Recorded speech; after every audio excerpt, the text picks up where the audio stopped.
ಈಗ ಉಳ್ಳಾಲ ಪ್ರತ್ಯೇಕ ತಾಲೂಕಾಗಿದೆ, ನಿಮ್ಗೆ ಅದು ಕೂಡ ಗೊತ್ತಿರ್ಬೋದಲ್ಲ.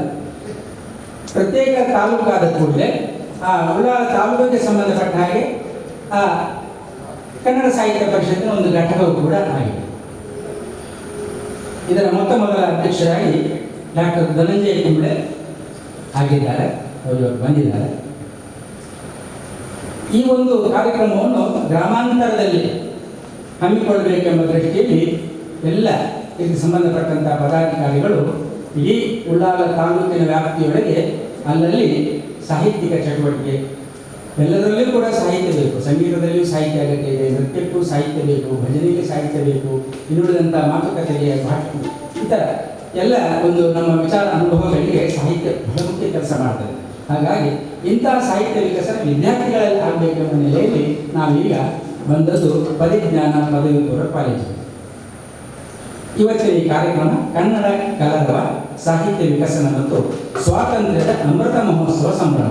ಅದೊಂದು ಗೊತ್ತುಂಟಲ್ಲ ನಿಮಗೆ, ಸ್ವಾತಂತ್ರ್ಯ ಸಿಕ್ಕಿ 75 ವರ್ಷ ಆದಂಥ ಅಮೃತ ಮಹೋತ್ಸವವನ್ನು ಇಡೀ ದೇಶದಾದ್ಯಂತ 1 ವರ್ಷ ಆಚರಿಸಬೇಕಂತ ಇತ್ತು. ಈಗ ಅದನ್ನು 2 ವರ್ಷಕ್ಕೆ ಮುಂದುವರಿಸಿದ್ದಾರೆ. 2023 ಆಗಸ್ಟ್ 15ರವರೆಗೆ ಇದನ್ನು ಬೇರೆ ಬೇರೆ ರೀತಿಯಲ್ಲಿ ಆಚರಿಸಬಹುದು ಅಂತೇಳಿ ಘೋಷಣೆ ಆಗಿದೆ. ಆ ನೆಲೆಯಲ್ಲಿ ಈ ಕನ್ನಡ ಕಲರವ ಕಾರ್ಯಕ್ರಮವನ್ನು ಸ್ವಾತಂತ್ರ್ಯ ಅಮೃತ ಮಹೋತ್ಸವವನ್ನು ಸಂಭ್ರಮವನ್ನು ಸೇರಿಸಿಕೊಂಡು ನಾವಿಲ್ಲಿ ಮಾಡ್ತಾ ಇದ್ದೇವೆ. ಈಗ ವೇದಿಕೆಯ ಕಾರ್ಯಕ್ರಮಕ್ಕಿಂತ ಮತ್ತು ದೇಶಭಕ್ತಿ ಗೀತೆಯಂಥ ಸಾಂಸ್ಕೃತಿಕ ಕಾರ್ಯಕ್ರಮದ ಜೊತೆಗೆ ಎಲ್ಲ ಒಟ್ಟಿಗೆ ನಮ್ಮ ಕನ್ನಡ ಕಲರವ ರಂಗ ಪ್ರಾರ್ಥನೆಯನ್ನು ಮಾಡಲಿಕ್ಕೆ ನಾನು ಕರೀತಾ ಇದ್ದೇನೆ. ಮೊದಲಿಗೆ ನಮ್ಮ ಇವತ್ತಿನ ಪ್ರೇಯರ್ ಮಾಡಲಿಕ್ಕೆ ಕುಮಾರಿಯರಾದಂಥ ಪವಿತ್ರ, ರಕ್ಷಿತ, ಸುವೀಕ್ಷ ದಯವಿಟ್ಟು ವೇದಿಕೆ ಮೇಲೆ ಬನ್ನಿ. ಒಟ್ಟು ನಮ್ಮ ಕಾರ್ಯಕ್ರಮದ ರಂಗ ಪ್ರಾರ್ಥನೆಯನ್ನು ತಾವು ಮಾಡಬೇಕು.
ಗಣಪತಿ ಶರಣು, ಹಟ್ಯಂಬಿ ಗಣಪತಿ, ಇಡಗುಂಜಿ ಗಣಪತಿ, ಗೋಕರ್ಣ ಗಣಪತಿ ಶರಣು, ಮಧೂರು ಗಣಪತಿ, ಶರಾವು ಗಣಪತಿ, ಕುಂಬಾಶಿ ಗಣಪತಿ ಶರಣು, ಹಟ್ಯಂಬಿ ಗಣಪತಿ, ಇಡಗುಂಜಿ ಗಣಪತಿ, ಗೋಕರ್ಣ ಗಣಪತಿ ಶರಣು. ವಂದೇ ಓಂಕಾರ ಚಾಮರ ಕರ್ಣನೇ ಶಂಕರ ಸುತ ಶರಣು, ವಿನಾಯಕ ಮಂಗಳವರ ಶರಣು. ವಂದೇ ಓಂಕಾರ ಚಾಮರ ಕರ್ಣನೇ ಶಂಕರ ಸುತ ಶರಣು, ವಿನಾಯಕ ಮಂಗಳ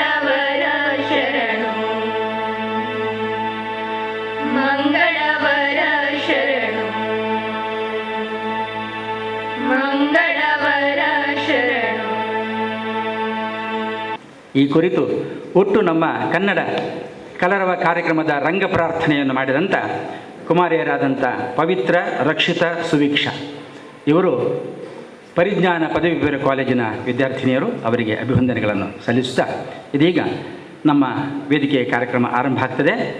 ಇವತ್ತಿನ ಈ ಕನ್ನಡ ಕಲರವ ಕಾರ್ಯಕ್ರಮಕ್ಕೆ ಉದ್ಘಾಟಕರಾಗಿ ನಾವು ಕೇಳಿಕೊಂಡ ಮೇರೆಗೆ ಶ್ರೀ ಮಹೇಶ್ ಎಲ್ ಬೊಂಡಾಲ್, ಕಾರ್ಯದರ್ಶಿಗಳು, ಸಾರಸ್ವತ ವಿದ್ಯಾಸಂಸ್ಥೆ ಮಂಗಳೂರು ಅಂತ ಹೇಳಿದರೆ ಗಣಪತಿ ಹೈಸ್ಕೂಲ್ ಅಂತೇಳಿ ಎಲ್ಲ ಪ್ರಸಿದ್ಧಿಯಲ್ಲಿ ನಿಮಗೆಲ್ಲ ಗೊತ್ತಿರ್ಬೋದು. ಮಂಗಳೂರಿನಲ್ಲಿ ಬಹಳ ಇತಿಹಾಸ ಇದೆ, ಶತಮಾನಗಳ ಇತಿಹಾಸ ಇರುವಂಥ ಈ ಒಂದು ವಿದ್ಯಾಸಂಸ್ಥೆಯ ಕಾರ್ಯದರ್ಶಿಗಳು ಅವರು.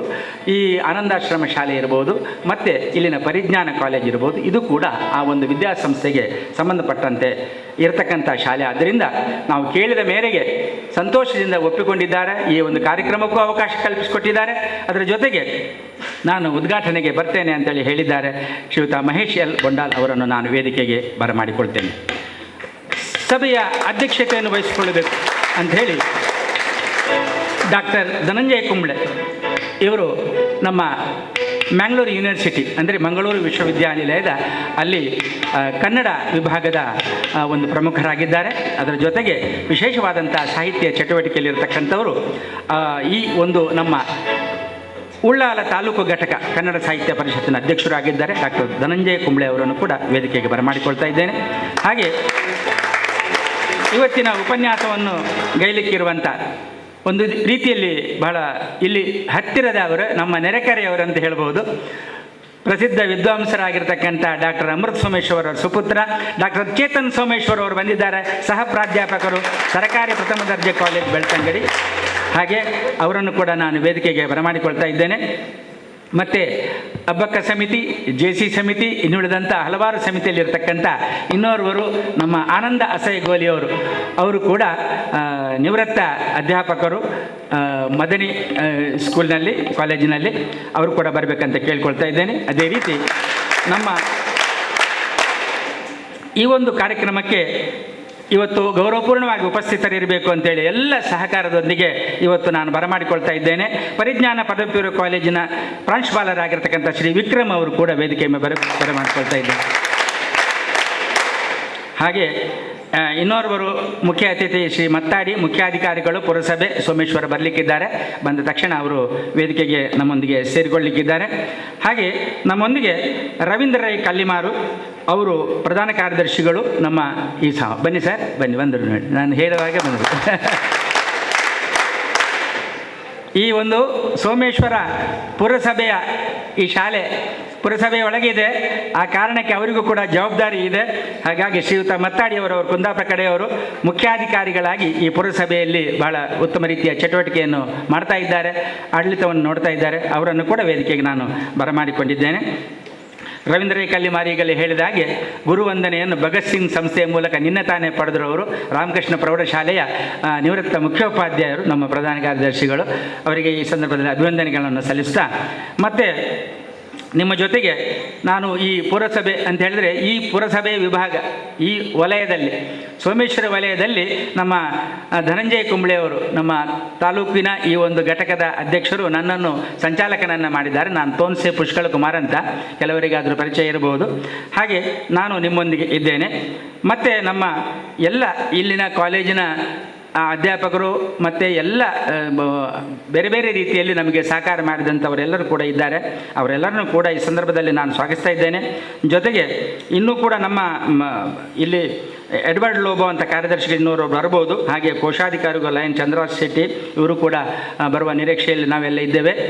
ಈಗ ನಮ್ಮ ಈ ಕಾರ್ಯಕ್ರಮ ಆರಂಭಗೊಳ್ಳುತ್ತದೆ. ಈಗ ಜಯ ಭಾರತ ಜನನಿಯ ತನುಜಾತೆ ಗೀತೆಯನ್ನು ಹಾಡ್ತಾ ಇದ್ದಾರೆ. ಅಂದರೆ ಈ ಕಾರ್ಯಕ್ರಮಕ್ಕೆ ಸಂಬಂಧಪಟ್ಟ ಹಾಗೆ ಪರಿಜ್ಞಾನ ಪದವಿ ಪೂರ್ವ ಕಾಲೇಜ್ ನಮಗೆ ಹೇಗೆ ಸಹಯೋಗವನ್ನು ಕೊಟ್ಟಿತೋ, ತೋನ್ಸೆ ಸಾಂಸ್ಕೃತಿಕ ತರಬೇತಿ ಕೇಂದ್ರ ಕೊಲ್ಯ ಇದರ ಮಕ್ಕಳು ಕೂಡ ನಮಗೆ ಸಹಕಾರವನ್ನು ಕೊಟ್ಟಿದ್ದಾರೆ. ಅವರೀಗ ಈ ಗೀತೆಯನ್ನು ಹಾಡ್ತಾರೆ.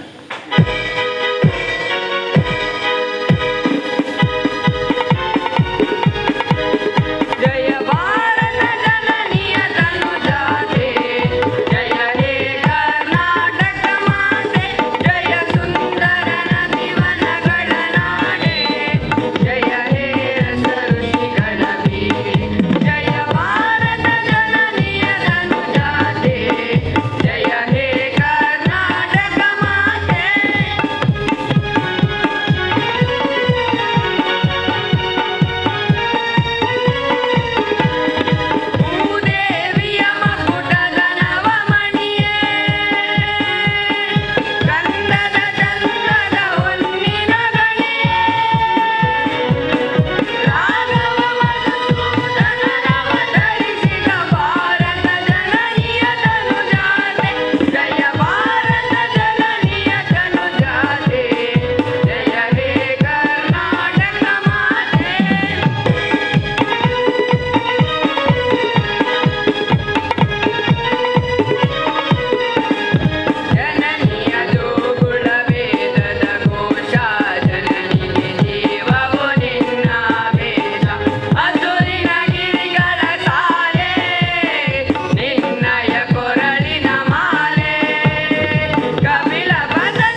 ನಾಡಗೀತೆಗೆ ನ್ಯಾಯವನ್ನು ಒದಗಿಸಿಕೊಟ್ಟಂಥ ಗಾಯಕರು ಧ್ಯಾನ್, ಸುಹಾಸ್, ಹರ್ಷಿಲ್, ಹಾಗೆ ಮಾನಿಷ್ ಮತ್ತು ಕುಮಾರಿ ಪೂರ್ವಿ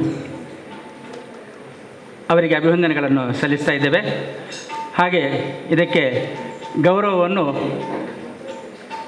ಜನಗಣಮನ ರವೀಂದ್ರನಾಥ್ ಠಾಗೂರ್ ಅವರ ಈ ರಾಷ್ಟ್ರಗೀತೆಗೆ ನಾವು ಯಾವ ರೀತಿ ಮನ್ನಣೆಯನ್ನು ಕೊಡ್ತೇವೋ ಅದೇ ಮನ್ನಣೆ ಸಿಗಬೇಕಂತೇಳಿ ಈಗಾಗಲೇ ಬಹಳ ವರ್ಷದಿಂದ ಇದಕ್ಕೆ ಒಂದು ಆದೇಶ ಆಗಿದೆ. ಹಾಗಾಗಿ ನಾಡಗೀತೆ ಎಷ್ಟು ಸುದೀರ್ಘವಾಗಿದ್ದರೂ ಕೂಡ ಅದಕ್ಕೆ ನಾವು ಅಂಥ ಒಂದು ಒಳ್ಳೆಯ ಮನ್ನಣೆಯನ್ನು ಕೊಡಲೇಬೇಕು.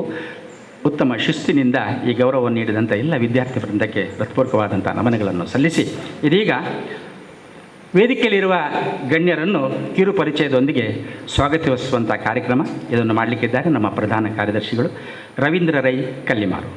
ಸಾರಸ್ವತ ಎಜುಕೇಷನ್ ಟ್ರಸ್ಟಿನವರು ನಡೆಸಿಕೊಂಡು ಬರ್ತಾ ಇರತಕ್ಕಂತಹ ವಿದ್ಯಾಸಂಸ್ಥೆ ಈ ಪರಿಜ್ಞಾನ ಪದವಿ ಪೂರ್ವ ಕಾಲೇಜಿನಲ್ಲಿ ಇದೀಗ ನಮ್ಮ ತಾಲೂಕು ಉಳ್ಳಾಲ ತಾಲೂಕು ಕನ್ನಡ ಸಾಹಿತ್ಯ ಪರಿಷತ್ತಿನ ಬಹಳ ಒಂದು ಜವಾಬ್ದಾರಿಯುತವಾದಂತಹ ಒಂದು ಕಾರ್ಯಕ್ರಮ ಈಗ ನಡೀತಾ ಇದೆ. ತಮಗೆಲ್ಲರಿಗೂ ಕೂಡ ಗೊತ್ತಿದ್ದ ಹಾಗೆ ಒಂದು ವಿದ್ಯಾಸಂಸ್ಥೆಯಲ್ಲಿ ವಿದ್ಯಾರ್ಥಿಗಳು ವಿದ್ಯೆಯನ್ನು ಪಡೆದುಕೊಂಡು ಪದವಿಯನ್ನು ಮಾತ್ರ ಪಡೆದುಕೊಂಡರೆ ಸಾಕಾಗುವುದಿಲ್ಲ. ಅದರ ಜೊತೆಗೆ ಬದುಕಿಗೆ ಬೇಕಾದಂಥ ಒಂದಿಷ್ಟು ಒಳ್ಳೆಯ ಸಂಸ್ಕಾರವನ್ನು ಕೂಡ ನಾವು ಮೈಗೂಡಿಸಿಕೊಂಡಾಗ ಏನಾಗ್ತದೆ ಅಂತಂದರೆ ಸಮಾಜದಲ್ಲಿ ನಾವು ಒಳ್ಳೆಯ ಪ್ರಜೆಗಳಾಗಿ ಬದುಕಲಿಕ್ಕೆ ಸಾಧ್ಯ ಆಗ್ತದೆ. ಇದು ಬಹಳ ಅನಿವಾರ್ಯವಾದದ್ದು ಮಾತ್ರ ಅಲ್ಲ, ಬಹಳ ಅಗತ್ಯವಾದಂತಹದ್ದು. ವಿದ್ಯಾವಂತರು ವಿನಯವಂತರಾಗಬೇಕು, ಒಳ್ಳೆಯ ಗುಣವಂತರಾಗಬೇಕು ಎನ್ನುವಂಥದ್ದೇ ವಿದ್ಯಾಸಂಸ್ಥೆಗಳ ಒಂದು ಮುಖ್ಯ ಉದ್ದೇಶ. ಅದು ಕೂಡ ಈ ಕನ್ನಡ ಸಾಹಿತ್ಯ ಪರಿಷತ್ತಿನ ಉದ್ದೇಶವೂ ಕೂಡ ಆಗಿದೆ. ಆ ಒಂದು ದೃಷ್ಟಿಯಿಂದ ಮುಖ್ಯವಾಗಿ ನಮ್ಮ ಬದುಕಿಗೆ ನಮಗೆ ಎರಡು ಬಹಳ ಮುಖ್ಯ ಅಂತೆ. ಒಂದು ಧರ್ಮ.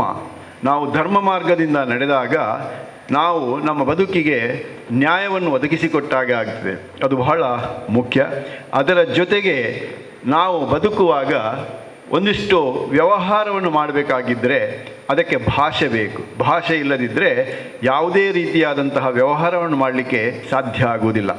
ಆದ್ದರಿಂದ ನೀವು ಮುಂದಿನ ದಿನಗಳಲ್ಲಿ ದೊಡ್ಡ ದೊಡ್ಡ ವಿದ್ಯಾಭ್ಯಾಸವನ್ನು ಪಡೆಯುವುದು, ಉದ್ಯೋಗವನ್ನು ಪಡೆಯಬೇಕಾಗಿದ್ದರೆ ಅಲ್ಲಿ ಅಂತಾರಾಷ್ಟ್ರೀಯ ಮಟ್ಟದಲ್ಲಿ ಇಂಗ್ಲೀಷ್ ಭಾಷೆ ಎಷ್ಟು ಮುಖ್ಯನೋ ಅಷ್ಟೇ ನಮ್ಮ ದೇಶದ ಒಳಗಡೆ, ಈ ನಮ್ಮ ರಾಜ್ಯದ ಒಳಗಡೆ ಈ ಕನ್ನಡ ಭಾಷೆ, ಈ ಮಾತೃಭಾಷೆಯನ್ನು ನಾವು ಯಾವತ್ತೂ ಕೂಡ ಏನು ಮಾಡಬಾರ್ದು, ಮರೆಯಲೇಬಾರ್ದು. ನಮ್ಮ ಮಾತೃಭಾಷೆ ಅಂತ ಆದರೆ ಅದು ನಮ್ಮ ತಾಯಿ ಭಾಷೆ. ಈ ಕನ್ನಡ ಇರ್ಬೋದು, ತುಳು ಇರ್ಬೋದು, ಅಥವಾ ಕ್ರಿಶ್ಚಿಯನ್ ಬ್ಯಾರಿ ಭಾಷೆಗಳೆಲ್ಲ ಈ ಯಾವ ತಾಯಿ ಭಾಷೆ ಅಂತ ನಾವು ಅದನ್ನು ಕರೀತೇವೆ. ಅದನ್ನು ನಾವು ಯಾವತ್ತೂ ಕೂಡ ಮರೆಯಲೇಬಾರದು. ಅದನ್ನು ನಾವು ಉಳಿಸಬೇಕು, ಬೆಳೆಸಬೇಕು. ಅಂತಹ ಕೆಲಸವನ್ನು ತಾವುಗಳು ಮುಂದಿನ ದಿನಗಳಲ್ಲಿ ಮಾಡ್ತಾ ಹೋಗಬೇಕು. ನೀವು ಎಷ್ಟೇ ವಿದ್ಯಾಭ್ಯಾಸವನ್ನು ಪಡೆಯಿರಿ, ಇಂಗ್ಲೀಷ್ ಭಾಷೆಯಲ್ಲಿ ಎಷ್ಟೇ ನೀವು ವ್ಯವಹಾರ ಮಾಡ್ತಕ್ಕಂಥ ಕೆಲಸವನ್ನು ಮಾಡಿ, ಆದರೆ ಮಾತೃಭಾಷೆಯನ್ನು ಯಾವಾಗಲೂ ಕೂಡ ಮರೆಯಬಾರ್ದು ಎನ್ನುವಂಥದ್ದು ಈ ಕಾರ್ಯಕ್ರಮದ ಒಂದು ಮುಖ್ಯ ಉದ್ದೇಶ. ಅದರ ಒಟ್ಟಿಗೆ ನಮಗೆ ನಮ್ಮ ಬದುಕಿಗೆ ಸಂಸ್ಕಾರ ಕೊಡುವಂಥದ್ದು ಯಾವುದು ಅಂತಂದರೆ ಸಂಗೀತ, ಸಾಹಿತ್ಯ, ಕಲೆ. ಈ ಸಂಗೀತ, ಸಾಹಿತ್ಯ, ಕಲೆ ಏನು ಮಾಡ್ತದೆ ಅಂತಂದರೆ ನಮ್ಮನ್ನು ಒಳ್ಳೆಯ ಒಂದು ಸುಂದರವಾದಂಥ ವ್ಯಕ್ತಿಯನ್ನಾಗಿ ರೂಪಿಸುವಂಥ ಕೆಲಸವನ್ನು ಮಾಡ್ತದೆ. ಹೃದಯಕ್ಕೆ ಒಂದಿಷ್ಟು ಸಂಸ್ಕಾರವನ್ನು ಕೊಡುವಂಥ ಕೆಲಸವನ್ನು ಮಾಡ್ತೀವಿ. ಇದೀಗ ನೀವು ನೋಡಿರ್ಬೋದು, ಇಲ್ಲಿರ್ತಕ್ಕಂಥ ಸಾಹಿತಿಗಳೆಲ್ಲ ಅಥವಾ ಈ ಕಲಾವಿದರು, ಸಂಗೀತ ಕಲಾವಿದರೆಲ್ಲ ಯಾರೆಲ್ಲ ಇದ್ದಾರೋ ಅವರೆಲ್ಲ ಈ ಸಮಾಜಕ್ಕೆ ಒಳ್ಳೆಯದನ್ನು ಮಾಡ್ತಾರೆ ಹೊರತು ಕೆಟ್ಟದ್ದನ್ನು ಯಾವತ್ತೂ ಕೂಡ ಮಾಡೋದಿಲ್ಲ. ಆದ್ದರಿಂದ ಈ ವಿದ್ಯೆಯ ಜೊತೆಗೆ ಒಳ್ಳೆಯ ಈ ಒಂದು ನಮ್ಮ ಭಾಷೆ, ನಮ್ಮ ನಾಡು, ನುಡಿ, ಸಂಸ್ಕೃತಿಯನ್ನು ಕೂಡ ನಾವು ಉಪಯೋಗ ಮಾಡಿಕೊಂಡ್ರೆ, ಮೈಗೂಡಿಸಿಕೊಂಡ್ರೆ ನಾವು ಸಮಾಜದಲ್ಲಿ ಉತ್ತಮ ವ್ಯಕ್ತಿಗಳಾಗಲಿಕ್ಕೆ ಸಾಧ್ಯತೆ ಇದೆ. ಆ ಒಂದು ಸದುದ್ದೇಶದಿಂದ ಉಳ್ಳಾಲ ಕನ್ನಡ ಸಾಹಿತ್ಯ ಪರಿಷತ್ತು ಈ ರೀತಿಯ ಒಳ್ಳೆಯ ಕಾರ್ಯಕ್ರಮವನ್ನು ನಡೆಸಿಕೊಂಡು ಬಂದಿದೆ. ಇಂದಿನ ಈ ಒಂದು ಕಾರ್ಯಕ್ರಮದ ಉದ್ಘಾಟನೆಯನ್ನು ಮಾಡಲಿಕ್ಕೆ ನಮ್ಮೊಂದಿಗೆ ಸಾರಸ್ವತ ವಿದ್ಯಾಸಂಸ್ಥೆಯ ಕಾರ್ಯದರ್ಶಿಗಳಾಗಿರತಕ್ಕಂತಹ ಶ್ರೀ ಮಹೇಶ್ ಎಲ್ ಬೋಂಡಾಲರವರು ಇಲ್ಲಿ ಉಪಸ್ಥಿತರಿದ್ದಾರೆ. ಮುಖ್ಯವಾಗಿ ಈ ಸಾರಸ್ವತ ಎಜುಕೇಷನ್ ಟ್ರಸ್ಟ್ ಬಹಳ ಒಂದು ಶಿಸ್ತುಬದ್ಧವಾದಂತಹ, ಒಂದು ಐತಿಹಾಸಿಕ ಹಿನ್ನೆಲೆಯನ್ನು ಹೊಂದಿರತಕ್ಕಂತಹ ಒಂದು ಸಂಸ್ಥೆ ಅದು. ಆ ಸಂಸ್ಥೆ ಮಂಗಳೂರಿನಲ್ಲಿ ಗಣಪತಿ ಹೈಸ್ಕೂಲು ಇರ್ಬೋದು, ಅದೇ ರೀತಿಯಲ್ಲಿ ಈಗ ಆನಂದಾಶ್ರಮ ಹೈಸ್ಕೂಲ್, ಇದೆಲ್ಲ ಈ ಸ್ಕೂಲ್ಗಳೆಲ್ಲ ಏನು ಮಾಡ್ತದೆ ಅಂತಂದರೆ ಬಹಳಷ್ಟು ಪ್ರತಿಭಾನ್ವಿತ ವಿದ್ಯಾರ್ಥಿಗಳನ್ನು ಸಮಾಜಕ್ಕೆ ನೀಡಿದಂತಹ ಉತ್ತಮ ಶಾಲೆಗಳು. ಅದರ ಜೊತೆಗೇನೆ ಈಗ ಪದವಿ ಪೂರ್ವ ಈ ಪರಿಜ್ಞಾನ ಕಾಲೇಜು ಕೂಡ, ಯಾರು ಈ ಪರಿಜ್ಞಾನ ಕಾಲೇಜಿನಲ್ಲಿ ವಿದ್ಯಾಭ್ಯಾಸವನ್ನು ಪಡೀತಾ ಇದ್ದೀರೋ ನೀವು ನಿಜವಾಗಿಯೂ ಭಾಗ್ಯವಂತರು ಅಂತ ನಾನು ಹೇಳಲಿಕ್ಕೆ ಇಷ್ಟಪಡ್ತಾ ಇದ್ದೇನೆ ಈ ಸಂದರ್ಭದಲ್ಲಿ. ಆದ ಕಾರಣ ಅದನ್ನು ಯಾವಾಗಲೂ ನೀವು ನೆನಪಿನಲ್ಲಿಟ್ಟುಕೊಳ್ಬೇಕು. ನೀವು ಈಗ ಇಲ್ಲಿ ನೀವು ಬಹಳ ಶಿಸ್ತಿನಿಂದ ಕೂತ್ಕೊಂಡಿದ್ದೀರಿ, ಬಹಳ ಖುಷಿಯಾಗ್ತಾ ಉಂಟು. ಈ ಶಿಸ್ತು ನಿಮ್ಮ ಜೀವನ ಪರ್ಯಂತ ಇರಬೇಕು, ಇದು ಜೀವನ ಪರ್ಯಂತವಾಗಿರಬೇಕು. ಆವಾಗ ಈ ವಿದ್ಯೆ ಕೊಡಲಿಕ್ಕೆ ಅವಕಾಶ ಮಾಡಿಕೊಟ್ಟಂತಹ ಈ ಸಾರಸ್ವತ ವಿದ್ಯಾಸಂಸ್ಥೆ ಉಂಟಲ್ಲ, ಅದರ ಕೆಲಸ ಸಾರ್ಥಕ ಆಗ್ತದೆ. ಅಂತಹ ಒಂದು ಮಹನೀಯರು, ಹಿರಿಯರವರು, ಅವರನ್ನು ನೋಡಿದಾಗಲೇ ಅವರಲ್ಲಿ ಒಂದು ರೀತಿಯ ಮುಖದಲ್ಲಿ ಒಂದು ತೇಜಸ್ಸು ಇದೆ ನಮ್ಮ ಯಾರಲ್ಲಿ ಮಹೇಶ್ವರವರಿಗೆ. ಯಾಕೆಂತಂದರೆ ನಾನು ಅವರಲ್ಲಿ ವಿಚಾರಿಸಿದೆ, ಪ್ರತಿ ದಿವಸವೂ ಕೂಡ ಬರ್ತಾರೆ ಅವರು, ವಿದ್ಯಾಸಂಸ್ಥೆಗಳನ್ನು ನೋಡ್ತಾರೆ. ಈ ಪ್ರಾಯದ ಕಾಲದಲ್ಲಿ ನೋಡಿ, ಪ್ರತಿ ಸಲವೂ ಕೂಡ ವಿದ್ಯಾಸಂಸ್ಥೆಗೆ ಬಂದು ಈ ವಿದ್ಯಾಸಂಸ್ಥೆಯ ಅಭಿವೃದ್ಧಿಯಲ್ಲಿ ತಮ್ಮನ್ನು ಅವರು ತೊಡಗಿಸಿಕೊಂಡಿದ್ದಾರೆ. ಅಂತಹ ಒಬ್ಬ ವ್ಯಕ್ತಿ ಇಂದು ಈ ಒಂದು ಕಾರ್ಯಕ್ರಮದ ಉದ್ಘಾಟನೆಯನ್ನು ಮಾಡ್ತಾ ಇರುವುದು ನಮಗೆಲ್ಲರಿಗೂ ಕೂಡ ಸಂತೋಷವನ್ನು ಕೊಟ್ಟಿದೆ. ಅವರನ್ನು ನಾನು ಈ ಸಂದರ್ಭದಲ್ಲಿ ಉಳ್ಳಾಲ ತಾಲೂಕು ಕನ್ನಡ ಸಾಹಿತ್ಯ ಪರಿಷತ್ತಿನ ಪರವಾಗಿ ಆತ್ಮೀಯವಾಗಿ ಸ್ವಾಗತಿಸ್ತಾ ಇದ್ದೀನಿ. ಇಂದಿನ ಕಾರ್ಯಕ್ರಮದ ಅಧ್ಯಕ್ಷತೆಯನ್ನು ವಹಿಸಿಕೊಂಡಿರುವವರು ಉಳ್ಳಾಲ ತಾಲೂಕಿನ ಕನ್ನಡ ಸಾಹಿತ್ಯ ಪರಿಷತ್ತಿನ ಅಧ್ಯಕ್ಷರು. ಅವರು ಮಂಗಳೂರು ವಿಶ್ವವಿದ್ಯಾನಿಲಯದಲ್ಲಿ ಕನ್ನಡ ಪ್ರಾಧ್ಯಾಪಕರಾಗಿ ಕೆಲಸ ಮಾಡ್ತಾ ಇರುವುದು ಮಾತ್ರ ಅಲ್ಲ, ಅಲ್ಲಿ ಕೆಲವು ಪೀಠಗಳೆಲ್ಲ ಇದೆ. ಮುಖ್ಯವಾಗಿ ಪ್ರಸಾರಂಗ ಇರ್ಬೋದು, ಕನಕ ಪೀಠ ಇರ್ಬೋದು, ಇದರ ಒಂದು ಜವಾಬ್ದಾರಿಯೂ ಕೂಡ ಅವರಿಗೆ ಇದೆ.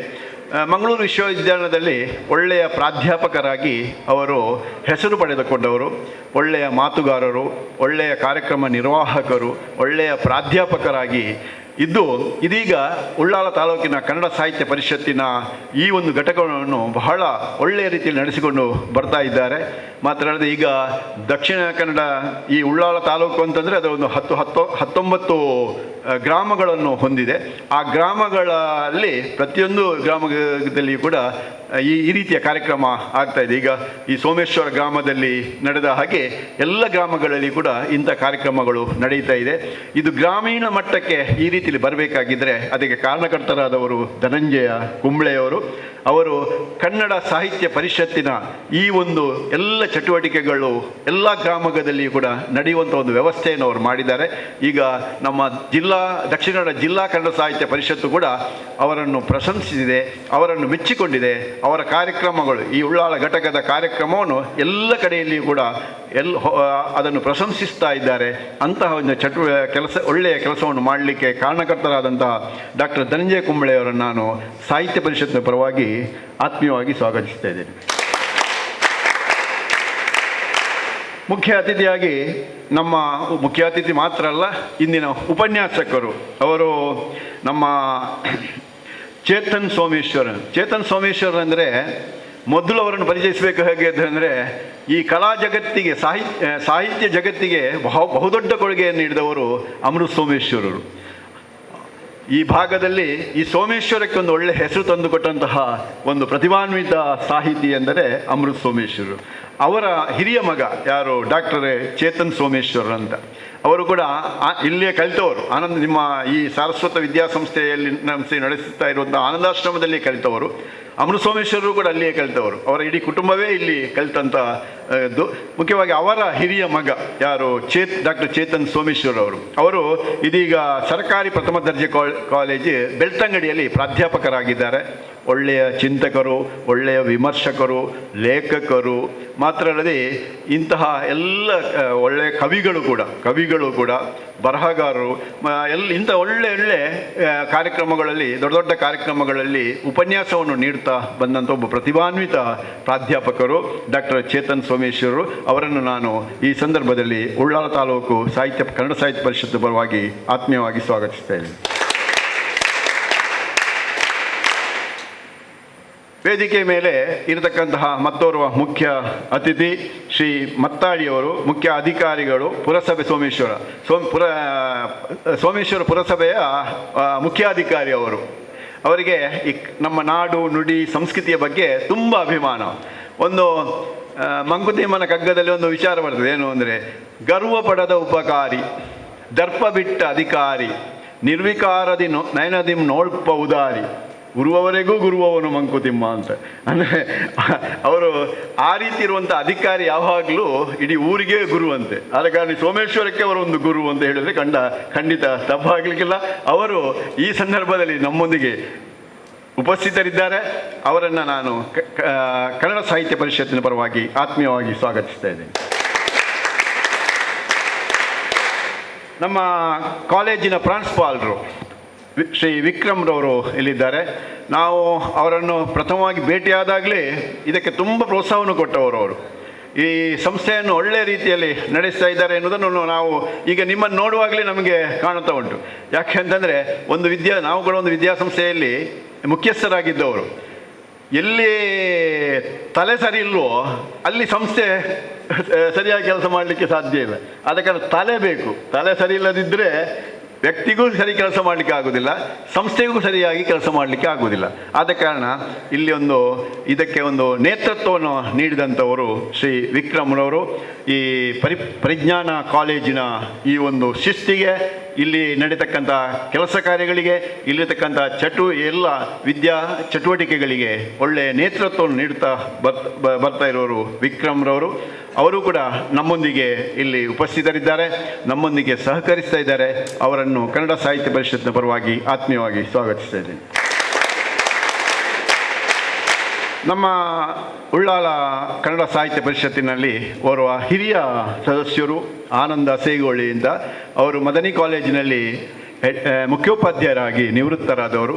ನಮ್ಮ ಕೊಣಾಜೆ ಗ್ರಾಮದಲ್ಲಿ ಆಗಲಿ ಇತರ ಕಡೆಗಳಲ್ಲಾಗಲಿ ಎಲ್ಲ ಸಂಘ ಸಂಸ್ಥೆಗಳಲ್ಲಿ ಇದ್ದುಕೊಂಡು ಅಲ್ಲಿ ಬೇರೆ ಬೇರೆ ಸಾಮಾಜಿಕವಾದಂತಹ, ಶೈಕ್ಷಣಿಕವಾದಂತಹ, ಧಾರ್ಮಿಕವಾದಂತಹ ಎಲ್ಲ ಕಾರ್ಯಚಟುವಟಿಕೆಗಳಲ್ಲಿ ತನ್ನನ್ನು ತೊಡಗಿಸಿಕೊಂಡಂಥ ಒಬ್ಬ ಪ್ರತಿಭಾನ್ವಿತ ವ್ಯಕ್ತಿ ಶ್ರೀಯುತ ಆನಂದ ಅಸೇಗೋಳಿಯವರು ಕೂಡ ನಮ್ಮೊಂದಿಗಿದ್ದಾರೆ. ಅವರನ್ನು ನಾನು ಕನ್ನಡ ಸಾಹಿತ್ಯ ಪರಿಷತ್ನ ಪರವಾಗಿ ಆತ್ಮೀಯವಾಗಿ ಸ್ವಾಗತಿಸ್ತಾ ಇದ್ದೇನೆ.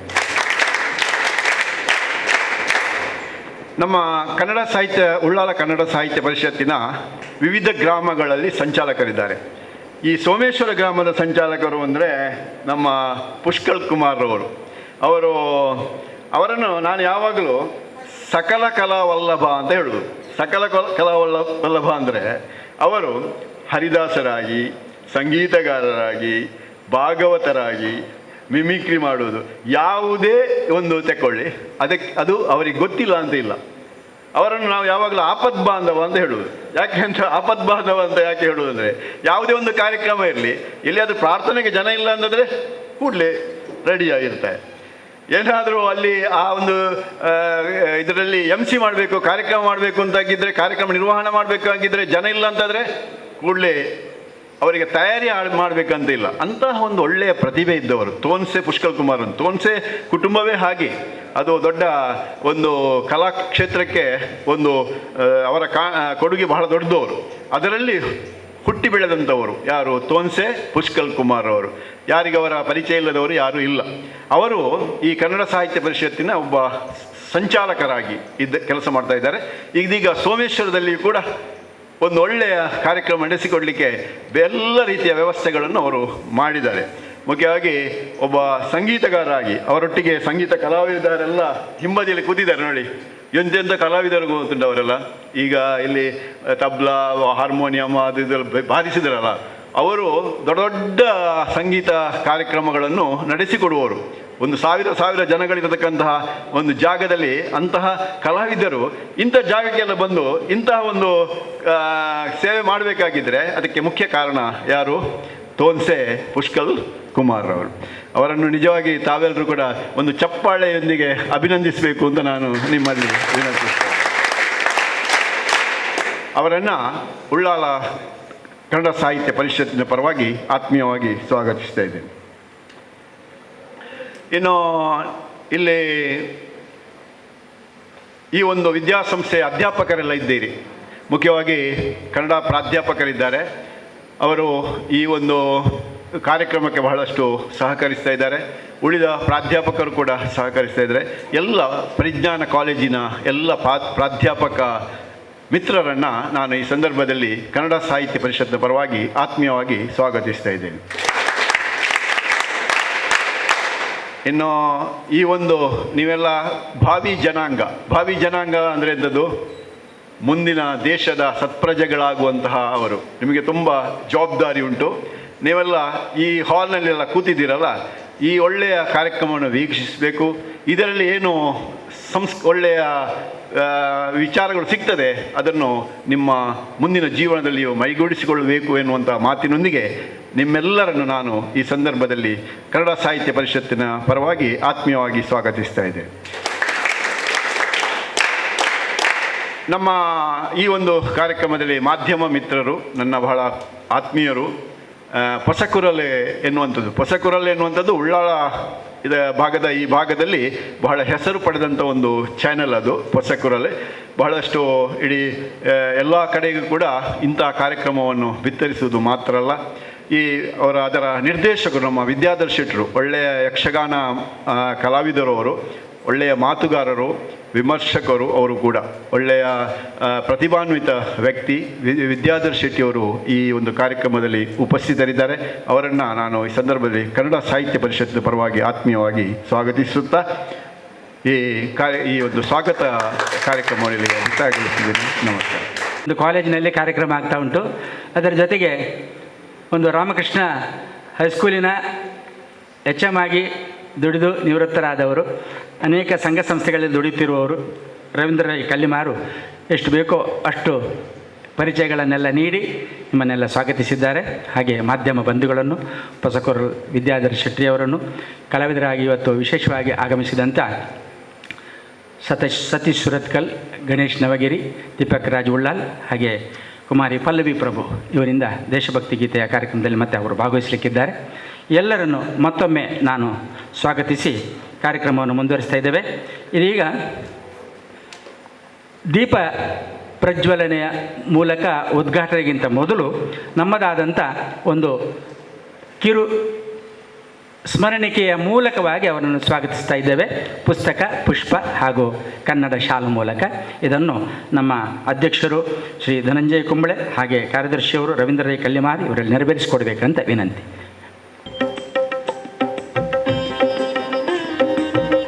ಶ್ರೀ ಮಹೇಶ್ ಎಲ್ ಬೊಂಡಾಲ್, ಕಾರ್ಯದರ್ಶಿಗಳು, ಸಾರಸ್ವತ ವಿದ್ಯಾಸಂಸ್ಥೆ ಅವರಿಗೆ.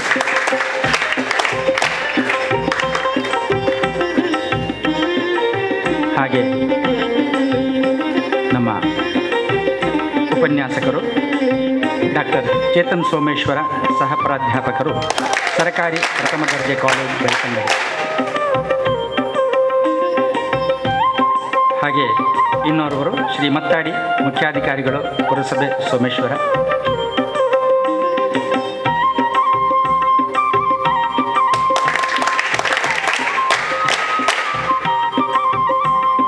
ಆಮೇಲೆ ಶ್ರೀ ವಿಕ್ರಮ್ ಅವರು, ಪ್ರಾಂಶುಪಾಲರು, ಪರಿಜ್ಞಾನ ಪದವಿ ಪೂರ್ವ ಕಾಲೇಜ್ ಸೋಮೇಶ್ವರ.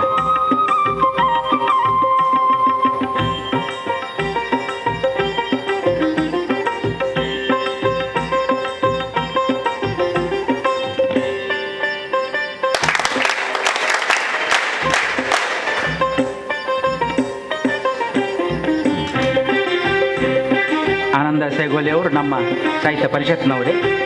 ಹಾಗೆ ಎಲ್ಲರಿಗೂ ಕೂಡ ಮತ್ತೊಮ್ಮೆ ಸ್ವಾಗತವನ್ನು ಬಯಸಿ, ಇದೀಗ ನಮ್ಮ ಜ್ಞಾನಜ್ಯೋತಿ ಪ್ರಜ್ವಲನೆಯ ಒಂದು ಸಂಪ್ರದಾಯವನ್ನು ಶ್ರೀ ಮಹೇಶ್ ಎಲ್ ಬೊಂಡಾಲ್, ಕಾರ್ಯದರ್ಶಿಗಳು, ಸಾರಸ್ವತ ವಿದ್ಯಾಸಂಸ್ಥೆಯವರು ನೆರವೇರಿಸಿಕೊಡಬೇಕು. ಎಲ್ಲ ಅತಿಥಿ ಗಣ್ಯರು ಸೇರಿಕೊಳ್ಳಬೇಕು ಅಂತ ವಿನಂತಿ ಮಾಡಿಕೊಳ್ತಾ ಇದ್ದೇವೆ.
ಪರಿಚಯವು ಕನ್ನಡದ ದೀಪ ಎಂತಕ್ಕಂಥ ಗೀತೆಯೊಂದಿಗೆ ಬಹಳ ಉತ್ತಮ ರೀತಿಯಲ್ಲಿ ಈ ಜ್ಯೋತಿ ಪ್ರಜ್ವಲನೆಗೆ ವಿಶೇಷವಾದಂಥ ಕಳೆಯನ್ನು ಕೊಟ್ಟಂಥ ನಮ್ಮ ತೋನ್ಸೆ ಸಾಂಸ್ಕೃತಿಕ ತರಬೇತಿ ಕೇಂದ್ರದ ಕಲಿಯುವ ಮಕ್ಕಳಿಗೆ ಅಭಿವಂದನೆಗಳು. ಹಾಗೆ ಶ್ರೀ ಮಹೇಶ್ ಎಲ್ ಬೊಂಡಾಲ್ ಅವರು ಅದನ್ನು ಜ್ಯೋತಿ ಪ್ರಜ್ವಲಿಸಿ ಇವತ್ತಿನ ಕನ್ನಡ ಕಲರವ ಸಾಹಿತ್ಯ ವಿಕಸನ ಈ ಕಾರ್ಯಕ್ರಮವನ್ನು, ಅದರ ಜೊತೆಗೆ ಸ್ವಾತಂತ್ರ್ಯದ ಅಮೃತ ಮಹೋತ್ಸವ ಈ ಸಂಭ್ರಮವನ್ನು ಉದ್ಘಾಟಿಸಿಕೊಟ್ಟಿದ್ದಾರೆ ಅಲ್ವಾ. ನಿಜವಾಗಿ ಕೂಡ ಅವರಿಗೆ ಹೃತ್ಪೂರ್ವಕವಾದಂಥ ಅಭಿವಂದನೆಗಳನ್ನು ಮತ್ತೊಮ್ಮೆ ಚಪ್ಪಾಳೆಯಿಂದ ನಾವು ಮಾಡಬೇಕು. ಇದೇ ರೀತಿ ಎಲ್ಲ ಅತಿಥಿಗಳು ಸೇರಿಕೊಂಡಿದ್ದಾರೆ, ಅವರನ್ನು ಕೂಡ ಅಭಿವಂದಿಸಿ ಈಗ ಮಹೇಶ್ ಎಲ್ ಬೊಂಡಾಲ್ ಅವರು ಮಾತು ಕಡಿಮೆ ಕೆಲಸ ಹೆಚ್ಚು ಅಂತವರದ್ದು ಹಾಗೆ ಮಾಡಿದ್ರಿಂದಲೇ ಇಷ್ಟು ದೊಡ್ಡ ವಿದ್ಯಾಸಂಸ್ಥೆ ಹೀಗೆ ಬೇರೆ ಬೇರೆ ಘಟಕಗಳ ಮೂಲಕವಾಗಿ, ಅದು ಆನಂದಾಶ್ರಮ ಶಾಲೆ ಇರಬಹುದು, ಗಣಪತಿ ಹೈಸ್ಕೂಲಿನ ಇನ್ನುಳಿದಂಥ ಕೆಲವು ಅಭಿವೃದ್ಧಿ ವಿಚಾರಗಳಿರಬಹುದು, ಹಾಗೆ ಪರಿಜ್ಞಾನ ಈ ಪದವಿ ಪೂರ್ವ ಕಾಲೇಜಿನವರೆಗೆ ಬಹಳ ವಿಶಿಷ್ಟವಾದ ರೀತಿಯಲ್ಲಿ ಅದು ಕೆಲಸ ಜಾಸ್ತಿ ಮಾತು ಕಡಿಮೆ ಮಾಡಿದ್ರಿಂದಲೇ ಸಾಧ್ಯ. ಹಾಗಾಗಿ ಬಹಳ ಕರ್ತವ್ಯ ಮುಖ್ಯ. ಆ ಮೂಲಕವಾಗಿ ಸಂಘಟನಾತ್ಮಕ ಚಟುವಟಿಕೆಯಿಂದ ಇಂಥ ಒಂದು ವಿದ್ಯಾಸಂಸ್ಥೆಯ ಶಿಕ್ಷಣಾರ್ಥಿಗಳಿಗೆ, ಅಂದರೆ ನೀವೆಲ್ಲ ಶಿಕ್ಷಣವನ್ನು ಮಾಡಿ ಈಗ ಈ ಕಾರ್ಯಕ್ರಮವನ್ನು ನಾವು ನಮ್ಮ ಅಧ್ಯಕ್ಷರು ಧನಂಜಯ ಕುಂಬ್ಳೆ, ಅದರ ಜೊತೆಗೆ ನಮ್ಮ ವಿಶೇಷವಾದ ರವೀಂದ್ರ ರೈ ಕಲ್ಲಿಮಾರು ಇವರಲ್ಲಿ ನಾವೆಲ್ಲ ಚರ್ಚೆ ಮಾಡಿದಾಗ ಈ ಕಾರ್ಯಕ್ರಮಗಳನ್ನೆಲ್ಲ ಎಲ್ಲಿ ಮಾಡಬೇಕು ಅಂತ ಹೇಳಿದರೆ ವಿದ್ಯಾರ್ಥಿಗಳಿಗೆ ಇವತ್ತು ಅದು ಅವಶ್ಯಕತೆ ಇದೆ. ಪಾಠೇತರ ವಿಷಯಗಳ ಜ್ಞಾನ ನಮ್ಮಲ್ಲಿ ಇಲ್ಲದಿದ್ದಾಗ ಪ್ರಜ್ಞಾವಂತ ಪ್ರಜೆಗಳಾಗಲಿಕ್ಕೆ ಸಾಧ್ಯ ಕಡಿಮೆ ಆಗುತ್ತದೆ. ಹಾಗಾಗಿ ಆ ನೆಲೆಯಲ್ಲಿ ಇವತ್ತು ಇಂಥ ಚಿಂತನೆಗಳನ್ನೆಲ್ಲ ನಾವು ಈ ಒಂದು ಉಳ್ಳಾಲ ತಾಲೂಕು ಮಟ್ಟದ್ದು ಮಾತ್ರ ಅಲ್ಲ, ಬೇರೆ ಎಲ್ಲ ಕಡೆಯಲ್ಲೂ ಕೂಡ ಸಾಹಿತ್ಯಿಕ ಚಿಂತಕರು ಅದನ್ನು ಮಾಡ್ತಾ ಬಂದಿದ್ದಾರೆ. ಆ ನೆಲೆಯಲ್ಲಿ ನಿಮಗಾಗಿ ಈ ಕಾರ್ಯಕ್ರಮ, ನೀವು ಇದರಲ್ಲಿ ತಿಳುವಳಿಕೆಗಳನ್ನು ಹೆಚ್ಚು ಮಾಡಿಕೊಳ್ಳಬೇಕು ಎಂಬ ದೃಷ್ಟಿಯಲ್ಲಿ ಭಾಳ ಒಳ್ಳೆಯ ಕಾರ್ಯಕ್ರಮ ಆಯೋಜನೆಗೆ ಅವಕಾಶ ಮಾಡಿಕೊಟ್ಟಿದ್ದಾರೆ. ನಮ್ಮ ಮಹೇಶ್ ಎಲ್ ಬೊಂಡಾಲ್ ಅವರಿಗೆ ಅಭಿವಂದನೆಗಳನ್ನು ಸಲ್ಲಿಸಿ ಕಾರ್ಯಕ್ರಮವನ್ನು ಮುಂದುವರಿಸ್ತಾ, ಇದೀಗ ಬಹಳ ಮುಖ್ಯ ಕಾರ್ಯಕ್ರಮ ಏನಂತ ಹೇಳಿದ್ರೆ, ಒಳ್ಳೆಯ ಮಾತುಗಳನ್ನು ಆಡುವವರು ಒಂದು ಉಪನ್ಯಾಸಕರಾಗಿ ಇರ್ತಾರೆ. ನಿಮ್ಮಲ್ಲಿ ಕೂಡ ಹಾಗೆ ಆ ಟೀಚರ್ ಒಳ್ಳೆಯದು, ಈ ಟೀಚರ್ ಒಳ್ಳೆಯದು, ಈ ಅಧ್ಯಾಪಕರು ಒಳ್ಳೆಯದು, ಈ ಪ್ರಾಧ್ಯಾಪಕರು ಒಳ್ಳೆಯದು ಅಂತೇಳಿ ಮಕ್ಕಳು ಚರ್ಚೆ ಮಾಡ್ತಾರೆ. ಯಾಕಂದರೆ ಆ ರೀತಿಯ ಒಂದು ಒಳ್ಳೆಯ ವಿಚಾರಗಳನ್ನು ತಿಳಿಯಪಡಿಸುವಂಥ ವಿಶೇಷವಾದಂಥ ಪ್ರತಿಭೆ ಹಾಗೂ ಅನುಭವಗಳು ಬೇಕಾಗ್ತದೆ. ಅಂಥವರನ್ನೇ ಉಪನ್ಯಾಸಕರಂತ ಹೇಳೋದು. ಹಾಗಾಗಿ ಸರ್ಕಾರಿ ಪ್ರಥಮ ದರ್ಜೆ ಕಾಲೇಜು ಬೆಳ್ತಂಗಡಿಯ ಸಹ ಪ್ರಾಧ್ಯಾಪಕರಾಗಿ ಮಾತ್ರ ಇದ್ದಾರಂತೇಳಿ ನಾವು ಕರೆಸಿದ್ದಲ್ಲ. ಅವರು ಬಹಳ ಈಗಾಗಲೇ ನಮ್ಮ ರವೀಂದ್ರ ರೈ ಹೇಳಿದ ಹಾಗೆ ಕವಿಯಾಗಿದ್ದಾರೆ, ಕವನ ಬರೀತಾರೆ, ಕವನ ಸಂಕಲನ ಬಿಡುಗಡೆ ಮಾಡಿದ್ದಾರೆ, ವಿಮರ್ಶಕರು, ಕಾದಂಬರಿ ಬಂದಿರಬಹುದು ಅಥವಾ ಬೇರೆ ಬೇರೆ ರೀತಿಯ ಕತೆ ವಿಚಾರಗಳಲ್ಲಿ ಕೂಡ ತೊಡಗಿಕೊಂಡಿರಬಹುದು, ಉಪನ್ಯಾಸಕರಾಗಿ ಮತ್ತು ವಿಚಾರಗೋಷ್ಠಿಯಲ್ಲಿ ಪ್ರಬಂಧ ಮಂಡನೆಯನ್ನು ಮಾಡಲಿಕ್ಕಾಗಿ ಅನೇಕ ಕಡೆಯಲ್ಲಿ ಭಾಗವಹಿಸಿದವರು. ಅದೇ ರೀತಿ ಎಲ್ಲಕ್ಕಿಂತಲೂ ಹೆಚ್ಚಾಗಿ ವಿದ್ವಾಂಸರಾಗಿರ್ತಕ್ಕಂಥ ಡಾಕ್ಟರ್ ಅಮೃತ ಸೋಮೇಶ್ವರ್ ಅವರ ಸುಪುತ್ರರು ಅಂತ ಹೇಳಿದ ಮೇಲೆ ಅಲ್ಲಿ ಒಂದು ರೀತಿಯ ರಕ್ತಗುಣವು ಅವರಲ್ಲಿ ಉಂಟು ಅಂತೇಳಿ ಹೇಳಲಿಕ್ಕೆ ಯಾವುದೇ ರೀತಿಯ ಸಂಶಯ ಇಲ್ಲ ಅಂತೇಳಿ ಹೇಳಿಕೊಳ್ಳುತ್ತಾ, ಇವತ್ತು ಅವರಿಗೆ ಸೂಕ್ತವಾದಂಥ ವ್ಯಕ್ತಿ ಅಂತೇಳಿ ನಾವು ಈ ಉಪನ್ಯಾಸಕ್ಕೆ ಕರೆದುಕೊಂಡಿದ್ದೇವೆ. ಡಾಕ್ಟರ್ ಚೇತನ್ ಸೋಮೇಶ್ವರ್ ಅವರು ಇದೀಗ ತಮ್ಮ ಉಪನ್ಯಾಸ ನುಡಿಯನ್ನು ನೀಡಬೇಕಾಗಿ ವಿನಂತಿ ಮಾಡಿಕೊಳ್ತಾ ಇದ್ದೇನೆ. ನಾನು ಮೊದಲ ಬಾರಿ ಈ ವಿದ್ಯಾಸಂಸ್ಥೆಗೆ ಬರ್ತಾ ಇದ್ದೇನೆ. ನಾನು ಮೂಲತಃ ಇದೇ ಊರಿನವನಾದರೂ ಕೂಡ ಇಲ್ಲಿಗೆ ಬರಲಿಕ್ಕೆ ಆಗಿರಲಿಲ್ಲ. ನಾನು ಹೆಚ್ಚು ಕಡಿಮೆ ಈ ಊರಿನ ಸಂಪರ್ಕದಿಂದ ತಕ್ಕಮಟ್ಟಿಗೆ ದೂರವಾಗಿ ಒಂದು 30 ವರ್ಷಗಳಾದವು. ಹಾಗಾಗಿ ನಾನು ನನ್ನ ಉನ್ನತ ವಿದ್ಯಾಭ್ಯಾಸವನ್ನು ದೂರದ ಮುಂಬೈಯಲ್ಲಿ ಮಾಡಿದವನು, MA ಮಾಡಿದವನು. ಆಮೇಲೆ ಬೆಳ್ತಂಗಡಿ ತಾಲೂಕಿನ ಉಜಿರೆಯಲ್ಲಿ ನನ್ನ ಸೇವೆಯ ಬಹುಪಾಲನ್ನು ಕಳೆದವನು. ಹಾಗಾಗಿ ಸ್ವಲ್ಪ ಬಂದು ಹೋಗುವುದು ಕಡಿಮೆ ಆಗಿದೆ. ಆದರೆ ನನಗೆ ಬಹಳ ಸಂತೋಷ ಏನು ಅಂದರೆ, ನಾನು ನನ್ನ ಊರಿನಲ್ಲಿ ಬಹುಶಃ ಮೊದಲ ಬಾರಿ ವೇದಿಕೆಯಲ್ಲಿ ನಿಂತು ಮಾತಾಡ್ತಾ ಇದ್ದೇನೆ. ನಮ್ಮ ಮನೆಯವರೆಲ್ಲರೂ ಕೂಡ ಆನಂದಾಶ್ರಮ ಪ್ರೌಢಶಾಲೆಯ ವಿದ್ಯಾರ್ಥಿಗಳು. ನನ್ನ ಎಳವೆಯ ಒಂದು ಕನಸು ಏನಿತ್ತು ಅಂತ ಹೇಳಿದರೆ, ಆನಂದಾಶ್ರಮ ಹೈಸ್ಕೂಲಲ್ಲಿ ಅಧ್ಯಾಪಕನಾಗಿ ಕೆಲಸ ಮಾಡಬೇಕು ಅಂತ. ಹಾಗೆ ಇದ್ದಂಥದ್ದು ನನ್ನ ದೃಷ್ಟಿಕೋನ ಆ ಕಾಲಕ್ಕೆ. ಆ ಯೋಗ ನನಗೆ ಸಿಗಲಿಲ್ಲ. ಆದರೆ ಅಂದಿನ ಅಧ್ಯಾಪಕರು ನಮ್ಮನ್ನೆಲ್ಲ ಬಹಳ ಅದ್ಭುತವಾಗಿ ಕಡೆದಿದ್ದಾರೆ, ನನ್ನಂಥವರನ್ನು. ಅಲ್ಲಿ ನಾನು ಮೊದಲ ಬಾರಿ 9ನೇ ತರಗತಿಯಲ್ಲಿ ಯಕ್ಷಗಾನದ ಪುಂಡುವೇಷ ಮಾಡಿದೆ, 9ರಲ್ಲಿ 10ರಲ್ಲಿ. ಆಮೇಲೆ PUCಗೆ ಮಂಗಳೂರಿಗೆ ಹೋದರೂ ಕೂಡ ಈ ಹೈಸ್ಕೂಲ್ನ ಮೇಲಿನ ಒಂದು ಸೆಳೆತ ಏನಿತ್ತು ಅಂದರೆ, ಮತ್ತೂ 2 ಬಾರಿ ಬಂದು ಇಲ್ಲಿ ವೇಷ ಮಾಡಿದೆ. ನನ್ನ ಅಮ್ಮ ಇಲ್ಲಿಯ ಮಾತೃ ಸಂಸ್ಥೆ ಗಣಪತಿ ಶಾಲೆ ಏನಿದೆಯೋ ಮಂಗಳೂರಲ್ಲಿ, ಅಲ್ಲಿ ಸುದೀರ್ಘವಾಗಿ 39 ವರ್ಷ ಅವರು ಅಧ್ಯಾಪಕಿಯಾಗಿ ಸೇವೆ ಸಲ್ಲಿಸಿದವರು ನರ್ಮದಾ ಅವರು. ನನಗೆ ಇವತ್ತಿಗೂ ಹೇಳಬೇಕಾದಂಥ ಒಂದು ವಿಚಾರ ಏನು ಅಂದರೆ, ಇವತ್ತು ಈ ಬಿಸಿಯೂಟದ ಒಂದು ಕಾನ್ಸೆಪ್ಟ್ ಏನಿದೆಯೋ ಅದು ಇವತ್ತು ಮಾಮೂಲಿಯಾಗಿ ಹೋಗಿದೆ. ಅಂದು ಒಂದು ಖಾಸಗಿ ಶಾಲೆಯಲ್ಲಿ ಹಳೆ ವಿದ್ಯಾರ್ಥಿಗಳನ್ನು ಮತ್ತು ದಾನಿಗಳನ್ನು ಅವರನ್ನು ಸ್ವಲ್ಪ ಮಟ್ಟಿಗೆ ಮನವೊಲಿಸಿ ಬಹುಶಃ ಆ ಪರಿಸರದಲ್ಲಿ ಮೊದಲ ಬಾರಿ ಬಿಸಿಯೂಟದ ಒಂದು ಸ್ಕೀಮನ್ನು ಯಾವುದೇ ಪ್ರಚಾರ ಇಲ್ಲದೆ ಮಾಡಿದವರು ನನ್ನ ತಾಯಿ. ನನ್ನ ನಾದಿನಿ ವಸುಂಧರಾ ಅವರು ಇದೇ ವಿದ್ಯಾಸಂಸ್ಥೆಯಲ್ಲಿ ಆಂಗ್ಲ ಭಾಷಾ ಉಪನ್ಯಾಸಕಿಯಾಗಿ ಇದ್ದು ಈಗ ಸದ್ಯ ಅವರು ರಜೆಯಲ್ಲಿದ್ದಾರೆ. ಹೀಗೆ ಒಂದು ವಿಶೇಷವಾದಂಥ ಒಂದು ಸಂಬಂಧ ಇದ್ದೇ ಇದೆ. ಇಲ್ಲಿ ಅನೇಕ ಹಿರಿಯರಿದ್ದಾರೆ. ಇವರಲ್ಲಿ ಇಬ್ಬರು ನನಗೆ ನಿಡುಗಾಲದ ಸ್ನೇಹಿತರೆ. ಹಿರಿಯರಾದಂಥ ತೋನ್ಸೆ ಪುಷ್ಕಳ್ ಕುಮಾರ್ ಅವರು ತಮ್ಮ ಆಗಲೇ ಹೇಳಿದ್ರಲ್ಲ ಸಕಲಕಲಾ ವಲ್ಲಭ ಅಂತ. ಹಾಗಾಗಿ ಅವರ ವಿಶೇಷವಾಗಿ ಫ್ಯಾಮಿಲಿ ಯಕ್ಷಗಾನಕ್ಕೂ ಕೂಡ ತಮ್ಮನ್ನು ಸಮರ್ಪಿಸಿಕೊಂಡದ್ದು. ನನ್ನ ತಂದೆಯವರು ಅನುವಾದಿಸಿದಂಥ ಕಂಬಾರರ ಜೋಕುಮಾರ ಸ್ವಾಮಿ ಅದು ನಾಡಿನ ಅನೇಕ ಕಡೆ ಬಹಳ ವೈಭವದ ಪ್ರದರ್ಶನ ಕಂಡಾಗ ಅಲ್ಲಿ ಹಿನ್ನೆಲೆಯಾಗಿ ಯಕ್ಷಗಾನವನ್ನು ಅಳವಡಿಸಿಕೊಂಡಿದ್ದರು. ಆಗ ಅವರ ಹಿರಿಯ ಸಹೋದರ ತೋನ್ಸೆ ಜಯಂತ್ ಕುಮಾರ್ ಅವರು ಆ ಭಾಗವತಿಕೆಯನ್ನು ನಿರ್ವಹಿಸಿದವರು. ನನಗೆ ಇಲ್ಲಿ ಹೇಳಲೇಬೇಕಾದಂಥ ಒಂದು ಸಣ್ಣ ಸಂಗತಿ ಇವತ್ತಿಗೆ ನೆನಪುಳಿದಂಥದ್ದು. ಒಮ್ಮೆ ಮನೆಗೆ ಬಂದರು. ಅವರ ಬೆಲ್ಟಿನ ಹತ್ರ ಒಂದು ಸಣ್ಣ ಸಾಧನ ಇತ್ತು. ನಾನು ನೋಡಿಯೇ ಇರಲಿಲ್ಲ. ಇದೇನು ಸರ್ ಅಂತ ಕೇಳಿದೆ. ಇವತ್ತು ಎಲ್ಲರ ಕೈಯಲ್ಲಿ ಮೊಬೈಲ್ ಇದೆ. ಮೊಬೈಲ್ ಬರುವುದಕ್ಕಿಂತ ಸ್ವಲ್ಪ ಮೊದಲು ಒಂದು ಸಣ್ಣ ಸಾಧನ ಬಂದಿತ್ತು, ಪೇಜರ್ ಅಂತ ಅದರ ಹೆಸರು.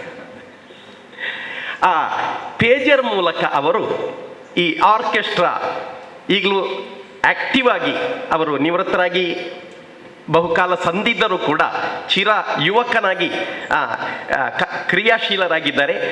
ಆ ಒಂದು ಪೇಜರ್ ಯಾಕೆ ಅಂತ ಕೇಳಿದಾಗ ಅವರ ಆರ್ಕೆಸ್ಟ್ರಾದ ಸದಸ್ಯರನ್ನು ಸಂಪರ್ಕಿಸುವುದಕ್ಕೆ ನಾನು ಇದನ್ನು ಇಟ್ಟುಕೊಂಡಿದ್ದೇನೆ ಎಂದು ಹೇಳಿದರು.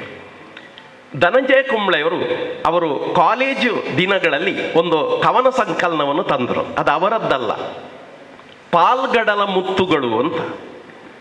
ಹಾಗಾಗಿ ಅವರು ಆ ಸಂಕಲನದಲ್ಲಿ ಅನೇಕ ಕವಿಗಳ ಕವನಗಳನ್ನು ಆಯ್ಕೆ ಮಾಡಿ ಅದನ್ನೊಂದು ಸಂಕಲನವಾಗಿ ಪ್ರಕಟಿಸಿದರು. ಅದರಲ್ಲಿ ನನ್ನದು ಒಂದೆರಡು ಕವನಗಳು ಇವೆ ಎನ್ನುವುದು ನನಗೆ ಒಂದು ಧನ್ಯತೆಯ ಭಾವ. ಅಂದರೆ ಅವರು ಆ ಕಾಲದಿಂದಲೂ ಕೂಡ ಕನ್ನಡ ಎನ್ನುವಂಥದ್ದು ಅವರಿಗೆ ಕೇವಲ ಹೊಟ್ಟೆ ಹೊರೆಯುವಂಥ ಸಾಧನ ಅಲ್ಲ, ಅದು ಅವರಿಗೆ ಒಂದು ಪ್ಯಾಷನ್, ಅದೊಂದು ಹಂಬಲ ಎನ್ನುವುದಕ್ಕಾಗಿ ಈ ಮಾತುಗಳನ್ನು ಹೇಳ್ತಾ ಇದ್ದೇನೆ. ಇನ್ನು ಸಮಯದ ಮಿತಿಯಲ್ಲಿ ನಾನು ಅನೇಕ ಅಂಶಗಳನ್ನು ಕ್ರೋಢೀಕರಿಸಿದ್ದೇನಾದರೂ ಕೂಡ ಒಂದಷ್ಟು ವಿಚಾರಗಳನ್ನು ಮಾತ್ರ ನಾನು ಇವತ್ತು ಹೇಳಲು ಬಯಸುತ್ತೇನೆ. ಅದರಲ್ಲೂ ಕೂಡ ಎಲ್ಲವೂ ಒಂದು ಏಕರೂಪದಲ್ಲಿ ಇಲ್ಲದಿರಬಹುದು, ಸ್ವಲ್ಪ ಚದುರಿ ಇರಬಹುದು. ತಾವು ದಯವಿಟ್ಟು ಕ್ಷಮಿಸಬೇಕು ಅಂತ ಕೇಳ್ತಾ ಇದ್ದೇನೆ. ಇಲ್ಲಿ ವೇದಿಕೆಯಲ್ಲಿ ಇರುವಂಥ ಅನೇಕ ಹಿರಿಯರು ಪ್ರತಿಯೊಬ್ಬರು ಕೂಡ ಅವರ ಮನೆ ಮಾತು ಯಾವುದು ಅಂತ ಕೇಳಿದರೆ ಕೊಂಕಣಿ ಅಂತ ಹೇಳಿಯಾರು, ಮಲಯಾಳಂ ಅಂತ ಹೇಳಿಯಾರು, ತುಳು ಅಂತ ಹೇಳಿಯಾರು, ಇನ್ಯಾವುದೋ ಭಾಷೆ ಇರ್ಬೋದು. ಇಲ್ಲಿ ಇರುವಂಥ ವಿದ್ಯಾರ್ಥಿನಿಯರು ಈ ದಕ್ಷಿಣ ಕನ್ನಡದ ಒಂದು ವೈಶಿಷ್ಟ್ಯ ಏನು ಅಂದರೆ, ನಮ್ಮಲ್ಲಿ ಅನೇಕ ಜಿಲ್ಲೆಗಳಿವೆ.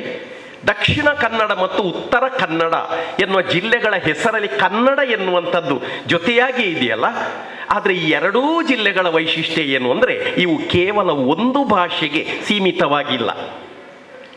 ನಾನು ಎಷ್ಟೋ ಬಾರಿ ತರಗತಿಗೆ ಹೋಗುವಾಗ ನಮ್ಮ ವಿದ್ಯಾರ್ಥಿಗಳೆಲ್ಲ ತುಳುವಿನಲ್ಲೇ ಮಾತಾಡ್ತಾ ಇರ್ತಾರೆ. ನಾನು ಬರ್ತಾ ನನ್ನ ತಲೆ ಕಂಡ ಹಾಗೆಲ್ಲ ಬತ್ತೀರಿಯ ಅಂತ. ಇದು ಇಲ್ಲಿಯ ಜನರ ಜಾಯಮಾನ. ಇದೇನೂ ಅಪರಾಧ ಅಲ್ಲ.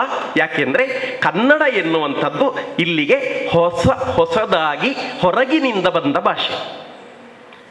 ಇಲ್ಲಿ ಅನೇಕರಿಗೆ ನನಗೆ ಆಶ್ಚರ್ಯ ಆಯಿತು. ಒಂದು ಸಂದರ್ಭದಲ್ಲಿ ನಾನು ಹೊಳೆನರಸೀಪುರ ಎನ್ನುವಲ್ಲಿ, ಹಾಸನ ಜಿಲ್ಲೆಯ ಹೊಳೆನರಸೀಪುರದಲ್ಲಿ ಇದ್ದಾಗ ಅಲ್ಲಿ ಪಕ್ಕದಲ್ಲಿ ಒಬ್ಬರು ಪೊಲೀಸ್ ಕಾನ್ಸ್ಟೇಬಲ್ ಇದ್ದರು.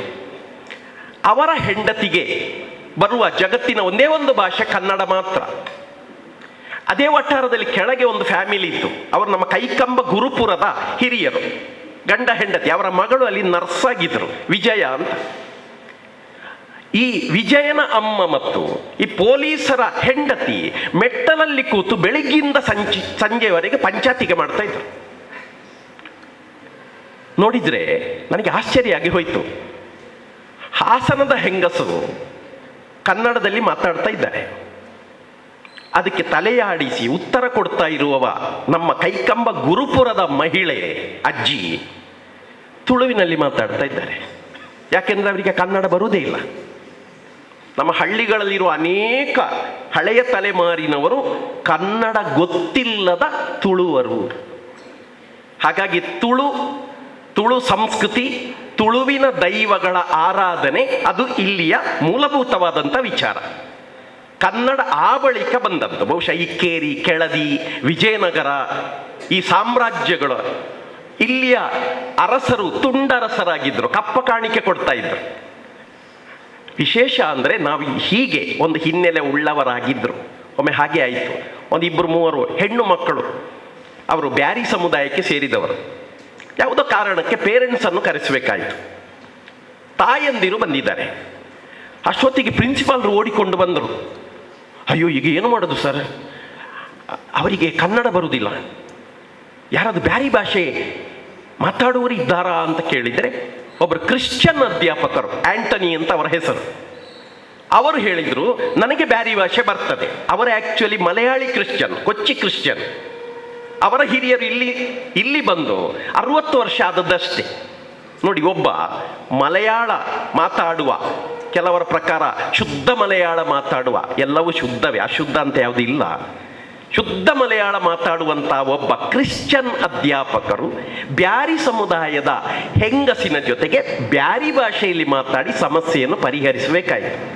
ಇದು ನಮ್ಮ ದಕ್ಷಿಣ ಕನ್ನಡದ ವಾಸ್ತವ. ಇಲ್ಲಿ ಒಂದು ಕಾಲಕ್ಕೆ ಒಂದು ಹಣೆಪಟ್ಟಿ ಇತ್ತು ಈ ಜಿಲ್ಲೆಗೆ, ಬುದ್ಧಿವಂತರ ಜಿಲ್ಲೆ ಅಂತ. ಈಗ ಹಾಗೆ ಕರೀಲಿಕ್ಕೆ ಧೈರ್ಯ ಬರುವುದಿಲ್ಲ ನನಗೆ. ಯಾಕೆಂದರೆ ನಮ್ಮ ಜಿಲ್ಲೆಯ ಇತ್ತೀಚಿನ ಪರಿವರ್ತನೆಗಳನ್ನು ಕಂಡಾಗ ಒಂದು ಕಾಲಕ್ಕೆ ಜಗತ್ತಿಗೆ ಅಥವಾ ವಿಶೇಷವಾಗಿ ಒಂದು ಸಾಹಿತ್ಯಕ್ಕೆ ಮೊದಲ ಬಾರಿ ತೆರೆದುಕೊಂಡಂತಹ ದಕ್ಷಿಣ ಕನ್ನಡ, ಅದರಲ್ಲೂ ವಿಶೇಷವಾಗಿ ಕನ್ನಡದ ಮೊದಲ ಕಾದಂಬರಿ, ಕನ್ನಡದ ಮೊದಲ ಕತೆ, ಇದನ್ನೆಲ್ಲ ನಾಡಿಗೆ ಕೊಟ್ಟವರೆಲ್ಲ ದಕ್ಷಿಣ ಕನ್ನಡದವರು. ಕನ್ನಡದ ಮೊದಲ ಪತ್ರಿಕೆ ಹುಟ್ಟಿದ್ದು ದಕ್ಷಿಣ ಕನ್ನಡದಲ್ಲಿ. ಅದರಲ್ಲೂ ವಿಶೇಷವಾಗಿ ಕನ್ನಡವನ್ನು ಮನೆಯಲ್ಲಿ ಮಾತಾಡದಂಥ ಸಾರಸ್ವತ ಸಮುದಾಯ ಏನಿದೆಯೋ ಇವರು ಕನ್ನಡದ ಕೆಲಸ ಮಾಡಿದ್ದು.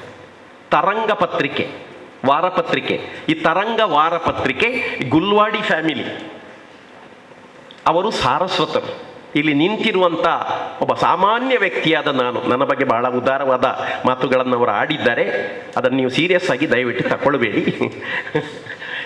ನನ್ನಂಥ ಒಬ್ಬ ಸಾಮಾನ್ಯ ವ್ಯಕ್ತಿ ಮನೆಯಲ್ಲಿ ಮಲಯಾಳ ಮಾತಾಡುವ, ಗೆಳೆಯರ ಜೊತೆಗೆ ತುಳು ಮಾತಾಡುವ, ಚೂರುಪಾರು ಕೊಂಕಣಿ ಅರ್ಥ ಆಗುವ, ಹಿಂದಿ ಮರಾಠಿ ಚೂರು ಚೂರು ಬರುವಂಥ ಒಬ್ಬ ವ್ಯಕ್ತಿ.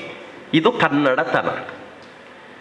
ಕನ್ನಡ ನಾಡಿನ ವರಕವಿ ಅಂತ ನಾವು ಕರೆಯುವಂಥ ಬೇಂದ್ರೆ ಅವರ ಸರ್ನೇಮೇ ಹೇಳುತ್ತದೆ ಅವರು ಮರಾಠಿ ಮೂಲದವರು. Is a Maharashtrian. ಶಂಭಾ ಜೋಶಿ ಅಂತ ಇನ್ನೊಬ್ಬರು ದೊಡ್ಡ ವಿದ್ವಾಂಸರು, ಅವರ ಮನೆ ಮಾತು ಮರಾಠಿ. ಅದೇ ರೀತಿಯಲ್ಲಿ ಶ್ರೀನಿವಾಸ ಎನ್ನುವ ಕಾವ್ಯನಾಮದಿಂದ ಬರೆದಂಥ ಕನ್ನಡದ ಶ್ರೇಷ್ಠ ಕಥೆಗಾರರಾದಂಥ ಮಾಸ್ತಿ ವೆಂಕಟೇಶ ಅಯ್ಯಂಗಾರ್ ಅವರ ಮನೆ ಮಾತು ತಮಿಳು. ಅವರು ಹುಟ್ಟಿ ಬೆಳೆದದ್ದು ಕೋಲಾರದಲ್ಲಿ. ನಾವಿಲ್ಲಿ ತುಳು ಮಾತಾಡುವ ಹಾಗೆ ಕೋಲಾರ ಬಳ್ಳಾರಿಗಳಲ್ಲಿ ಅಲ್ಲಿಯ ಜನ ವ್ಯವಹಾರಕ್ಕೆ ಅವರು ತೆಲುಗನ್ನು ಬಳಸ್ತಾರೆ. ಒಂದು ಕಡೆ ತಮಿಳು, ಇನ್ನೊಂದು ಕಡೆ ತೆಲುಗು.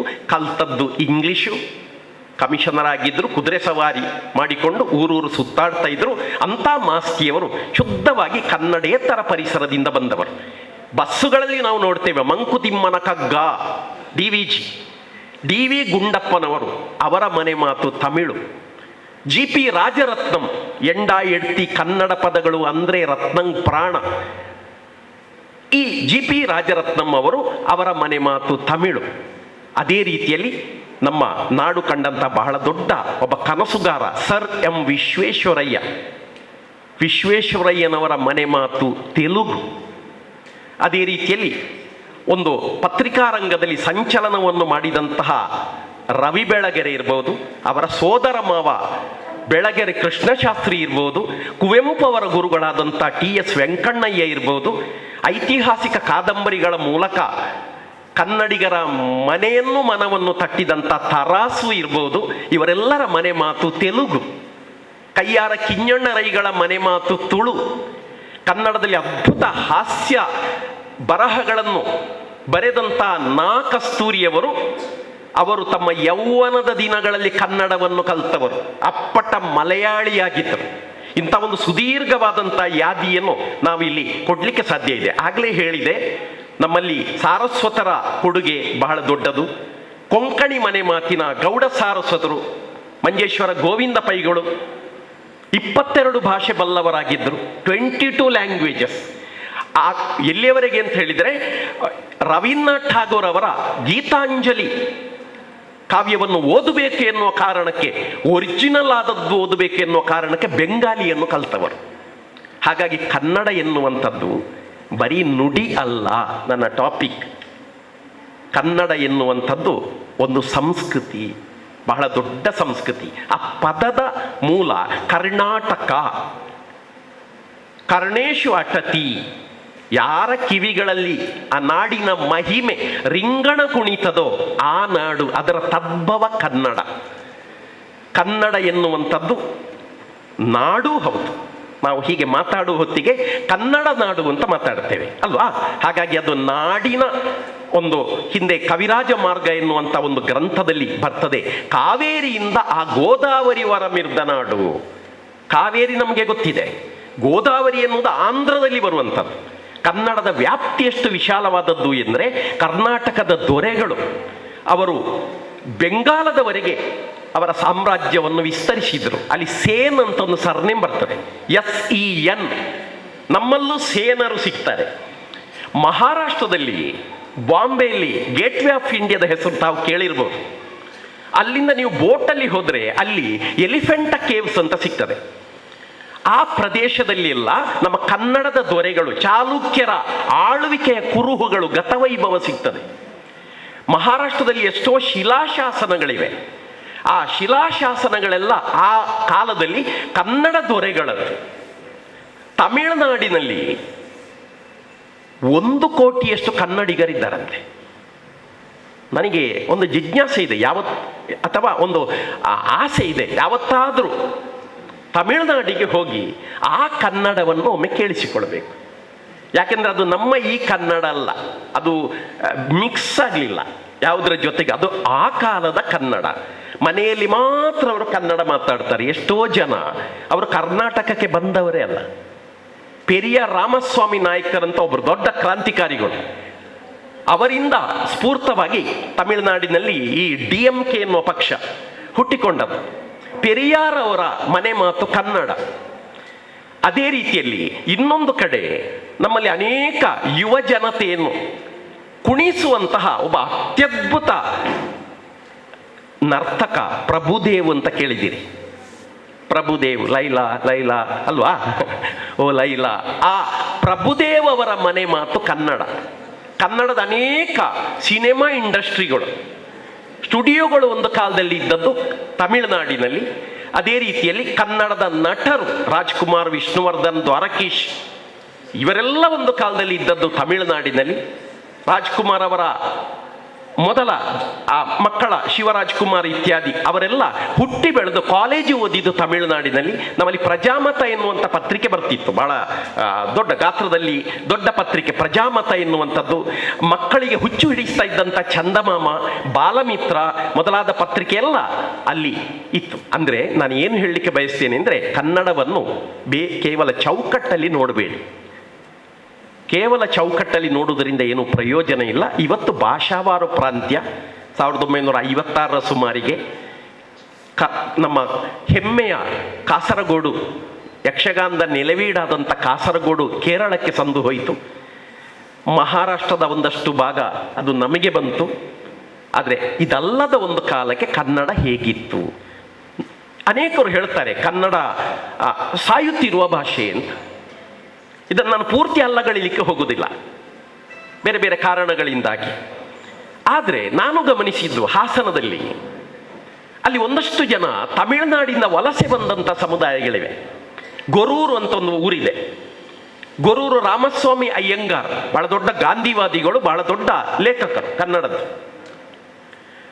ಗುರೂರು ಅವರಾಗಲಿ ಅಥವಾ ತಮಿಳುನಾಡಿನ ಮುಖ್ಯಮಂತ್ರಿಯಾಗಿದ್ದಂಥ ಜಯಲಲಿತಾ ಅವರಾಗಲಿ, ಹೀಗೆ ವಲಸೆ ಬಂದಂಥ ಒಂದಷ್ಟು ತಮಿಳರು ಅವರ ನೆಕ್ಸ್ಟ್ ಜನ್ರೇಷನ್ ಮಕ್ಕಳು ಹೆಚ್ಚಾಗಿ ಮಾತಾಡೋದು ಕನ್ನಡದಲ್ಲಿ.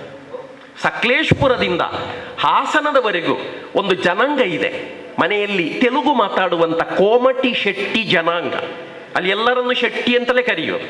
ನೇಕಾರ ಶೆಟ್ಟಿ, ಕುಂಬಾರ ಶೆಟ್ಟಿ, ಕೋಮಟಿ ಶೆಟ್ಟಿ ಅಂದರೆ ವ್ಯಾಪಾರಿಗಳು ಅಂತ ಅರ್ಥ. ನಾನೇ ಗಮನಿಸಿದ್ದೇನೆ, ಅಂಥವರೊಬ್ಬ ಮನೆಯಲ್ಲಿ ನಾನು ಬಾಡಿಗೆಗಿದ್ದೆ. ಅಪ್ಪ ಅಮ್ಮ ತೆಲುಗಲ್ಲಿ ಮಾತಾಡ್ತಾರೆ, ಆ ತೆಲುಗು ಸ್ವಲ್ಪ ಚೇಂಜ್ ಆಗಿದೆ, ಆದರೆ ಮಕ್ಕಳು ಕನ್ನಡದಲ್ಲೇ ಮಾತಾಡ್ತಾರೆ. ಅಂದರೆ ಒಂದು ಕಡೆ ಕಳ್ಕೊಂಡದ್ದು ಇನ್ನೊಂದು ಕಡೆ ಫುಲ್ಫಿಲ್ ಆಗಿದೆ. ಹಾಗಾಗಿ ಕನ್ನಡ ಉಳೀತದೆ, ಉಳಿಬೇಕು. ಆದರೆ ಉಳಿಬೇಕಾದರೆ ನಾವೇನು ಮಾಡಬೇಕು, ನಾವು ಮಾಡಬೇಕಾದದ್ದು ಏನು ಎನ್ನುವಂಥದ್ದನ್ನು ಸ್ವಲ್ಪ ನಾವು ಯೋಚನೆ ಮಾಡಬೇಕು. ಕನ್ನಡ ಸಾಹಿತ್ಯ ಪರಿಷತ್ತಿನ ಕಾರ್ಯಕ್ರಮ, ನಾನು ಓದಿದ ಹಿಂದಿನ ಒಂದು ಆ ಬರಹದ ಪ್ರಕಾರ, ಹಿಂದೆ ದೊಡ್ಡ ಸಾಹಿತ್ಯ ಸಮ್ಮೇಳನ, ಹೋಬಳಿ, ತಾಲೂಕು, ಜಿಲ್ಲೆ ಅಲ್ಲ, ಅಖಿಲ ಭಾರತ ಸಾಹಿತ್ಯ ಸಮ್ಮೇಳನಕ್ಕೂ ಕೂಡ ಇಷ್ಟೇ ಆಡಿಯನ್ಸ್ ಇದ್ರು.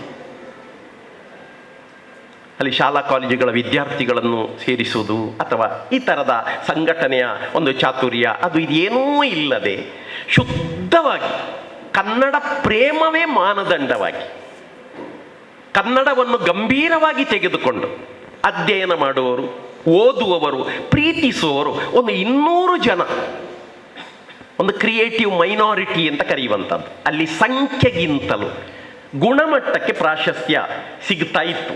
ಅಂದಿನಿಂದ ಕನ್ನಡ ಸಮ್ಮೇಳನಗಳ ಸ್ವರೂಪ ಬೇರೆ ಬೇರೆಯಾಗಿದೆ. ಧನಂಜಯವರಿದ್ದಾರೆ, ಅವರ ವಿಭಾಗವನ್ನು ಕಟ್ಟಿ ಬೆಳೆಸಿದಂಥ ಒಬ್ಬರು ಹಿರಿಯರು ಎಸ್ ವಿ ಪರಮೇಶ್ವರ ಭಟ್ಟರು. ಪರಮೇಶ್ವರ ಭಟ್ಟರು ಒಂದು ಮಾತು ಹೇಳ್ತಾ ಇದ್ದರು, ಕನ್ನಡಿಗರು ಕೊಂಡಾಡುವುದರಲ್ಲಿ ನಿಸ್ಸೀಮರು, ಕೊಂಡು ಆಡುವುದರಲ್ಲಿ ಅಲ್ಲ ಅಂತ. ಹಾಗಾಗಿ ಇದು ಕನ್ನಡದ ಒಂದು ದುರಂತ. ಒಂದು ದೊಡ್ಡ ಹೆರಿಟೇಜ್ ಇದೆ ಕನ್ನಡಕ್ಕೆ. ನಮ್ಮ ದೇಶದಲ್ಲಿರುವಂಥ ಭಾಷೆಗಳಲ್ಲಿ ಸಂಸ್ಕೃತ, ತಮಿಳನ್ನು ಹೊರತುಪಡಿಸಿದರೆ 3rd ಪ್ಲೇಸ್. ಈ ಲಿಪಿಯುಳ್ಳ ಭಾಷೆಗಳಿವೆಲ್ಲ ನಮ್ಮಲ್ಲಿ, ಗ್ರಂಥಸ್ಥ ಭಾಷೆಗಳಲ್ಲಿ 3ನೇ ಸ್ಥಾನವನ್ನು ಕನ್ನಡ. ಇನ್ನೂ ಕೆಲವು ವಿದ್ವಾಂಸರು ಹೇಳ್ತಾರೆ, ಇಲ್ಲ ಅದಕ್ಕಿಂತಲೂ ತುಳುವೇ ಹೆಚ್ಚು ಪ್ರಾಚೀನ ಅಂತಲೂ ಹೇಳುವವರಿದ್ದಾರೆ. ಹಾಗಾಗಿ ಇಂಥ 3ನೇ ಪ್ಲೇಸ್ ಇರುವಂಥ ಕನ್ನಡ 8 ಜ್ಞಾನಪೀಠ ಪ್ರಶಸ್ತಿಗಳನ್ನು ತನ್ನದಾಗಿಸಿಕೊಂಡಂಥ ಭಾಷೆ, ಬೇರೆ ಬೇರೆ ಸಮುದಾಯಗಳು ಪ್ರೀತಿಸಿರುವಂಥ ಭಾಷೆ. ಮಹಾರಾಷ್ಟ್ರದಿಂದ ವಲಸೆ ಬಂದಂಥ ಚಿತ್ಪಾವನರಿದ್ದಾರೆ ನಮ್ಮ ಊರಲ್ಲಿ, ಬೆಳ್ತಂಗಡಿ, ಕಾರ್ಕಳದಲ್ಲಿ. ಅವರು ಇಲ್ಲಿಯವರೇ ಆಗಿ ಹೋಗಿ ಯಕ್ಷಗಾನ ಮೇಳಗಳನ್ನು, ಅರಸಿನ ಮಕ್ಕಿಯಲ್ಲಿ ಒಂದು ಯಕ್ಷಗಾನ ಮೇಳ ಇದೆ, ಭಾಗವತರು, ಮದ್ದಳೆಯವರು, ಚಂಡೆಯವರು, ಅರ್ಥಧಾರಿಗಳೆಲ್ಲ ಮರಾಠಿ ಮನೆ ಮಾತಿನ ಚಿತ್ಪಾವನರು. ಹೀಗೆ ಕನ್ನಡ ಎಲ್ಲವನ್ನೂ ಕೂಡ ತನ್ನ ಒಳಗೆ ಅದು ಸೆಳೆದುಕೊಂಡಿದೆ ಎನ್ನುವಂಥದ್ದು ಸತ್ಯವೇ. ಆದರೂ ಸಮುದ್ರದ ಬಗ್ಗೆ ಹೇಳ್ತೇವೆ. ನಾನು ಸಮುದ್ರ ತೀರದವನು. ಸಮುದ್ರ ಅಂದರೆ ನನಗೆ ಬಹಳ ಹುಚ್ಚಿತ್ತು ಒಂದು ಕಾಲದಲ್ಲಿ, ಈಗಲೂ ಇದೆ, ಅವಕಾಶಗಳು ಕಮ್ಮಿ. ಸಮುದ್ರದಲ್ಲಿ ಕೆಲವೊಮ್ಮೆ ಏನಾಗ್ತದೆ ಅಂದರೆ, ಈ ಹೊಳೆ ನದಿಯ ನೀರನ್ನು ಕೆಲವೊಮ್ಮೆ ಅದು ತಕೊಳ್ಳುವುದಿಲ್ಲ ಅಂತ, ಕೆಲವು ಸಂದರ್ಭದಲ್ಲಿ ಅದು ಬಂದದನ್ನು ರಿಜೆಕ್ಟ್ ಮಾಡಿಬಿಡ್ತದೆ ಅಂತ.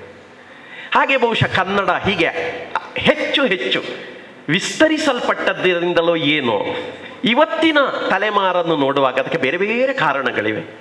ಕನ್ನಡವನ್ನು ಕಟ್ಟಿ ಬೆಳೆಸಿದವರು ನಮ್ಮಲ್ಲಿ ಮಿಷನರಿಗಳು. ಮಿಷನರಿಗಳ ಕೊಡುಗೆ ಬಹಳ ದೊಡ್ಡದು. ಒಬ್ಬರು ಐಮ ಮುತ್ತಣ್ಣ ಅಂತ ಒಬ್ಬರು ವಿದ್ವಾಂಸರು, ಅವ್ರದ್ದೊಂದು ಗ್ರಂಥವೇ ಇದೆ, ಮಿಷನರಿಗಳ ಕನ್ನಡ ಸೇವೆ ಅಂತ. ಶಾಸನಗಳನ್ನು ಮೊದಲ ಬಾರಿ ಸಂಶೋಧಿಸಿ, ಲಾವಣಿಗಳನ್ನು ಮೊದಲು ಸಂಶೋಧಿಸಿ, ಕನ್ನಡದ ದಿ ಬೆಸ್ಟ್ ಅಂತ ಕರೆಯುವ ಕಿಟ್ಟೆಲ್ ನಿಘಂಟು, ಇಷ್ಟು ದೊಡ್ಡ ಸೇವೆಯನ್ನು ಮಾಡಿದ್ದಾರೆ. ಆದರೆ ಇತ್ತೀಚಿನ ದಿನಗಳಲ್ಲಿ ಮತ್ತು ಅವತ್ತು ಹೇಗಿತ್ತು ಎನ್ನುವುದಕ್ಕೊಂದು 2 ಉದಾಹರಣೆಗಳನ್ನು ಕೊಡ್ತೇನೆ. 20ನೇ ಶತಮಾನದ ಆರಂಭದಲ್ಲಿ ನಮ್ಮಲ್ಲಿ ಶಾಲಾ ಕಾಲೇಜುಗಳು ಆಗ ತಾನೇ ಪ್ರವರ್ಧಮಾನಕ್ಕೆ ಬಂದ ಕಾಲದಲ್ಲಿ ಇಂಗ್ಲಿಷ್ ಟೀಚ್ ಮಾಡುವ ಪ್ರೊಫೆಸರಿಗೆ ಆ ಕಾಲದಲ್ಲಿ 1000 ರೂಪಾಯಿ ಸಂಬಳ. ನೀವು ಲೆಕ್ಕ ಹಾಕಿ, ಅವತ್ತಿನ 1000. ಕನ್ನಡ ಪಾಠ ಮಾಡುವವರನ್ನು ಶಾಸ್ತ್ರಿಗಳು ಅಂತ ಕರೀತಾ ಇದ್ರು. ಅದಕ್ಕೆ ತಕ್ಕಾಗಿ ಅವರು ಕೂಡ ತಲೆಗೆ ರುಮಾಲು, ಕಚ್ಚೆ ಎಲ್ಲ ಹಾಕಿಕೊಂಡು ಅವರು ಬರ್ತಾ ಇದ್ರು. ಅವರಿಗೆ 100 ರೂಪಾಯಿ ಸಂಬಳ. ಒಂದೇ ವಿದ್ಯಾಸಂಸ್ಥೆಯಲ್ಲಿ ಇಂಗ್ಲೀಷಿಗೆ ಇದ್ದಂಥ ಸ್ಥಾನಮಾನವೇ ಬೇರೆ, ಕನ್ನಡಕ್ಕೆ ಇದ್ದಂತಹ ಸ್ಥಾನಮಾನ ಇಲ್ಲ. ಇಂಥ ಒಂದು ಸ್ಥಿತಿ ಇತ್ತು. ಇವತ್ತು ಅಂಥ ಸ್ಥಿತಿ ಇಲ್ಲ. ಆದರೆ ಪ್ರತಿಯೊಬ್ಬರೂ ತಮ್ಮನ್ನು ತಾವು ಆತ್ಮಶೋಧನೆ ಮಾಡಿಕೊಂಡ್ರೆ, ಈಗ ನನ್ನದೇ ಒಂದು ಪ್ರಶ್ನೆ ನನ್ನ ಎಳೆಯ ವಿದ್ಯಾರ್ಥಿಗಳಿಗೆ, ನಿಮ್ಮಲ್ಲಿ ಪ್ರೈಮರಿ ಹೈಸ್ಕೂಲಲ್ಲಿ ಇಂಗ್ಲೀಷ್ ಓದಿದಂಥವರು ಅನೇಕರು ಸಿಗ್ತೀರಿ, ಕನ್ನಡ ಶಾಲೆಯಲ್ಲಿ ಓದಿದವರು ಇರ್ತೀರಿ, ಗ್ರಾಮಾಂತರ ಪ್ರದೇಶವಾದ್ದರಿಂದ. ನೀವೇ ನಾಳೆ ವಿವಾಹಿತರಾಗಿ ಗೃಹಸ್ಥನು ಗೃಹಿಣಿಯೋ ಆದಾಗ ನಿಮ್ಮ ಮಕ್ಕಳನ್ನು ನೀವು ಯಾವ ಮಾಧ್ಯಮಕ್ಕೆ ಕಳುಹಿಸ್ತೀರಿ? ನನ್ನ ಅಮ್ಮನ ಕತೆ ಹೇಳ್ತಾ ಇದ್ದೆ. ಆ ಕಾಲದಲ್ಲಿ ಗಣಪತಿ ಶಾಲೆಯಲ್ಲಿ ಅನೇಕ ಅಧ್ಯಾಪಕಿಯರಿದ್ದರು. ಅವರು ರಿಟೈರ್ ಆಗಿ 22 ವರ್ಷ ಆಯಿತು, 22 ಇಯರ್ಸ್. ಆಗ ನಿವೃತ್ತಿಯಿಂದ ತೆರವಾದ ಜಾಗಗಳು ಇನ್ನೂ ಭರ್ತಿಯೇ ಆಗಲಿಲ್ಲ. ಆ ಕಾಲದಲ್ಲಿ ವಿದ್ಯಾರ್ಥಿಗಳು ಬರ್ತಾ ಇದ್ದವರು ಯಾರು ಕೊನೆಗೆ ಅಂದರೆ ಆ ಪರಿಸರದಲ್ಲಿ ಹೊರಗಿನಿಂದ ಬಂದಂಥ, ಆಂಧ್ರದ ಕಡೆಯಿಂದ ಬಂದಂತಹ ಈ ಕಡ್ಲೆ ಇತ್ಯಾದಿಗಳನ್ನು ಮಾರುವಂತಹ ಸಮುದಾಯಗಳು. ನೋಡಿ ಎಂಥ ವ್ಯಂಗ್ಯ ನೋಡಿ ಇದು. ಕನ್ನಡವನ್ನು, ಶಾಲೆಯನ್ನು ಸ್ವಲ್ಪ ಕಾಲ ಉಳಿಸಿದ್ದು ನಾವಲ್ಲ, ಹೊರಗಿನಿಂದ ಬಂದ ಬಡವರ ಮಕ್ಕಳು. ಇವತ್ತು ಭಾಷೆಯಲ್ಲಿ ಕೂಡ ಇಂಥ ಒಂದು ಕ್ಲಿಯರ್ ಕಟ್ ಆದಂಥ ಡಿವಿಷನ್ ಆಗಿದೆ.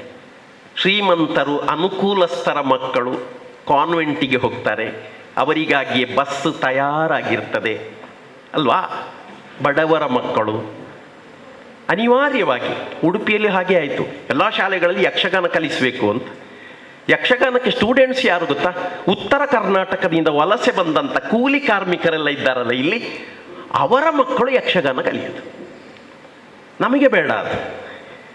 ಹೀಗೆ ಕನ್ನಡವನ್ನು ಕೊಂಡು ಆಡುವುದನ್ನು ನಾವು ಕಲಿಯದಿದ್ದರೆ ಅನೇಕರು ಗೃಹ ಪ್ರವೇಶ ಮಾಡ್ತಾರೆ. ಭರ್ಜರಿಯಾಗಿರ್ತದೆ ಗೃಹ ಪ್ರವೇಶ ಎನ್ನುವಂಥದ್ದು. ಎಲ್ಲ ತೋರಿಸ್ತಾರೆ, ಇದು ಹಾಲ್, ಇದು ಬೆಡ್ರೂಮು, ಇದು ಟೆರೆಸ್ಸು, ಇದು ಕಿಚನ್, ಇದು ಸ್ಟೋರ್ ರೂಮ್ ಅಂತ. ಆದರೆ ಅಂಥ ಎಷ್ಟು ಮನೆಗಳಲ್ಲಿ ಇದು ನನ್ನ ಲೈಬ್ರರಿ, ಶೋಕೇಸ್ ಇರ್ತದೆ. ಆ ಶೋಕೇಸಲ್ಲಿ ತರಾವರಿ ಬೊಂಬೆಗಳು, ಬಾರ್ಬಿ ಇದೆಲ್ಲ ಇರ್ತದೆ. ನಿಮ್ಮನ್ನು ನೋಡಿ ಹೀಗೆ ದುರುಗುಟ್ಟುತ್ತಾ ಇರ್ತವೆ. ಒಂದು 10 ಪುಸ್ತಕ, ದೊಡ್ಡ ಫ್ರಿಡ್ಜ್ ತೋರಿಸ್ತೇವೆ, ದೊಡ್ಡ ದೊಡ್ಡ ಸ್ಕ್ರೀನ್ ಇರುವಂಥ TV ತೋರಿಸ್ತೇವೆ, ಮೈಕ್ರೋ ಓವೆನ್ ತೋರಿಸ್ತೇವೆ. ಯಾಕೆಂದರೆ ನಾವು ಪ್ರತಿಷ್ಠಿತರು ಅಂತ. ನಾವು ಕನ್ನಡಿಗರು, ಕನ್ನಡ ಸಾಹಿತಿಗಳು ಬದುಕಬೇಕು. ಕನ್ನಡ ಸಾಹಿತಿಗಳನ್ನು ಶ್ಲಾಘಿಸಿದರೆ ಅವರು ಬದುಕುವುದಿಲ್ಲ. ಇಷ್ಟು ಕೋಟಿ ಜನ ಸಮುದಾಯ ಇದೆ ಕರ್ನಾಟಕದಲ್ಲಿ. ಒಬ್ಬ ದೊಡ್ಡ ಸಾಹಿತಿಯ 1000 ಕಾಪಿ ಪುಸ್ತಕ ಖರ್ಚಾಗಲಿಕ್ಕೆ ನಮ್ಮಲ್ಲಿ ಎಷ್ಟು ವರ್ಷ ಬೇಕು? ಈಗ ಪರಿಸ್ಥಿತಿ ಸ್ವಲ್ಪ ಬದಲಾಗಿರ್ಬೋದು, ಇದು ಕಟ್ಟು ವಾಸ್ತವ. ಇದು ಬದಲಾಗುವುದು ಬೇಡವೇ ಎನ್ನುವಂಥ ಪ್ರಶ್ನೆಯನ್ನು ನಾನು ಮುಂದಿನ ತಲೆಮಾರಲ್ಲಿ ಕನ್ನಡವನ್ನು ಉಳಿಸಬೇಕಾದ ತಮ್ಮನ್ನು ಉದ್ದೇಶಿಸಿ ಹೀಗೆ ಆಡ್ತಾ ಇದ್ದೇನೆ. ಇನ್ನು ಸಣ್ಣ ಪುಟ್ಟ ಕೆಲವು ವಿಚಾರಗಳಿವೆ. ನಾಡಗೀತೆಯನ್ನು ನಾವೆಲ್ಲ ಹಾಡಿದೆವು, ಕುವೆಂಪು ಅವರದ್ದು. ಕನ್ನಡದ ಬಹಳ ದೊಡ್ಡ ಸಾಂಸ್ಕೃತಿಕ ವ್ಯಕ್ತಿಯಾದ ಕುವೆಂಪು, ಬರೇ ಸಾಹಿತಿ ಅಲ್ಲ, ಅನೇಕರಿಗೆ ಪ್ರೇರಕ ಶಕ್ತಿಯಾದ ಕುವೆಂಪು ಅವರು ನನಗೂ ಪ್ರೇರಕ ಶಕ್ತಿಯೇ. ಅವರ ನಾಡಗೀತೆಯಲ್ಲಿ ಒಂದು ಸಾಲು ನೀವು ಕೇಳಿದ್ದೀರಿ ಈಗಾಗಲೇ, ಸರ್ವ ಜನಾಂಗದ ಶಾಂತಿಯ ತೋಟ. ಕುವೆಂಪು ಬೇರೆ ಬೇರೆ ಸಮುದಾಯಗಳ ಪ್ರಸ್ತಾಪ ಮಾಡ್ತಾರೆ ಆ ನಾಡಗೀತೆಯ ಮಿತಿಯಲ್ಲಿ. ಹಿಂದೂ, ಮುಸ್ಲಿಂ, ಕ್ರಿಶ್ಚಿಯನ್, ಪಾರಸೀಕ, ಪರ್ಷಿಯನ್, ಜೈನ್, ಅದರಲ್ಲಿ ಬಿಟ್ಟು ಹೋದಂಥ ಎಷ್ಟು ಸಮುದಾಯಗಳಿರ್ಬೋದು, ಎಲ್ಲವನ್ನು ತರಲಿಕ್ಕೆ ಆಗುವುದಿಲ್ಲ. ಆದರೆ ಅವ್ರು ಹೇಳಿದ್ದು ಏನು ಅಂದರೆ, ಕನ್ನಡ ನಾಡು ಹಿಂದೆ ಇದ್ದ ಹಾಗೆ ಇರಲಿ, ಅದು ಶಾಂತಿಯ ತೋಟವಾಗಿರಲಿ, ಇದರ ನೆಮ್ಮದಿಯನ್ನು ನಾವು ಕೆಡಿಸದೇ ಇರೋಣ, ಕೆಡಿಸುವವರಿಗೆ ಅವಕಾಶ ಕೊಡದೇ ಇರೋಣ. ಯಾಕೆಂದರೆ ಕನ್ನಡ ಸಂಸ್ಕೃತಿ ಅಂತ ಹೇಳುವಾಗ ಅಲ್ಲಿ ನಿಮಗೆ ನಾಡಿಸೋಸರು ಬೇಕೇ ಬೇಕು. ಕ್ರೈಸ್ತ ಸಮುದಾಯದ ಅನುಭವಗಳನ್ನು ಕನ್ನಡದಲ್ಲಿ ಹಿಡಿದುಕೊಟ್ಟಂಥ ನಾಡಿ ಸೋಜರೂ ಬರ್ತಾರೆ, ಸಾರಾ ಅಬೂಬಕ್ಕರ್ ಅವರು ಬರ್ತಾರೆ, ಗುಲ್ವಾಡಿ ಕುಟುಂಬವೂ ಬರ್ತದೆ. ಎಲ್ಲ ಸಮುದಾಯದವರನ್ನು ಒಳಗೊಂಡು ಚಂದದಲ್ಲಿ ಬಾಳುವಂತಹ ಒಂದು ನಾಡು ಇದಾಗಬೇಕು ಅಂತ ಹೇಳ್ತಾರೆ. ಇನ್ನೊಂದು ಕಡೆ ಕವಿರಾಜ ಮಾರ್ಗ ಹೇಳ್ತದೆ, ಕನ್ನಡಿಗರು ಎಂಥವರು ಎಂದರೆ ಕನ್ನಡಿಗರು ಪರಮ ವಿವೇಕಿಗಳು, ಅವರು ಶಾಂತರು, ಸಂದರ್ಭ ಬಂದಾಗ ಅತಿ ಉಗ್ರರೂ ಆಗಬಲ್ಲರು, ಅನ್ಯಾಯವನ್ನು ಅವರು ಒಪ್ಪುವವರಲ್ಲ, ಸಾಧುಗೆ ಸಾಧು ಮಾಧುರ್ಯಂಗೆ ಮಾಧುರ್ಯಂ. ಸಾಧುಗಳಿಗೆ ಕನ್ನಡಿಗರು ಸಾಧುಗಳೇ, ಆದರೆ ಯುದ್ಧಕ್ಕೆ ಬಂದಾಗ ಅವರು ಸುಮ್ಮನೆ ಇರುವವರಲ್ಲ, ಮಹಾಧುರ್ಯ ಎನ್ನುವಂಥ ಮಾತನ್ನು ಅವರು ಆಡಿದ್ದೆಲ್ಲ ಇದೆ. ಒಂದು ಕಡೆ ಬರ್ತದೆ ಪ್ರಸ್ತಾಪ, ಕನ್ನಡ ನಾಡು ಎಂದರೆ ಅದು ಬಹುಧೇನು ನಿವಾಹಕ್ಕೆ ಆಡುಂಬಲಂ ಅಂತ. ಹಲವಾರು ಬಗೆಯ ಗೋವುಗಳು, ಬಹುಧೇನು, ಅವುಗಳ ಗುಂಪು, ಆ ಗುಂಪಿಗೆ ಒಂದು ವಿಸ್ತಾರವಾದ ಹುಲ್ಲುಗಾವಲು ನಮ್ಮ ಕನ್ನಡ ನಾಡು ಅಂತ. ದೇನುಗಳ ಬಣ್ಣ ಬೇರೆ ಬೇರೆ ಇರ್ಬೋದು, ಹಾಲಿನ ಬಣ್ಣ ಬೇರೆ ಬೇರೆ ಅಲ್ಲ. ಬೇರೆ ಬೇರೆ ಭಾಷಿಕರು, ಸಂಸ್ಕೃತಿಯ ಜನ ಕನ್ನಡವನ್ನು ಬೆಳೆಸಿದ್ದಾರೆ. ಕನ್ನಡ ಸಂಸ್ಕೃತಿ ಎನ್ನುವುದು ಅದು, ಅದರ ಸಾರ ಎನ್ನುವುದು ಒಂದೇ ಆಗಿರ್ತದೆ ಎನ್ನುವಂಥದ್ದನ್ನು ನಾವು ಇಲ್ಲಿ ತಿಳ್ಕೊಳ್ಳುವಂಥ ಅಗತ್ಯ ಇದೆ. ಇನ್ನು ಮತ್ತೊಂದು ಸಂಗತಿ, ಹಿಂದೆ ಒಬ್ಬರು ರೈಟ್ ಆನರೇಬಲ್ ಶ್ರೀನಿವಾಸ ಶಾಸ್ತ್ರಿಗಳು ಅಂತ ಇದ್ದರಂತೆ. ಅವರು ಎಂಥ ದೊಡ್ಡ ವ್ಯಕ್ತಿ ಅಂದರೆ ಬ್ರಿಟಿಷರೇ ಅಂದುಕೊಂಡಿದ್ದರಂತೆ ಇವರಿಗೆ ಗೊತ್ತಿರುವ ಇಂಗ್ಲಿಷ್ ನಮಗೆ ಗೊತ್ತಿಲ್ಲ ಅಂತ. ಇಂಗ್ಲಿಷರು ಅವರ ಮದರ್ ಟಂಗೆ ಇಂಗ್ಲಿಷ್, ಅಂಥವರಿಗೆ ಇಂಗ್ಲಿಶಿನ ಸೂಕ್ಷ್ಮಗಳನ್ನು ತಿಳಿಯಪಡಿಸಬಲ್ಲವರಾದ ಆನರೇಬಲ್, ರೈಟ್ ಆನರೇಬಲ್ ಬ್ರಿಟಿಷರ್ ಕೊಟ್ಟ ಬಿರುದು ಅದು. ಅಂಥವರು ನಮ್ಮ ಕನ್ನಡಿಗರು. ಅದೇ ರೀತಿಯಲ್ಲಿ ದೊಡ್ಡ ದೊಡ್ಡ ವಿಜ್ಞಾನಿಗಳು, ದೊಡ್ಡ ಬರಹಗಾರರು. ಇನ್ನೊಂದು ವಿಶೇಷ ಹೇಳಲೇಬೇಕು, ಕನ್ನಡ ಎನ್ನುವುದು ಬೇರೆ ಬೇರೆ ಜಾತಿ ಪಂಥದ ವ್ಯಕ್ತಿಗಳಿಂದಲೂ ಬೆಳೆದಿದೆ. ಕನ್ನಡವನ್ನು ಒಂದು ಕಾಲದಲ್ಲಿ ಅಧ್ಯಾಪಕರು ಬೆಳೆಸಿದ್ದಾರೆ. ಕನ್ನಡ ಅಧ್ಯಾಪಕರು ಮಾತ್ರವಲ್ಲ, ಕನ್ನಡವನ್ನು ಬೆಳೆಸಿದ ಇನ್ನೊಂದು ದೊಡ್ಡ ಪಟ್ಟಿ ಇಂಗ್ಲಿಷ್ ಅಧ್ಯಾಪಕರು. ಇದು ವಿಶೇಷ. ನಮ್ಮಲ್ಲಿ ಕುವೆಂಪು, ಬೇಂದ್ರೆ ಕನ್ನಡ ಅಧ್ಯಾಪಕರು. ಇನ್ನೊಂದು ಕಡೆ ನೀವು ನೋಡಿದರೆ ಲಂಕೇಶ್ ಕನ್ನಡದಲ್ಲಿ ಭಾಷೆಯನ್ನು ಬಹಳ ಸೂಕ್ಷ್ಮವಾಗಿ ಹೇಗೆ ಬಳಸಬೇಕು ಅಂತ ಹೇಳಿಕೊಟ್ಟಂಥ ನವ್ಯ ಬರಹಗಾರದ ಲಂಕೇಶ್ ಇರ್ಬೋದು. ಅವರಿಗೂ ಹಿರಿಯರು ಒಬ್ಬರು ಕೀರ್ತಿನಾಥ ಕುರ್ತಕೋಟಿ ಅಂತ. ಕೀರ್ತಿನಾಥ ಕುರ್ತಕೋಟಿಯವರು ಗುಜರಾತಲ್ಲಿ ಅವರು ಇಂಗ್ಲಿಷ್ ಅಧ್ಯಾಪಕರು. ಅವರು ಕರ್ನಾಟಕಕ್ಕೆ ಬಂದಾಗ ಉಪನ್ಯಾಸ, ಸಂವಾದ, ಧಾರವಾಡದಲ್ಲಿ ಒಂದು ಮೇಲೆ ಒಂದು ಅಟ್ಟ ಅಂತ ಇತ್ತು. ಆ ಅಟ್ಟದಲ್ಲಿ ಕೂತು ಚರ್ಚೆ ಮಾಡ್ತಾ ಇದ್ದವರು. ಕುರ್ತಕೋಟಿಯವರು ಇಂಗ್ಲಿಷ್ ಕಲಿಸಿದ್ರು ಕೂಡ ಇಡೀ ಕುಮಾರವ್ಯಾಸ ಭಾರತ, ದೊಡ್ಡ ಗ್ರಂಥ ಗಾತ್ರ ಮತ್ತು ಗುಣದಲ್ಲಿ, ಆ ಇಡೀ ಕುಮಾರವ್ಯಾಸ ಭಾರತ ಅವರಿಗೆ ಕಂಠಪಾಠ ಆಗಿತ್ತಂತೆ. ಅದು ಎಂಥ ಮೆದುಳಾಗಿರ್ಬೇಕು ಆ ಪುಣ್ಯಾತ್ಮನದು. ಇನ್ನೊಂದು ಕಡೆ ಇತ್ತೀಚೆಗೆ ಇಲ್ಲವಾದಂಥ ಚಂದ್ರಶೇಖರ ಪಾಟೀಲ, ಗಿರಡ್ಡಿ ಗೋವಿಂದರಾಜ್, ಅದೇ ರೀತಿಯಲ್ಲಿ ಇನ್ನೂ ತಕ್ಷಣ ಕೆಲವು ಹೆಸರು ನೆನಪಿಗೆ ಬರ್ತಾ ಇಲ್ಲ. ಅಂತೂ ಒಟ್ಟಿನಲ್ಲಿ ಇವರೆಲ್ಲರೂ ಇಂಗ್ಲಿಷ್ ಅಧ್ಯಾಪಕರು, ಕನ್ನಡವನ್ನು ಇನ್ನಿಲ್ಲದಂತೆ ಪ್ರೀತಿಸಿದವರು. ಇದು ಕನ್ನಡದ ತಾಕತ್ತು. ಹಾಗಾಗಿ ಇಂಥ ಕನ್ನಡ ಬಹುಕಾಲ ಉಳಿಬೇಕು. ಹೇಗೆ ಅಂದರೆ ನಮ್ಮ ಒಳಗೆ ಒಂದು ಕಾನ್ಫಿಡೆನ್ಸ್ ಬರಬೇಕು. ಅದು ಧರಣಿ ಮಂಡಲ ಮಧ್ಯದೊಳಗೆ ಮೆರೆಯುತಿಹ ಕರ್ನಾಟ ದೇಶದಿ ಅಂತ ಒಂದು ಹಾಡು ನೀವು ಕೇಳಿದ್ದೀರಿ. ಅದು ನಮಗೆ ಪ್ರಾಮಾಣಿಕತೆಯ ಪಾಠ ಹೇಳಿಕೊಟ್ಟದ್ದು ಕನ್ನಡದ ಒಬ್ಬ ಅಜ್ಞಾತ ಕವಿ. ಗೋವಿನ ಹಾಡು, ಪುಣ್ಯಕೋಟಿಯ ಕತೆ. ಹುಲಿಗೆ ವಾಗ್ದಾನವನ್ನು ಇತ್ತು. ಹುಲಿ ಸಂಶಯಿಸಿದಾಗ, ಇಲ್ಲ, ಸತ್ಯವೇ ನನ್ನ ತಾಯಿ ತಂದೆ, ಸತ್ಯವೇ ನನ್ನ ಬಂಧು ಬಳಗ, ಸತ್ಯವಾಕ್ಯಕ್ಕೆ ತಪ್ಪಿ ನಡೆದರೆ ಮೆಚ್ಚನಾ ಪರಮಾತ್ಮನು ಅಂತ ಹೇಳಿದಂಥ ಪುಣ್ಯಕೋಟಿಯ ನಾಡು ಇದು. ಹುಲಿಯಂತ ಹುಲಿ ಕೊನೆಗಾಗುವಾಗ ಅದರ ಮನಸ್ಸು ಕರಗಿ ಹೋಯ್ತಂತೆ. ಹುಲಿ ಕೊನೆಗೆ ಸೂಸೈಡ್ ಮಾಡಿತ್ತು ಅಂತ. ಹುಲಿ ಎನ್ನುತ್ತಾ ಹುಲಿ ಹಾರಿ ನೆಗೆದು ತನ್ನ ಪ್ರಾಣವ ಬಿಟ್ಟಿತ್ತು ಅಂತ ಯಾರು ಹೇಳಿದರು. ಬೇರೆ ದಾರಿ ಏನಿದೆ ಹುಲಿಗೆ? ಇನ್ನು ಯಾವ ಹಸುವನ್ನು ಕಂಡಾಗಲೂ ಅದಕ್ಕೆ ಪುಣ್ಯಕೋಟಿಯನ್ನು ಕಂಡ ಹಾಗೆ ಎನ್ನ ಒಡ ಹುಟ್ಟಿದ ಅಕ್ಕ ನೀನು ಅಂತ ಭಾವನೆ ಬಂದರೆ ಅದು ಮತ್ತೆ ತಿನ್ನುದು ಎಂಥದನ್ನು? ಅದು ಹುಲ್ಲು ತಿಂದು ಬದುಕಲಿಕ್ಕೆ ಸಾಧ್ಯವೇ ಇಲ್ಲ ಅಲ್ಲ. ಆ ಇಡೀ ಪದ್ಯ ಆರಂಭ ಆಗುವುದು ಕರ್ನಾಟ ದೇಶ ಎಲ್ಲಿದೆ ಗೊತ್ತಾ? ಧರಣಿ ಮಂಡಲ ಇದೆಯಲ್ಲ, ಈ ವಿಸ್ತಾರವಾದ ಭೂಮಂಡಲದ ಸೆಂಟ್ರಲ್ ಪಾಯಿಂಟ್ ಅದು ಅಂತ. ಇಷ್ಟು ಆತ್ಮವಿಶ್ವಾಸ. ಸರ್ವಪಲ್ಲಿ ರಾಧಾಕೃಷ್ಣನ್ ಅವರಲ್ಲಿ ಯಾರೋ ಕೇಳಿದ್ರಂತೆ, ಅವರು ಮೈಸೂರಿನ ಮಹಾರಾಜ ಕಾಲೇಜಲ್ಲಿ ಫಿಲಾಸಫಿ ಪ್ರೊಫೆಸರ್ ಆಗಿದ್ದವರು.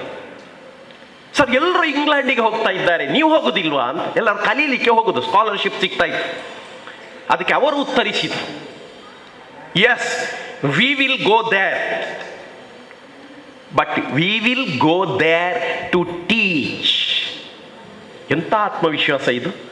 ನಾವು ಇಂಗ್ಲೆಂಡಿಗೆ ಹೋಗಿ ಅವರಿಗೆ ತುಂಬ ಗೊತ್ತುಂಟು, ಅವರಿಂದ ಕಲಿತು ಬರ್ತೇವೆ ಅಂತ ಹೇಳುವುದಿಲ್ಲ, ನಾವು ಅವರಿಗೆ ಕಲಿಸಲಿಕ್ಕೆ ಹೋಗ್ತೇವೆ.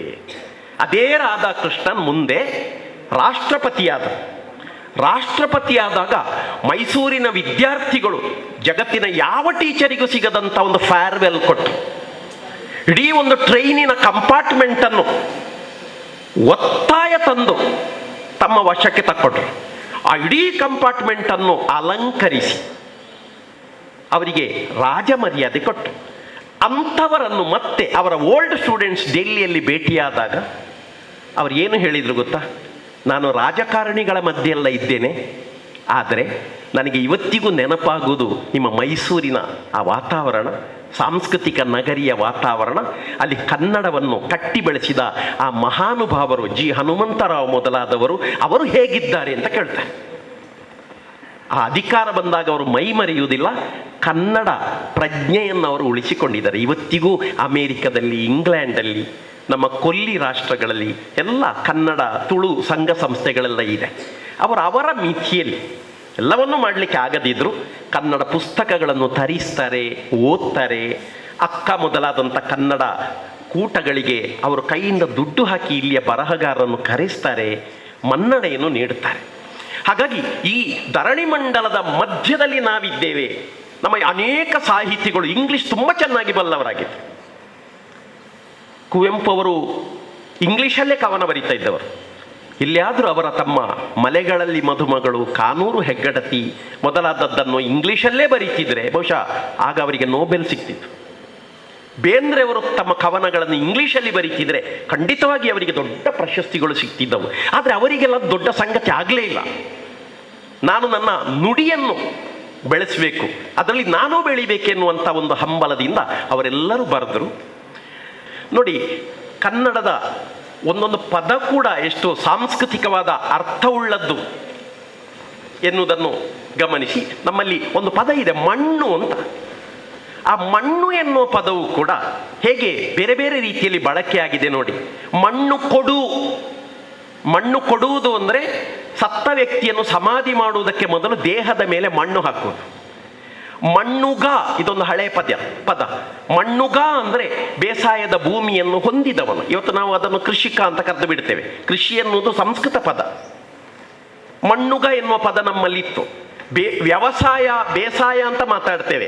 ಆರಂಭ ಎನ್ನುವ ಪದ ಕನ್ನಡದ್ದು. ಆರಂಭ ಅಲ್ಲ, ಆರಂಭ ಎನ್ನುವಂಥ ಪದ. ಮಣ್ಣುಗೂಡು ಅಂತ ಒಂದು ಪದ ಇದೆ. ಮಣ್ಣುಗೂಡು ಅಲ್ಲ, ಮಣ್ಣುಗೂಡು ಅಂದರೆ ಹಾಳಾಗು, ನಾಶವಾಗು ಎನ್ನುವಂಥ ಅರ್ಥವನ್ನು ಒಳಗೊಂಡಿದೆ. ಮಣ್ಣು ತಿನ್ನು, ನಾನು ಮಣ್ಣು ತಿನ್ನುವ ಕೆಲಸ ಮಾಡಿದೆ ಅಂದರೆ ಮಣ್ಣನ್ನೇ ತಿಂದೆ ಅಂತ ಅರ್ಥ ಅಲ್ಲ, ಅದರ ವಾಚ್ಯಾರ್ಥ ಅಲ್ಲ. ಅಲ್ಲಿ ಅದರ ಅರ್ಥ ಏನು ಅಂದರೆ ಮಣ್ಣನ್ನು ತಿನ್ನು, ಕಷ್ಟಪಡು, ತಪ್ಪು ಮಾಡು ಎನ್ನುವುದು. ಮಣ್ಣು ಪಾಲು ಅಂದರೆ ಡೆತ್, ಮರಣ, ನಾಶ ಎನ್ನುವಂಥ ಅರ್ಥ. ಮಣ್ಣು ಬೀಳು ಅಂದರೆ ಒಂದು ಪುಡಿ ಉದುರುವಂಥದ್ದು. ಮಣ್ಣು ನಾಶವಾಗು ಎನ್ನುವಂಥ ಅರ್ಥವೇ ಇದೆ. ಮಣ್ಣು ಮುಕ್ಕ ಅಂತ ಒಂದು ಪದ ಇದೆ. ಮಣ್ಣು ಮುಕ್ಕ ಅಂದರೆ ಎರೆಹುಳವನ್ನು ಮಣ್ಣು ಮುಕ್ಕ ಅಂತ ಕರೀತಾರೆ. ಮಣ್ಣು ಹುಳು ಅಂದರೆ ಅದೇ ಅರ್ಥ. ಇನ್ನೊಂದು ಮಣ್ಣುಳಿಗ ಎನ್ನುವಂಥ ಒಂದು ಹುಳ, ಅದು ಯಾವುದು ಅಂತ ನನಗೆ ಸ್ಪಷ್ಟ ಇಲ್ಲ, ಮಣ್ಣು ಹುಳ ಅಂತ ಕರೀತಾರೆ. ಮಣ್ಣು ಹೊರು ಎನ್ನುವಂಥ ಪದ. ನಾನು ಶಾಲೆಗೆ ಮಣ್ಣು ಹೊತ್ತೆ ಅಂತ ಹೀಗೆಲ್ಲ ಹೇಳ್ತಾರಲ್ಲ, ಆ ರೀತಿಯ ಅರ್ಥ. ಮಣ್ಣನ್ನು ಹೊರು, ಶ್ರಮಿಸು ಎನ್ನುವಂಥ ಅರ್ಥ ಇದೆ. ಮಣ್ಣೊಡ್ಡ ಅಂತ ಒಂದು ವರ್ಗ ಇದೆ. ಈ ಒಡ್ಡರು ಅಂತ ಒಂದು ಸಮುದಾಯ ಇದೆ, ಕಲ್ಲಿನ ಕೆಲಸ ಮಾಡುವವರು. ಮಣ್ಣಳಿ ಎನ್ನುವಂಥ ಒಂದು ಪದ ಇದೆ. ಭಯಂಕರವಾದಂಥ ಮರಣ ಕೆಲವೊಮ್ಮೆ ದುರ್ಘಟನೆಯಿಂದ ಬರ್ತದಲ್ಲ, ಅದಕ್ಕೆ ಇರುವಂಥ ಪದಗಳು. ಇದೊಂದು ನಾನು ಸಣ್ಣ ಉದಾಹರಣೆಯನ್ನು ಕೊಟ್ಟದ್ದಷ್ಟೇ. ಈ ಥರ ಎಷ್ಟೋ ಪದಗಳು ಕನ್ನಡ ಭಾಷೆ ಸಂಸ್ಕೃತದಿಂದ ಸಾಕಷ್ಟು ಪಡೆದಿದೆ. 60% ಪದಗಳು ಸಂಸ್ಕೃತದಿಂದ ಬಂದಂಥದ್ದು. ಬಹುಶಃ ನಿಮ್ಮ ಎಲ್ಲರ ಹೆಸರುಗಳು ಒಂದೋ ಸಂಸ್ಕೃತ ಮೂಲದ ಪದಗಳು ಅಥವಾ ತದ್ಭವಗಳು. ಈಗ ಆದಿತ್ಯ ಅಂತ ಸಂಸ್ಕೃತ ಪದ ಇದೆ. ನಮ್ಮ ಹಳ್ಳಿಯ ಜನ ಅದನ್ನು ಐತ ಅಂತ ಮಾಡಿಕೊಂಡಿದ್ದಾರೆ. ಐತಪ್ಪ, ಐತ ಎನ್ನುವಂಥ ಹೆಸರುಗಳು ಆದಿತ್ಯದಿಂದ ಬಂದದ್ದು. ಸೋಮ ಎನ್ನುವಂಥ ಪದ ಅದು ಚೋಮ ಆಗ್ತದೆ. ಅಂಗಾರಕ ಎನ್ನುವಂಥ ಪದ, ಕುಜ ಎನ್ನುವ ಪದ ಅಂಗಾರ ಅಂತ ಆಗ್ತದೆ. ಬುಧ ಬೂದ ಆಗಿದೆ. ಗುರು ಗುರುವ ಆಗಿದೆ. ಶುಕ್ರ ಚುಕ್ರ ಹುಕ್ರ ತುಕ್ರ, ಬೇಕಾದ್ದನ್ನು ಆಯ್ದುಕೊಳ್ಳಿ. ಹಾಗಾಗಿ ಇದು ಯಾವುದೋ ಒಂದಾಗಿದೆ. ಶನಿ ಎನ್ನುವುದು ಚನಿಯ ಅಂತಾಗಿದೆ. ಹಾಗಾಗಿ ನಾವು ಸಂಸ್ಕೃತವನ್ನು ಬಿಟ್ಟರು ಸಂಸ್ಕೃತ ನಮ್ಮನ್ನು ಬಿಡುವುದಿಲ್ಲ. ಹಾಗಾಗಿ ಅದರಿಂದ ಎಷ್ಟು ಬೇಕೋ ಅಷ್ಟನ್ನು ಚೆನ್ನಾಗಿ ಪಡೆದು ಬಳಸುವುದು ಒಳ್ಳೆಯದು. ಪ್ರಾಕೃತ ಅಂತ ಒಂದು ಭಾಷೆ ಇದೆ. ಜೈನರು ಸಾಕಷ್ಟು ಸಾಧನೆ ಮಾಡಿದ್ರು. ಆ ಪ್ರಾಕೃತ ಭಾಷೆಯಿಂದಲೂ ಸಾಕಷ್ಟು ಪದಗಳು ಕನ್ನಡಕ್ಕೆ ಬಂದಿದೆ. ನಾವು ಪ್ರತಿನಿತ್ಯವೂ ತಿನ್ನುವಂಥ ತುಪ್ಪ ಎನ್ನುವಂಥ ಪದ ಇದೆಯಲ್ಲ, ತುಪ್ಪ ದೋಸೆ, ಆ ತುಪ್ಪ ಎನ್ನುವ ಪದ ಎಲ್ಲ ಅಲ್ಲಿಂದ ಬಂದದ್ದು. ಅದೇ ರೀತಿಯಲ್ಲಿ ಮರಾಠಿಯಿಂದ ಕುಮಾರವ್ಯಾಸನನ್ನು ಮೊದಲುಗೊಂಡು ಅನೇಕರು ಮರಾಠಿಯಿಂದ ತಗೊಂಡಿದ್ದಾರೆ. ದ್ರಾವಿಡ ಭಾಷೆಗಳಲ್ಲಿ ಅನೇಕ ಭಾಷೆಗಳ ಪ್ರಭಾವ ಅದರ ಮೇಲೆ ಇದೆ. ಅರೇಬಿಕ್ ಭಾಷೆಯ ಪದಗಳಿವೆ, ಪರ್ಷಿಯನ್ ಭಾಷೆಗಳ ಪ್ರಭಾವ ಇದೆ. ನೀವು ರೆವಿನ್ಯೂ ಡಿಪಾರ್ಟ್ಮೆಂಟಿಗೆ ಹೋದರೆ ಅಲ್ಲಿ ಕೇಳುವ ಅನೇಕ ಪದಗಳೆಲ್ಲ ಅದು ಹೊರಗಿನಿಂದ ಬಂದಂಥ ಪದಗಳು, ಹಿಂದೂಸ್ತಾನಿ. ಅದೇ ರೀತಿಯಲ್ಲಿ ಇಂಥ ಬೇರೆ ಬೇರೆ ಭಾಷೆಗಳು ಕನ್ನಡದ ಮೇಲೆ ತಮ್ಮ ಛಾಪನ್ನು ಒತ್ತಿದೆ. ಹಾಗಾಗಿ ಕನ್ನಡ ಭಾಷೆ ದ್ವೀಪ ಅಲ್ಲ. ನಾವು ಬರೇ ಕನ್ನಡಿಗರು ಮಾತ್ರ ಅಂತ ಹೇಳಲಿಕ್ಕೆ ಸಾಧ್ಯವೇ ಇಲ್ಲ. ಕನ್ನಡ ಅಂತಲೂ ಇಲ್ಲ, ಕನ್ನಡಗಳು ಅಂತ ಇರೋದು, ಕನ್ನಡಂಗಳ್ ಅಂತ ಇರುವಂಥದ್ದು. ಹಾಗಾಗಿ ಬೇರೆ ಬೇರೆ ಥರದ ಕನ್ನಡ. ಕೆಲವರು ತಮಾಷೆ ಮಾಡ್ತಾರೆ, ಈಗ ಹಳ್ಳಿಯ ಕನ್ನಡ ಇದೆ, ಗ್ರಾಮ್ಯ ಕನ್ನಡ ಅಂತ ಇದೆಯಲ್ಲ, ಆ ಗ್ರಾಮ್ಯ ಕನ್ನಡ ನಮ್ಮ ಮೊಬೈಲಲ್ಲೆಲ್ಲ ನೀವು ನೋಡಿರ್ಬೋದು. ಆಕೆ ಹಾ ಹೇಳಿದ ಕೂಡಲೇ ಇವರಿಗೇನೂ ಗೊತ್ತಿಲ್ಲ ಅಂತ ತಮಾಷೆ ಮಾಡುವಂಥದ್ದು. ಅದು ಮೂರ್ಖತನ ಅಷ್ಟೇ. ಅದು ಅದರದ್ದೇ ಆದಂಥ ಒಂದು ವಿಧ ಅಷ್ಟೇ. ಅವರೆಲ್ಲರೂ ಕನ್ನಡವನ್ನು ಬೆಳೆಸಿದ್ದಾರೆ, ಅದು ಸುಲಭವೂ ಇಲ್ಲ. ಒಂದು ಸಣ್ಣ ನಿದರ್ಶನವನ್ನು ಹೇಳಿ ನಾನು ಕಡೆ ಭಾಗಕ್ಕೆ ಬರ್ತಾ ಇದ್ದೇನೆ. ಒಮ್ಮೆ ಮೈಸೂರು ಅರಸರಂತೆ, ಇದು ರಾಶಿ ಬರೆದದ್ದು ಹಾಸ್ಯಗಾರ. ಮೈಸೂರು ಅರಸರು ಒಮ್ಮೆ ಕುದುರೆ ಸವಾರಿ ಮಾಡ್ತಾ ಇದ್ದಾಗ ಒಂದು ಕಟ್ಟೆಯಲ್ಲಿ ಸುಮಾರು ಜನ ಹಿರಿಯರು ಎಲ್ಲ ತರಿಸಿಕೊಂಡು, ಅವರ ದೃಷ್ಟಿಯಲ್ಲಿ ಗ್ರಾಮ್ಯರು, ಕನ್ನಡವನ್ನು ತಪ್ಪು ತಪ್ಪಾಗಿ ಮಾತಾಡ್ತಾ ಇದ್ರು. ತಪ್ಪಲ್ಲ, ಅದು ಅವರ ಕ್ರಮ. ಹಾಗೆ ಏನ್ಲ ಹೆಂಗಾಯ್ತ ಮೈಗೆ, ಇದು ಅಲ್ಲಿ ಜೀವನಾಡಿ. ಅವರಿಗೆ ನಮ್ಮ ಕನ್ನಡ ಕೇಳುವಾಗ ನೀವು ಎಂಥದ್ದು ಮಾರಾಯರೇ ಅಂತ ಅವರು ನಮ್ಮನ್ನು ತಮಾಷೆ ಮಾಡ್ತಾರೆ. ಸೌತ್ ಕೆನರಾ ಹೆಂಗೈತೆ ಮೈಗೆ ಅಂತ ಕೇಳ್ತಾರೆ. ರಾಜರಿಗೆ ಈ ಕನ್ನಡ ಸರಿ ಇಲ್ಲ, ಇದನ್ನು ಸುಧಾರಿಸಬೇಕು. ಏನು ಮಾಡೋದಪ್ಪ? ಆಸ್ಥಾನ ವಿದ್ವಾಂಸ, ಸಂಸ್ಕೃತ ಬ್ಯಾಕ್ಗ್ರೌಂಡ್ ಇರುವಂಥ ಕಟ್ಟೆ ಬಸವಪ್ಪ ಶಾಸ್ತ್ರಿಗಳನ್ನು ಕರೆಸಿದ್ರಂತೆ. ಶಾಸ್ತ್ರಿಗಳೇ ಬನ್ನಿ ಇಲ್ಲಿ, ನೀವು 1 ವರ್ಷ 1 ಸಂವತ್ಸರ ಈ ಹಳ್ಳಿಯಲ್ಲಿ ಮೊಕ್ಕ ಮಾಡಬೇಕು. ಇವರ ನಾಲಿಗೆಯನ್ನು ತಿದ್ದಬೇಕು, ಇವರಿಗೆ ಶುದ್ಧ ಕನ್ನಡವನ್ನು ಕಲಿಸಬೇಕು. 1 ವರ್ಷ ಕಳೆದು ಬಂದರು ರಾಜರು. ಅದೇ ಭಾಷೆ ಕೇಳ್ತಾ ಇದೆ. ಕೆಂಡಾಮಂಡಲವಾದರು ದೊರೆಗಳು. ಎಲ್ಲಿ ಹೋದರು ನಮ್ಮ ಆಸ್ಥಾನ ವಿದ್ವಾಂಸ ಕರಿಬಸವಪ್ಪ ಶಾಸ್ತ್ರಿಗಳು ಅಂತ ಹೇಳುವಾಗ ಒಬ್ಬ ಕಟ್ಟೆಯಿಂದ ಟೊಮ್ಮ ಧುಮುಕಿದ. ಕುರೆಪಟ್ಟಂತ ಒಂದು ಪದ ಇದೆಯಲ್ಲ ನಮ್ಮಲ್ಲಿ. ಹಾಗೆ ಮಾಸಲು ವಸ್ತ್ರ, ಹಳ್ಳಿಯ ಜನರ ಜೊತೆಗೆ ಹಳ್ಳಿಯವರಿಗಿಂತಲೂ ಹಳ್ಳಿಯವನಾಗಿ, ಬುದ್ಧಿ ನಾನು ಇಲ್ಲೇ ನೀ ಕಟ್ಟೆ ಬಸ್ಯ ಅಂತ ಹೇಳಿದ. ಇವರು ಅವರನ್ನು ರಿಪೇರಿ ಮಾಡಲಿಕ್ಕೆ ಬಂದರು, ಅವರು ಇವರನ್ನೇ ರಿಪೇರಿ ಮಾಡಿದರು. ಹಾಗಾಗಿ ಕನ್ನಡ ಎನ್ನುವುದು ಅದು ದೊಡ್ಡ ಜೀರ್ಣಾಗ್ನಿ ಉಳ್ಳದ್ದು. ಅದು ಎಲ್ಲರನ್ನೂ ಬೆಳೆಸ್ತಾ ಹೋಗುತ್ತದೆ. ಎಚ್.ಎಸ್. ವೆಂಕಟೇಶ ಮೂರ್ತಿಯವರ ಚಿನ್ನಾರಿ ಮುಕ್ತ ಅಂತ ಒಂದು ಸಿನಿಮಾ ಇದೆ.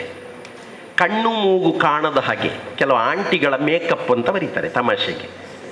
ಅದೇ ರೀತಿಯಲ್ಲಿ ಎಳೆ ವಯಸ್ಸಿನ ಕಾರ್ಮಿಕರು, ಬಾಲ ಕಾರ್ಮಿಕರು ಬೆಂಗಳೂರಲ್ಲಿ ಕಣ್ಣು ಮೂಗು ಕಾಣದ ಹಾಗೆ ಮಣ್ಣು ಮೆತ್ತಿದ ಅಕ್ಕ ತಮ್ಮ. ಆ ಮಣ್ಣು ಮೆತ್ತಿದ ಅಕ್ಕ ತಮ್ಮನಿಗೆ ಕನ್ನಡ ಇದು ನಮ್ಮ ಭಾಷೆ ಅಂತ ಅನಿಸಬೇಕು. ಹಾಗೆ ಆಗಬೇಕಾದ್ರೆ ಕನ್ನಡ ಅನ್ನದ ಭಾಷೆ ಆಗಬೇಕು. ಇವತ್ತದು ಅನ್ನದ ಭಾಷೆ ಆಗದ್ದಕ್ಕೆ ಕನ್ನಡವನ್ನು ಮಾತಾಡುವವರೂ ಕೂಡ ಕನ್ನಡದಿಂದಲೇ ಅನ್ನ ಪಡೆಯುವವರು ತಮ್ಮ ಮಕ್ಕಳನ್ನು ಇಂಗ್ಲೀಷ್ ಮೀಡಿಯಮ್ಗೆ ಹಾಕುವಂಥದ್ದು ಇದು ಯಾರ ತಪ್ಪಲ್ಲ. ಹಾಗಾಗಿ ಜ್ಞಾನದ ಭಾಷೆಯೂ ಆಗಲಿ ಅನ್ನದ ಭಾಷೆಯೂ ಆಗಲಿ ಎಲ್ಲ ದೇಶಗಳ ಜನ ತಮ್ಮ ತಮ್ಮ ಭಾಷೆಯನ್ನು, ಜಪಾನಿಯರು, ಫ್ರೆಂಚರು, ಇವರೆಲ್ಲ ತಮ್ಮ ಭಾಷೆಗೆ ಮೊದಲ ಮನ್ನಣೆ ಕೊಟ್ಟಂಥ ಒಂದು ಸ್ಥಿತಿ ಕನ್ನಡ ನಾಡಿಗೆ ಬರಲಿ ಅಂತ ಹಾರೈಸ್ತಾ ಸ್ವಲ್ಪ ಹೆಚ್ಚು ಸಮಯವನ್ನು ತೆಗೆದುಕೊಂಡದ್ದಕ್ಕೆ ತಮ್ಮೆಲ್ಲರ ಕ್ಷಮೆಯನ್ನು ಯಾಚಿಸ್ತಾ ನನ್ನ ಮಾತುಗಳನ್ನು ಮುಗಿಸ್ತೇನೆ. ನಮಸ್ಕಾರ. ನಮ್ಮ ಶ್ರೀಯುತ ಮತ್ತಾಡಿಯವರು ಮುಖ್ಯಾಧಿಕಾರಿಗಳು ಪುರಸಭೆ, ಅವರು ಕೂಡ ಒಂದು 2 ನಿಮಿಷದ ಶುಭ ಕೋರಬೇಕಂತೇಳಿ ಕೇಳ್ಕೊಳ್ತೇನೆ. ಎಲ್ಲ ವಿದ್ಯಾರ್ಥಿಗಳು ಕೂಡ ಸಮಾನರು. ಪ್ರತಿಭೆ ಎನ್ನುವಂಥದ್ದು ಯಾರ ಒಬ್ಬನ ಆಸ್ತಿ ಅಥವಾ ಒಬ್ಬನದು ಸ್ವತ್ತು ಅಲ್ಲ, ಅದು ಎಲ್ರಿಗೂ ಸಾಧ್ಯತೆ. ಪ್ರತಿಭೆಗಳ ರೂಪಗಳು ಸ್ವರೂಪಗಳು ಬೇರೆ ಇರ್ಬೋದು. ಈಗ ನಾನು ಇತ್ತೀಚೆಗೆ ಡ್ರೈವಿಂಗ್ ಕಲ್ತವು. ನಾನು ಮಾಸ್ಟರ್ ಡಿಗ್ರಿ ಮಾಡಿದ್ದೇನೆ, ಬಟ್ ಡ್ರೈವಿಂಗ್ ನನಗೆ ಯಾರೋ ಒಬ್ಬ ಶಾಲೆಗೆ ಹೋಗೋದವು ಕಲಿಸಿತು. ಆಗ ಅವರು ಅದರಲ್ಲಿ ಪ್ರತಿಭೆ. ತೆಂಗಿನ ಮರ ಹತ್ತಲಿಕ್ಕೆ ನನಗೆ ಆಗ್ತಾ ಇಲ್ಲ, ನನ್ನ ಸಾಲ ಬಿಟ್ಟಿದ್ದೇನೆ, ಅವು ತೆಂಗಿನ ಮರ ಹತ್ತಾನೆ. ಸೊ ಯಾರು ಪ್ರತಿಭೆ ಅಂತ, ನಮ್ಮ ಪ್ರತಿಭೆ ಬೇರೆ, ಒಬ್ಬೊಬ್ಬರು ಸ್ವರೂಪಗಳು ಬೇರೆ ಇದೆ. ಮಕ್ಕಳಿಗೆ ನಾನು ಎಲ್ಲ ಸಂದರ್ಭಗಳಲ್ಲಿ ಹೇಳಲಿಕ್ಕೆ, ಪ್ರೀತಿಸುವಂಥದ್ದು ನಮ್ಮ ಮೂಲ ಗುಣ, ಹುಟ್ಟು ಗುಣ. ನನ್ನ ಸಣ್ಣದಿಂದಲೇ ಮುದ್ದಿಸ್ತಾರೆ, ಪ್ರೀತಿಸ್ತಾರೆ, ಎಲ್ಲರೂ ಕೂಡ ಪ್ರೀತಿಯನ್ನು ಮಾಡ್ತಾರೆ. ದ್ವೇಷಿಸಲಿಕ್ಕೆ ಇನ್ನೊಬ್ಬರು ಕಲಿಸಬೇಕು, ಅದು ಹೊರಗಿಂದ ಬರಬೇಕು, ನಮ್ಮಲ್ಲಿಂದ ಬರೋದಲ್ಲ. ನಾವು ಪ್ರೀತಿಯಿಂದ ಬದುಕುವಂಥದ್ದು ಬಹಳಷ್ಟು ನೆಮ್ಮದಿ ಕೊಡ್ತದೆ. ನಮಗೇನು ಸಂಪತ್ತನ್ನು ಸಂಪಾದನೆ ಮಾಡುವುದಲ್ಲ, ಅದು ದ್ವೇಷ ಹುಟ್ಟುವಂಥದ್ದು. ಈಗ ಇತ್ತೀಚಿನ ಕಾಲಘಟ್ಟದಲ್ಲಿ ವಿದ್ಯಾರ್ಥಿಗಳಲ್ಲಿ ಬಹಳಷ್ಟು ಕ್ರೌರ್ಯಗಳು. ಯಾಕೆ ಕ್ರೌರ್ಯಗಳು ಬರ್ತವೆ? ನಮ್ಮಲ್ಲಿ ಪ್ರೀತಿಯ ಕೊರತೆ ಇರ್ಬೋದು. ದ್ವೇಷ ಎನ್ನುವಂಥದ್ದು ಕಣ್ಣಿಗೆ ಕಾಣುವುದಲ್ಲ, ಮತ್ತು ಅದರಲ್ಲಿ ಒಂದು ಅಂತಿಮ ಘಟ್ಟ ಅಂತ ಇಲ್ಲ. ಯಾರು ಕೂಡ ದ್ವೇಷದಿಂದ ನಾವೆಲ್ಲ ವಿದ್ಯಾರ್ಥಿ, ನಾವು ಕೂಡ ಸ್ವಲ್ಪ ಹಾಗೆಲ್ಲ ಎಣಿಸ್ತಾ ಇದ್ದದ್ದು, ಅದು ಅಂತಿಮ ಅಲ್ಲ. ಅದು ಹೋದಷ್ಟು ಬೇರೆ ಬೇರೆ ರೂಪಗಳಿದೆ. ಆದರೆ ನಾವು ಜಾಯಿಂಟ್ ಫ್ಯಾಮಿಲಿ, ನಮ್ಮಲ್ಲಿ 33 ಜನ ಇದ್ದೇವೆ, ಒಟ್ಟಿಗಿದ್ದೇವೆ. ಈಗ ಬೇರೆ ಬೇರೆ ಹಾಸ್ಟೆಲ್ ಅದು ಇದೆಲ್ಲ ಸ್ವಲ್ಪ ಹೊರಗೆ ಕೆಲಸ ಇದ್ದರೂ ನಾವು ಒಟ್ಟಿಗಿರ್ತೇವೆ. ಅದು ನಮಗೆ ನಮ್ಮಲ್ಲಿ ಪರಸ್ಪರ ಪ್ರೀತಿಯಿಂದ ಮಾತ್ರ ಸಾಧ್ಯ ಆಗಿದೆ. ಅದಿಲ್ಲ ನಾಳೆ ಹೊಡೆದು ಹೋಗ್ಬೋದು. ಹಾಗೆಯೇ ಪ್ರತಿಯೊಬ್ಬರು, ನಾನು ಮತ್ತಾಡಿ ಅಂತ ಹೆಸರು, ನಾನು ನಿಮ್ಮಾಗಿರುವಾಗ ತುಂಬ ನೋವುಗಳು ನಮಗೆ ಹೆಸರಿನ ಮೇಲೆ ಬಂದಿದೆ. ತುಂಬ ತಮಾಷೆ ಮಾಡ್ತಿದ್ದೆ, ನಮ್ಮ ಹೆಸರು ಎಲ್ಲರಿಗೆ ತಮಾಷೆ ವಸ್ತುಗಾಗಿತ್ತು. ಯಾರಿಟ್ಟಿದ್ದಾರೆ ಗೊತ್ತಿಲ್ಲ. ಒಮ್ಮೆ ಚೇಂಜ್ ಮಾಡ್ಬೇಕಂತ ಅನಿಸ್ತಾ ಇತ್ತು ಅವರು ಹೇಳುವಾಗ, ಯಾಕೆ ಇಟ್ಟರು ಅಂತೇಳಿ. ಆದರೆ ನನ್ನ ಹೆಸರು ಮತ್ತಾಡಿ ಅಂತ ಹೇಳುವಾಗ ಎಲ್ಲರೂ ಅದಕ್ಕೆ 1000 ಇದನ್ನು ಹೇಳಲಿಕ್ಕಾಗ್ತದೆ, ಅದನ್ನು ವ್ಯಂಗ್ಯ ಮಾಡಲಿಕ್ಕಾಗ್ತದೆ. ಎಲ್ಲ ವ್ಯಂಗ್ಯ ಮಾಡ್ತಿದ್ರು, ಬೇಸರ ಆಗ್ತಿತ್ತು. ಆದರೆ ಇವತ್ತು ಅರ್ಥ ಆಗ್ತದೆ. ನನ್ನ ಹೆಸರಿನ ಅರ್ಥ ನಮ್ಮ ಇಟ್ಟವರು ಭಾರಿ ಪ್ರೀತಿಯಿಂದ ಇಟ್ಟದ ಹೆಸರು, ನನ್ನ ಅಜ್ಜ ಯಾರು ಇಟ್ಟಿದ್ದಾರೆ. ಆದರೆ ಅದರ ಅರ್ಥ ಈಗ ನನಗೆ ಅರ್ಥ ಆಗ್ತದೆ. ಮರದಡಿ, ಮತ್ತಾಡಿ ಅಂದರೆ ಮರದಾಡಿ, ಆಶ್ರಯ, ನೆರಳು, ಈ ಥರ ಬೇರೆ ಬೇರೆ ಅರ್ಥ ಬರ್ತದೆ. ಸೊ ಅದು ನನಗೆ ತುಂಬ ಬೇರೆ ರೂಪಗಳು ಬೇರೆ ಇರ್ಬೋದು. ನಾವು ಅವ್ರಿಗೆ ಗೊತ್ತಿಲ್ಲ, ನನಗೆ ತಮಾಷೆ ಮಾಡಿದರು. ಹಾಗೆ ಜಾತಿ ಹೆಸರಲ್ಲಿ ಕಲ್ಲರ್ ಬಗ್ಗೆ, ಜಾತಿಗಿಂತಲೂ ಕಲ್ಲರ್ ಬಗ್ಗೆ ನಾನು ಮೆತ್ತಿಕೊಂಡ ಕಲ್ಲರಲ್ಲಿ ಇದು ಪರ್ಮನೆಂಟ್. ಹಾಗಾಗಿ ಒಬ್ಬನಿಗೆ ಜಾತಿ ಬಗ್ಗೆ, ಭಾಷೆ ಬಗ್ಗೆ, ಅವರ ದೇಹದ ಸೌಂದರ್ಯದ ಬಗ್ಗೆ ಮಾತಾಡುವಾಗ ಅವ್ರು ಮಾಡಿಕೊಂಡದಲ್ಲ, ಮನಸ್ಸಿಗೆ ನೋವಾಗ್ತದೆ, ತಮಾಷೆ ಆಗ್ತದೆ. ಬಾಕಿಯವರಿಗೆ ಒಬ್ಬರಿಗಾದ್ರೂ ನೋವಾಗ್ತದೆ. ನಮ್ಗೆ ಗೊತ್ತಿರಬೇಕು, ನಮ್ಮ ಮಕ್ಕಳಿಗೆ ಹೇಳೋದು. ಇನ್ನೊಬ್ಬರಿಗೆ ನೋವು ಮಾಡಿ ನಾವು ಖುಷಿ ಪಡೋದಲ್ಲ. ಸಾಧ್ಯ ಇದ್ರೆ ಪ್ರೀತಿಯಿಂದ ಮಾತಾಡ್ಲಿಕ್ಕೆ ಕಲೀರಿ. ಅವರನ್ನು ಕೂಡ ತುಂಬ ಕಥೆಗಳು, ತುಂಬ ಇದೆಲ್ಲ ಬರ್ತಾ ಇತ್ತು. ಎಂತೆಂಥ ಸಾಧ್ಯ ಪರಿವರ್ತನೆ ಮಾಡಿದವರು ಇಂಥ ಸಂದರ್ಭಗಳಲ್ಲಿ. ನಾನು ಅದನ್ನು ತುಂಬ ಮಾತಾಡ್ಲಿಕ್ಕೆ ಹೋಗೋದಿಲ್ಲ. ಈ ಸಂದರ್ಭದಲ್ಲಿ ಬಹಳ ಮುಖ್ಯವಾಗಿ ಸರ್ ಹೇಳಿದರು, ನಾನು ಬಹಳ ಖುಷಿಯಾಯಿತು. ನನಗೆ ಅವರು ನೋಡಲಿಲ್ಲ, ಅವರ ಮನೆಗೆ ಹೋಗಿದ್ದೆ ನಾನು. ಅಮೃತ ಸೋಮೇಶ್ವರ್ ಅವರು ನಮ್ಮ ಗುರುಗಳ, ನಾವು ಅವರ ಬಗ್ಗೆ ತುಂಬ ಗೌರವ ಇದೆ, ಅವರ ಅಭಿಮಾನಿ.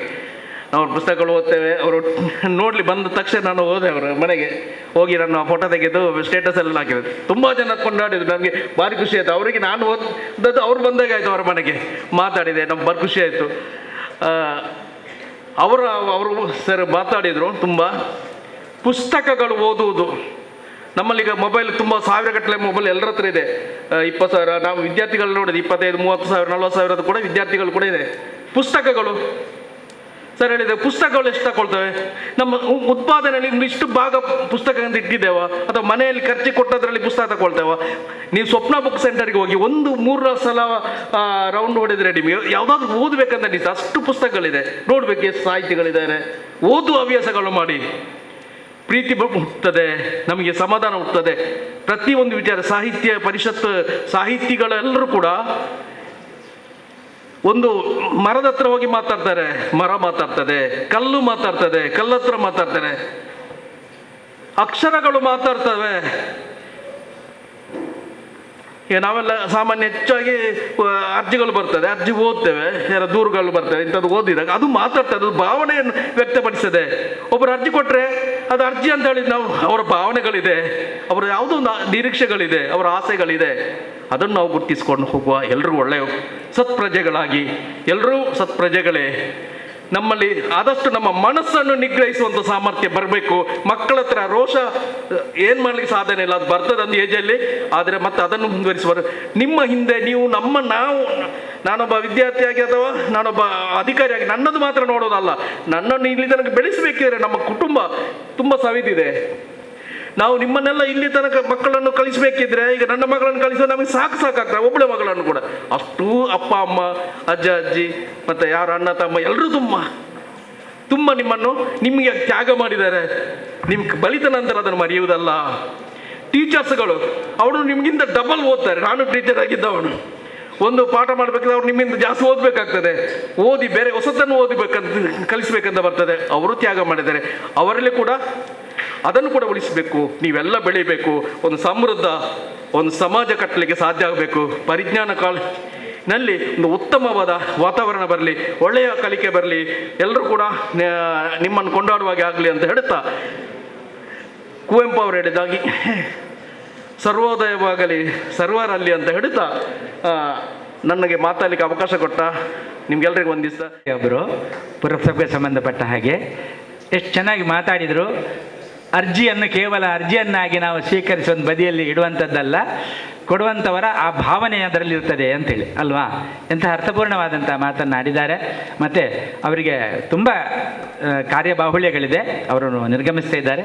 ಅವರಿಗೆ ನಾವು ನಮ್ಮ ಉಳ್ಳಾಲ ತಾಲೂಕು ಕನ್ನಡ ಸಾಹಿತ್ಯ ಪರಿಷತ್ ವತಿಯಿಂದ ಹೃತ್ಪೂರ್ವಕವಾದಂಥ ಧನ್ಯವಾದಗಳನ್ನು ಅರ್ಪಿಸ್ತಾ ಇದ್ದೇವೆ.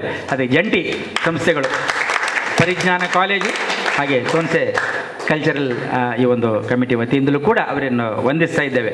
ಅವರಿಗಾಗಲೇ ಹೇಳಿದ್ರು ಮಾತಾಡಿ ಅಂತಾಗ ನಮಗೆ ಹಿರಿಯರು ಇಟ್ಟಿದ್ದಾರೆ ಹೆಸರು, ಅದೇನೋ ಮರದ ಅಡಿ ಅಂತ ಎಂಬ ಅರ್ಥವನ್ನು ಕೊಡುವಂಥದ್ದು. ಹಾಗೆ ನಿಜವಾಗಿ ಅಂಥದ್ದು ನಮ್ಮ ಊರಿನಲ್ಲಿ ಉಂಟು, ದಕ್ಷಿಣ ಕನ್ನಡ ಜಿಲ್ಲೆಯಲ್ಲಿ. ಪಾಲೆಮಾರ್ ಮಾಜಿ ಸಚಿವರು ಪಾಲೆಮಾರ್ ಅಂತ ಹೇಳಿ ಕೇಳಿಲ್ವ ನೀವು? ಮಾಜಿ ಸಚಿವರು ಪಾಲೆಮಾರ್ ಅಂದರೆ ಎಂಥದ್ದು ಅಂತ ಭಾಳ ಆಲೋಚನೆ ಮಾಡ್ತಾ ಕೂತೊಳಗೆ ಒಂದು ಕಡೆ ಹೇಳಿದರು ಒಬ್ಬರು. ಅಲ್ಲಿ ಅವರ ಮನೆ ಅಂಗಳದಲ್ಲಿ ಒಂದು ಹಾಳೆ ಮರ ಇತ್ತಂತೆ. ನಾವು ಅಮಾವಾಸ್ಯೆ ದಿವಸ ಕುಡಿತೇವಲ್ಲ ಕಹಿ ಮಾಡಿ, ಅದು ಅದು ಹಾಳೆಯ ಮರ, ಪಾಲೆದ ಮರ ಇತ್ತಿನ ಕೈತಲಾರಿ ಇತ್ತಿನ ಇಡ್ತಾರೆ. ಅದು ಪಾಲೆಮಾರಾಗಿ ದೊಡ್ಡ ಹೆಸರು. ಮಾಜಿ ಸಚಿವರೇ ಪಾಲೆಮಾರ್ ಫೇಮಸ್ ನೋಡಿ, ಹೌದಾ? ಹಾಗಾಗಿ ಇದನ್ನೆಲ್ಲ ನಾವು ಮರೆಯುವಂತಿಲ್ಲ ಅಂತ ಮಾತಾಡಿಯವರು ಇವತ್ತು ಸರ್ಕಾರಿ ಅಧಿಕಾರಿಯಾಗಿ ನಮ್ಮೊಂದಿಗೆ ಬಂದದಕ್ಕೆ ತುಂಬ ಸಂತೋಷ ಆಗಿದೆ. ಈಗ ನಮ್ಮೊಂದಿಗೆ ಇರುವವರು ಪ್ರಾಂಶುಪಾಲರು ನಮ್ಮ ಶ್ರೀ ವಿಕ್ರಮ್ ಅವರು. ಬಹಳ ಒಳ್ಳೆಯ ಕಾಪರೇಷನನ್ನು ಅವರು ಪಾಠದಲ್ಲಿದ್ದರೂ ಕೂಡ ನನ್ನ ಫೋನ್ ಬಂದಾಗ ಮತ್ತೆ ಪುನಃ ಅದನ್ನು ಮಿಸ್ ಕಾಲನ್ನು ಅವರು ಭಾಳ ಗೌರವದಿಂದ ಮತ್ತೆ ಪುನಃ ಮಾಡಿ ಏನು ವಿಷಯ ಅಂತ ಕೇಳ್ತಾರೆ. ಅಂತ ಒಂದು ಬಹಳ ಕರ್ತವ್ಯಪೂರ್ಣವಾದಂಥ ಕೆಲಸ ಈ ಕಾರ್ಯಕ್ರಮದ ಆಯೋಜನೆಯಲ್ಲಿ ಸಾಕಾರ ಮಾಡಿದ್ದಾರೆ. ಅವರಿಗೆ ಕೊಡ್ಬೋಯಿತ್ತು. ಚೇತನ್ ಸೋಮೇಶ್ವರ್ ಅವರ ಮಾತು ಕೇಳುವಾಗ ನನಗೆ ನಾನು ಬಹುಶಃ ಅವರು ವಿದ್ಯಾರ್ಥಿ ಆಗಿರಬೇಕಿತ್ತು ಅಂತ ಅನಿಸ್ತಿತ್ತು.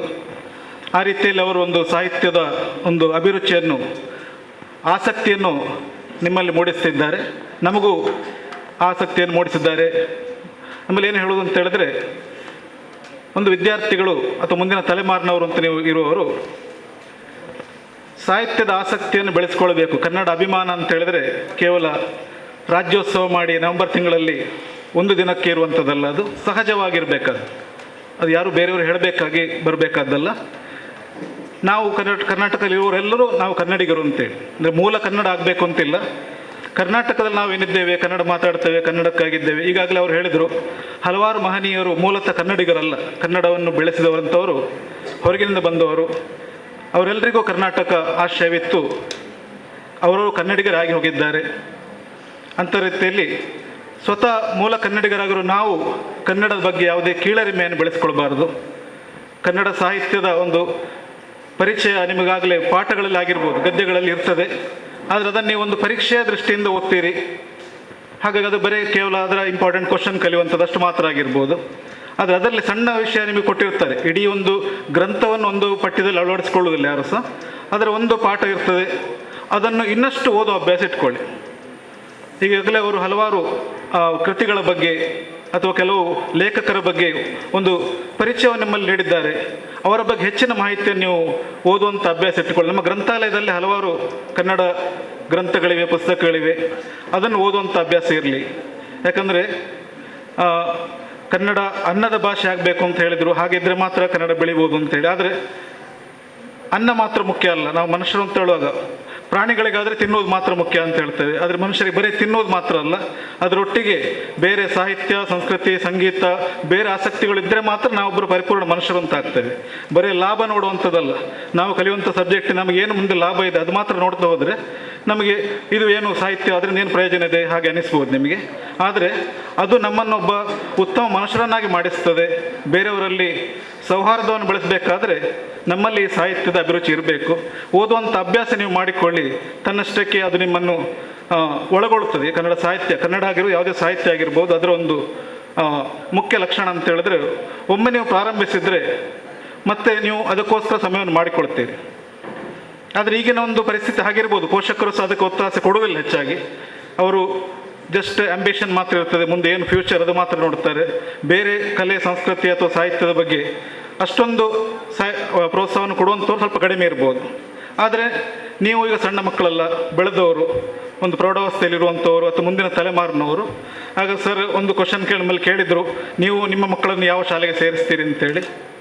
ಅದಕ್ಕೆ ಯಾವುದೇ ಉತ್ತರ ನಿಮಗೆ ಬರಲಿಲ್ಲ, ಆದರೆ ಏನು ಅಂತ ನಿಮ್ಮ ಮನಸ್ಸಲ್ಲಿ ಗೆದ್ದಿರ್ಬೋದು.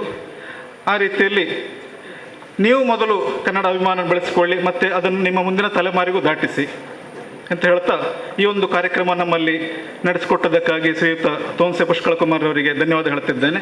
ಇಂಥ ಸಾಹಿತ್ಯ ಕಾರ್ಯಕ್ರಮಗಳು ನಮ್ಮಲ್ಲಿ ಇನ್ನಷ್ಟು ಆಗಲಿ ಅಂತೇಳಿ ಆಶಿಸ್ತಿದ್ದೇನೆ. ಧನ್ಯವಾದಗಳು. ಅಧ್ಯಕ್ಷರ ನುಡಿ ನಮ್ಮ ಈ ಸಂಸ್ಥೆಗೆ ಸಂಬಂಧಪಟ್ಟ ಹಾಗೆ ಡಾಕ್ಟರ್ ಧನಂಜಯ ಕುಂಬ್ಳೆ ಅವರು, ಈಗಾಗಲೇ ನಮ್ಮ ಇನ್ನೋರ್ವ ಪದಾಧಿಕಾರಿ ರಮೇಶ್ ಅವರು ಆಗಮಿಸಿದ್ದಾರೆ. ಅವರನ್ನು ಕೂಡ ಈ ಸಂದರ್ಭದಲ್ಲಿ ಸ್ವಾಗತಿಸ್ತಾ ಇದ್ದೇನೆ. ಈಗ ಅಧ್ಯಕ್ಷ ನುಡಿಗಳಲ್ಲಿ ಈ ಸಭೆಯನ್ನು ಮುಕ್ತಾಯಗೊಳಿಸಿಕೊಡ್ತಾರೆ. ವೇದಿಕೆಯ ಮುಂದಿರುವ ಎಲ್ಲ ಕನ್ನಡಿಗರೇ, ಅತ್ಯಂತ ಪ್ರೀತಿಯ ನಮಸ್ಕಾರ. ಅಯ್ಯ ಚೆನ್ನಾದುದೇನೆ ಕನ್ನಡಿಗರು, ರಯ್ಯ ಮಂಚಿದಿಯನೆ ತೆಲುಗ, ಅಯ್ಯಯ್ಯ ಎಂಚ ಪೊರ್ಲಾಂಡೆಂದು ತುಳುವರು ಮೈಯುಬ್ಬಿ ಕೇಳಬೇಕಣ್ಣ ಅಂತ ಈ ಮಣ್ಣಿನ ಕವಿ, ನಮ್ಮ ಕರಾವಳಿಯ ದಕ್ಷಿಣ ಕನ್ನಡದ ಕವಿ ರತ್ನಾಕರ ವರ್ಣಿ ಭಾಳ ಹಿಂದೆ ಒಂದು ಮಾತನ್ನು ಬರೆದಿದ್ದ ತನ್ನ ಕಾವ್ಯದಲ್ಲಿ. ಬಹುಶಃ ಇವತ್ತು ಚೇತನ್ ಸೋಮೇಶ್ವರರು ಭಾಷಣ ಹೇಗೆ ಮಾಡ್ಬೋದು ಅಂತ ಕಲ್ಪಿಸಿಕೊಂಡು ಈ ಸಾಲುಗಳನ್ನು ಬರೆದಿರಬೇಕು. ಅಷ್ಟು ಚೆಂದಾದ, ಅಷ್ಟು ಒಳ್ಳೆಯ ಪ್ರಶಂಸೆಗೆ ಅರ್ಹವಾದ ಒಂದು ಉಪನ್ಯಾಸವನ್ನು ಚೇತನ್ ಸೋಮೇಶ್ವರ್ ಅವರು ಬಂದು ನಮಗಿಲ್ಲಿ ನೀಡಿದ್ದಾರೆ. ಅವರ ಪ್ರೀತಿ ವಿಶ್ವಾಸ ನೋಡಿ, ಅವರು ನಡೆದಾಡಿದ ಮಣ್ಣು ಇದು. ಅವರು ತನ್ನ ಕನ್ನಡದ ಅಕ್ಷರಗಳನ್ನು ಕಲಿತ ಮಣ್ಣಿದು. ತಾನು ಓಡಾಡಿದ, ತಾನು ಓದಿದ ಒಂದು ಸಂಸ್ಥೆಯಲ್ಲಿ ಬಂದು ಹೀಗೊಂದು ಮಾತನಾಡುವ ಒಂದು ಅವಕಾಶ ಉಂಟಲ್ಲ, ಅದೊಂದು ಅಪೂರ್ವವಾದ ಒಂದು ಸಂತೋಷದ ಸಂಗತಿ. ಅವರು ಆ ಸಂತೋಷದಲ್ಲಿದ್ದಾರೆ. ಆ ಸಂತೋಷದಲ್ಲಿ ನಾವು ಭಾಗಿಯಾಗಿದ್ದೇವೆ ಎನ್ನುವುದು ನಮ್ಮ ಸಂತೋಷವನ್ನು ಕೂಡ ಹೆಚ್ಚಿಸಿದೆ. ಅವರ ಪ್ರೀತಿ ವಿಶ್ವಾಸಕ್ಕೆ ನಾವು ಋಣಿಗಳಾಗಿದ್ದೇವೆ. ಸಾಹಿತ್ಯ ಪರಿಷತ್ತಿನ ವತಿಯಿಂದ ಅವರಿಗೆ ಅತ್ಯಂತ ಪ್ರೀತಿಯ ನಮನಗಳನ್ನು ನಾನು ಸಮರ್ಪಿಸ್ತೇನೆ. ಭಾಳ ಒಳ್ಳೆಯ ಮಾತುಗಳನ್ನು ಹೇಳಿದರು. ಬಹುಭಾಷಾ ವಲಯ ಇದು. ನಾವೆಲ್ಲ, ನೀವು ಇಷ್ಟು ವಿದ್ಯಾರ್ಥಿಗಳಿದ್ದರು, ನಾವೆಲ್ಲ ಬಹುಭಾಷಿಕ ವಲಯದಲ್ಲಿ ಬದುಕ್ತಾ ಇರೋರು, ಬೇರೆ ಬೇರೆ ಭಾಷಿಗರು. ತುಳು ಇಲ್ಲಿನ ಮೂಲ ಭಾಷೆ, ಕನ್ನಡವೂ ಕೂಡ ಹೊರಗಡೆಯಿಂದ ಬಂತು. ಬೇರೆ ಬೇರೆ ಭಾಷೆಗಳು, ಈಗ ಕೊಂಕಣಿ ಮಾತನಾಡುವ ಸಾರಸ್ವತರ ಉಲ್ಲೇಖ ಅವರು ಮಾಡಿದರು. ಈ ಸಾರಸ್ವತರು ಎಲ್ಲಿಂದ ಬಂದರು? ಕೊಂಕಣಿ ಮಾತಾಡುವವರು ಈ ಮಣ್ಣಿಗೆ ಯಾಕೆ ಬಂದರು ಅಂದರೆ, ಇಲ್ಲಿ ಒಂದು ಭಾಷೆ, ಒಂದು ಊರಿನಲ್ಲಿ ಒಂದು ಭಾಷೆ ಇರಬೇಕು. ಇಲ್ಲಿ ಅನೇಕ ಭಾಷೆ ಇದೆ ಅಂದರೆ ಇಲ್ಲಿನ ಭಾಷೆ ಅಲ್ಲ ಯಾವುದು ಕೂಡ. ಈ ಬೇರೆ ಬೇರೆ ಭಾಷಿಕರೆಲ್ಲ ಇಲ್ಲಿಗೆ ಯಾಕೆ ಬಂದರು ಅಂತ ನೀವು ಯೋಚನೆ ಮಾಡಿದರೆ, ಆಗ ಒಂದು ಸಂಸ್ಕೃತಿ ಕಥನ ನಮ್ಮ ಎದುರಿಗೆ ತೆರೆದುಕೊಳ್ತದೆ. ನೋಡಿ, ಎಲ್ಲೋ ಗೋವಾದಲ್ಲಿದ್ದಂಥ ಕೊಂಕಣಿಗರು, ಅವರು ಕೊಂಕಣಿ ಮಾತಾಡ್ತಾ ಇರುವವರೆಲ್ಲ ಅವರು ಅಲ್ಲಿಂದ ಇಲ್ಲಿಗೆ ಯಾಕೆ ಬಂದರು? ನೀವು ಹುಡುಕ್ತಾ ಹೋದರೆ, ಆ ಒಂದು ಭಾಷೆಯನ್ನು ಹಿಡಿದುಕೊಂಡು ಹುಡುಕ್ತಾ ಹೋದರೆ, ಅಲ್ಲಿ ಗೋವಾದಲ್ಲಿ ಯಾರೋ ಪೋರ್ಚುಗೀಸರು ಬಂದು ಅವರು ಮಾಡಿದ ಉಪಟಳಗಳನ್ನು ಸಹಿಸಲಾರದೆ ತಮ್ಮ ಕುಟುಂಬ, ತಮ್ಮ ದೇವರನ್ನು ಹೊತ್ತುಕೊಂಡು ಅವರು ಈ ಕಡೆಗೆ ಓಡಿಕೊಂಡು ಬಂದಿದ್ದಾರೆ.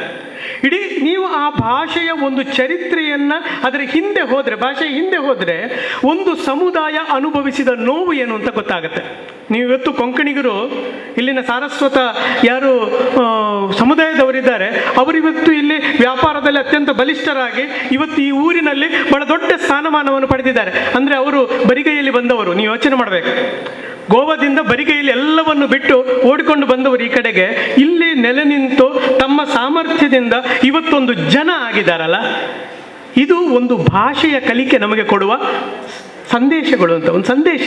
ನಾವು ಅದನ್ನು ಅರ್ಥ ಮಾಡಿಕೊಳ್ಬೇಕು. ಅದಕ್ಕೆ ಅವರು ಹೇಳೋದು ಭಾಷಾ ದ್ವೇಷ ಬೇಡ. ಅನೇಕ ಭಾಷೆಗಳಿವೆ, ಆದರೆ ಅನೇಕ ಭಾಷೆ ಉಂಟು ಅಂತೇಳಿ ಇವರೆಲ್ಲ ಬಂದು ನಮ್ಮ ಮೇಲೆ ಇನ್ನು ನಾಳೆಯಿಂದ ತುಳುವರು, ನಾವು ಈ ಮಣ್ಣಿನವರು, ಉಳಿದವರೆಲ್ಲ ನೀವು ಹೊರಗಿನವರು ಹೋಗಿ ಅಂತ ಮಾತಾಡೋದಲ್ಲ ಅಂತ. ಅದಲ್ಲ, ಅದು ನಮ್ಮನ್ನು ಬೆಳೆಸುವುದಿಲ್ಲ, ಅದನ್ನು ನಮ್ಮನ್ನು ವಿಕಸನ ಅಂತ ಬಹಳ ಸೊಗಸಾದ ಪದ ಇಟ್ಟಿದ್ದಾರೆ. ವಿಕಾಸಗೊಳ್ಳುವುದು ಹೇಗೆ ಅಂದರೆ ಅನೇಕ ಭಾಷೆಗಳನ್ನು ಕಲಿಯುವುದರ ಮೂಲಕ. ಅದರಿಂದ ಭಾಷಾ ಪ್ರೀತಿಯನ್ನು ಬೆಳೆಸಿಕೊಳ್ಳಿ ಮತ್ತು ಭಾಷಾ ದ್ವೇಷವನ್ನು ಮಾಡಬೇಡಿ ಅನ್ನುವ ಬಹಳ ಅತ್ಯುತ್ತಮವಾದ ಸಂದೇಶವನ್ನು ನಮಗೆ ಕೊಟ್ಟಿದ್ದಾರೆ. ನಾವು ಕನ್ನಡ ಸಾಹಿತ್ಯ ಪರಿಷತ್ತಿನ ಕಾರ್ಯಕ್ರಮ ಇದು. ಕನ್ನಡ ಸಾಹಿತ್ಯ ಪರಿಷತ್ತು ಅದು ರೂಪುಗೊಂಡದ್ದು ಯಾಕೆ ಅಂತ ವಿದ್ಯಾರ್ಥಿಗಳು ನೀವು ತಿಳ್ಕೊಳ್ಬೇಕು. ಯಾಕಂದರೆ ಒಂದು ಕಾಲದಲ್ಲಿ ಬ್ರಿಟಿಷರಲ್ಲಿದ್ದಾಗ ನಾವು ಕನ್ನಡಿಗರೆಲ್ಲ ಒಟ್ಟಾಗಿರಲಿಲ್ಲ. ನಾವು ಕೆಲವರು ಮುಂಬೈ ಪ್ರಾಂತ್ಯದ ಭಾಗ ಆದರು, ಕೆಲವು ಭಾಗ ಹೈದರಾಬಾದ್ ಸಂಸ್ಥಾನದ ಭಾಗ ಆಯಿತು, ಇನ್ನು ಕೆಲವು ಮದ್ರಾಸ್ ಸಂಸ್ಥಾನದ ಭಾಗ ಆಯಿತು. ನಾವೆಲ್ಲ ಮದ್ರಾಸ್ ಸಂಸ್ಥಾನದ ಭಾಗದಲ್ಲಿದ್ದವರು, ಇನ್ನು ಕೆಲವರು ಮೈಸೂರು ಸಂಸ್ಥಾನದಲ್ಲಿದ್ದರು. ಹೀಗೆ 4 ಕಡೆ ಚದುರಿ ಹೋಗಿದ್ದ ಏನು ಕರ್ನಾಟಕ ಉಂಟಲ್ಲ, ಕನ್ನಡಿಗರಿದ್ದಾರಲ್ಲ, ನಾವೆಲ್ಲ ಒಂದಾಗಬೇಕು ಎನ್ನುವ ಕನಸಿನಿಂದ ಹುಟ್ಟಿದ ಒಂದು ಸಂಸ್ಥೆ ಇದು. ಅದರಿಂದ ತುಂಬ ಜನ ಹೋರಾಟ ಮಾಡಿದ್ದಾರೆ ಈ ಕನ್ನಡವನ್ನು ಉಳಿಸಲಿಕ್ಕೆ. ಈ ಕನ್ನಡ ಭಾಷೆ ಅದು ನಮ್ಮ ಸಂಸ್ಕೃತಿ. ನಾವು ಎಲ್ಲ ದುಡ್ಡಿನಲ್ಲೆಲ್ಲ ಲಾಭದಲ್ಲೆಲ್ಲ ಬದುಕೋದು, ನಾವು ನಮ್ಮ ಭಾವನೆಗಳಲ್ಲಿ ಬದುಕೋದು. ನೀವು ವಿದ್ಯಾರ್ಥಿಗಳು ಇಷ್ಟು ಜನ ಇದ್ದೀರಲ್ಲ, ನೀವು ನಾಳೆ ಎಷ್ಟು ಸಂಪತ್ತು ಕ್ರೋಢೀಕರಿಸ್ತೀರಿ, ಎಷ್ಟು ಸಂಪತ್ತಿನ ರಾಶಿಯ ಮೇಲೆ ಕೂತ್ಕೊಳ್ತೀರಿ ಎನ್ನುವುದು ನಿಮ್ಮ ನೆಮ್ಮದಿಯನ್ನು ಉಂಟು ಮಾಡುವುದಿಲ್ಲ. ನೀವು ಎಷ್ಟು ಭಾವನೆಯಿಂದ ಬದುಕ್ತೀರಿ, ಎಷ್ಟು ಸಂಬಂಧಗಳಿಗೆ ಬೆಲೆ ಕೊಟ್ಟು ಬದುಕ್ತೀರಿ ಎನ್ನುವುದರ ಮೇಲೆ ನಮ್ಮ ಆನಂದಗಳಿರ್ತವೆ. ಅದರಿಂದ ನಾವು ಅಂಥ ಆನಂದವನ್ನು, ಅಂಥ ಮೌಲ್ಯವನ್ನು ಬದುಕಬೇಕು ಅಂತ ಇವರು ಸೊಗಸಾಗಿ ಧರಣ ಮಂಡಲವನ್ನು ನೆನಪು ಮಾಡಿದರು. ಧರಣಿ ಮಂಡಲದಲ್ಲಿ ನೋಡಿ, ಹುಲಿ ಅಂತ ಹುಲಿ, ಆ ಹುಲಿಯನ್ನು ಎದುರಿಸೋದು ಒಂದು ಪುಟ್ಟ ದನ ಅಂತ. ನಾವು ನಮ್ಮ ಮೇಲೆ ಅನೇಕ ಪ್ರಭಾವಗಳಾಗ್ತವೆ. ಆಧುನಿಕತೆಯ ಪ್ರಭಾವ ಆಗುತ್ತೆ, ಇನ್ನು ಇಂಗ್ಲೀಷಿನ ಪ್ರಭಾವ ಇರ್ಬೋದು, ಬೇರೆ ಬೇರೆ ಕಡೆಗಳಿಂದ ಬೇರೆ ಬೇರೆ ಆಕ್ರಮಣಗಳು ನಮ್ಮ ಮೇಲೆ ಆಗ್ಬೋದು, ಆಕ್ರಮಣಕಾರಿಯಾಗಿ ಅದಾಗ್ಬೋದು. ಆಗ ನಾವು ಅವುಗಳನ್ನು ಎದುರಿಸಬೇಕಾದ್ದು ಹೇಗಂದರೆ ನಮ್ಮ ಮೌಲ್ಯಗಳ ಮೂಲಕ. ಹೇಗೆ ಒಂದು ದನ ತನ್ನ ಮೌಲ್ಯವನ್ನು ಎತ್ತಿ ಹಿಡಿಯುವುದರ ಮೂಲಕ, ತನ್ನ ಮೌಲ್ಯಾಧಾರಿತವಾದ ಬದುಕನ್ನು ಬದುಕುವುದರ ಮೂಲಕ ಕ್ರೂರಿಯಾದಂತಹ ಹುಲಿಯ ಮನಪರಿವರ್ತನೆಯನ್ನು ಮಾಡಬಹುದು ಅಂತಾದರೆ, ನಾವು ನಮ್ಮ ಮೌಲ್ಯಗಳನ್ನು ಬದುಕಿದರೆ ನಾವು ಎಂಥದನ್ನು ಗೆಲ್ಲಬಲ್ಲೆವು. ಕನ್ನಡ ಅಂಥ ಮೌಲ್ಯದ ಒಂದು ಶಕ್ತಿಯಾಗಿ ನಮಗೆ ಇರಲಿ ಅಂತ ನಾನು ಈ ಸಂದರ್ಭದಲ್ಲಿ ಹಾರೈಸ್ತೇನೆ. ಬಹಳ ಒಳ್ಳೆಯ ಒಂದು ಕಾರ್ಯಕ್ರಮ. ಹಿರಿಯರು ಬಹಳ ಈಗಾಗಲೇ ನಮ್ಮ ಇಲ್ಲಿನ ಏನು ಬೋಂಡಾಲ್ ಅವರು ಹಿರಿಯರು ಈ ಸಂಸ್ಥೆಯನ್ನು ಬಹಳ ಅಚ್ಚುಕಟ್ಟಾಗಿ, ಬಹಳ ಸಂತೋಷ ಆಗಿದೆ ನಮಗೆ. ಯಾಕಂದರೆ ಇಷ್ಟು ಶಿಸ್ತುಬದ್ಧವಾದ, ನಾವು ತುಂಬ ಕಾರ್ಯಕ್ರಮಗಳನ್ನು ಮಾಡ್ತಾ ಬಂದು, ಒಂದು ಕಾರ್ಯಕ್ರಮದಿಂದ ಒಂದು ಕಾರ್ಯಕ್ರಮ ಅತ್ಯಂತ ನಮಗೆ ತೃಪ್ತಿ ನೀಡುವ ಹಾಗೆ ಆಗಿದೆ.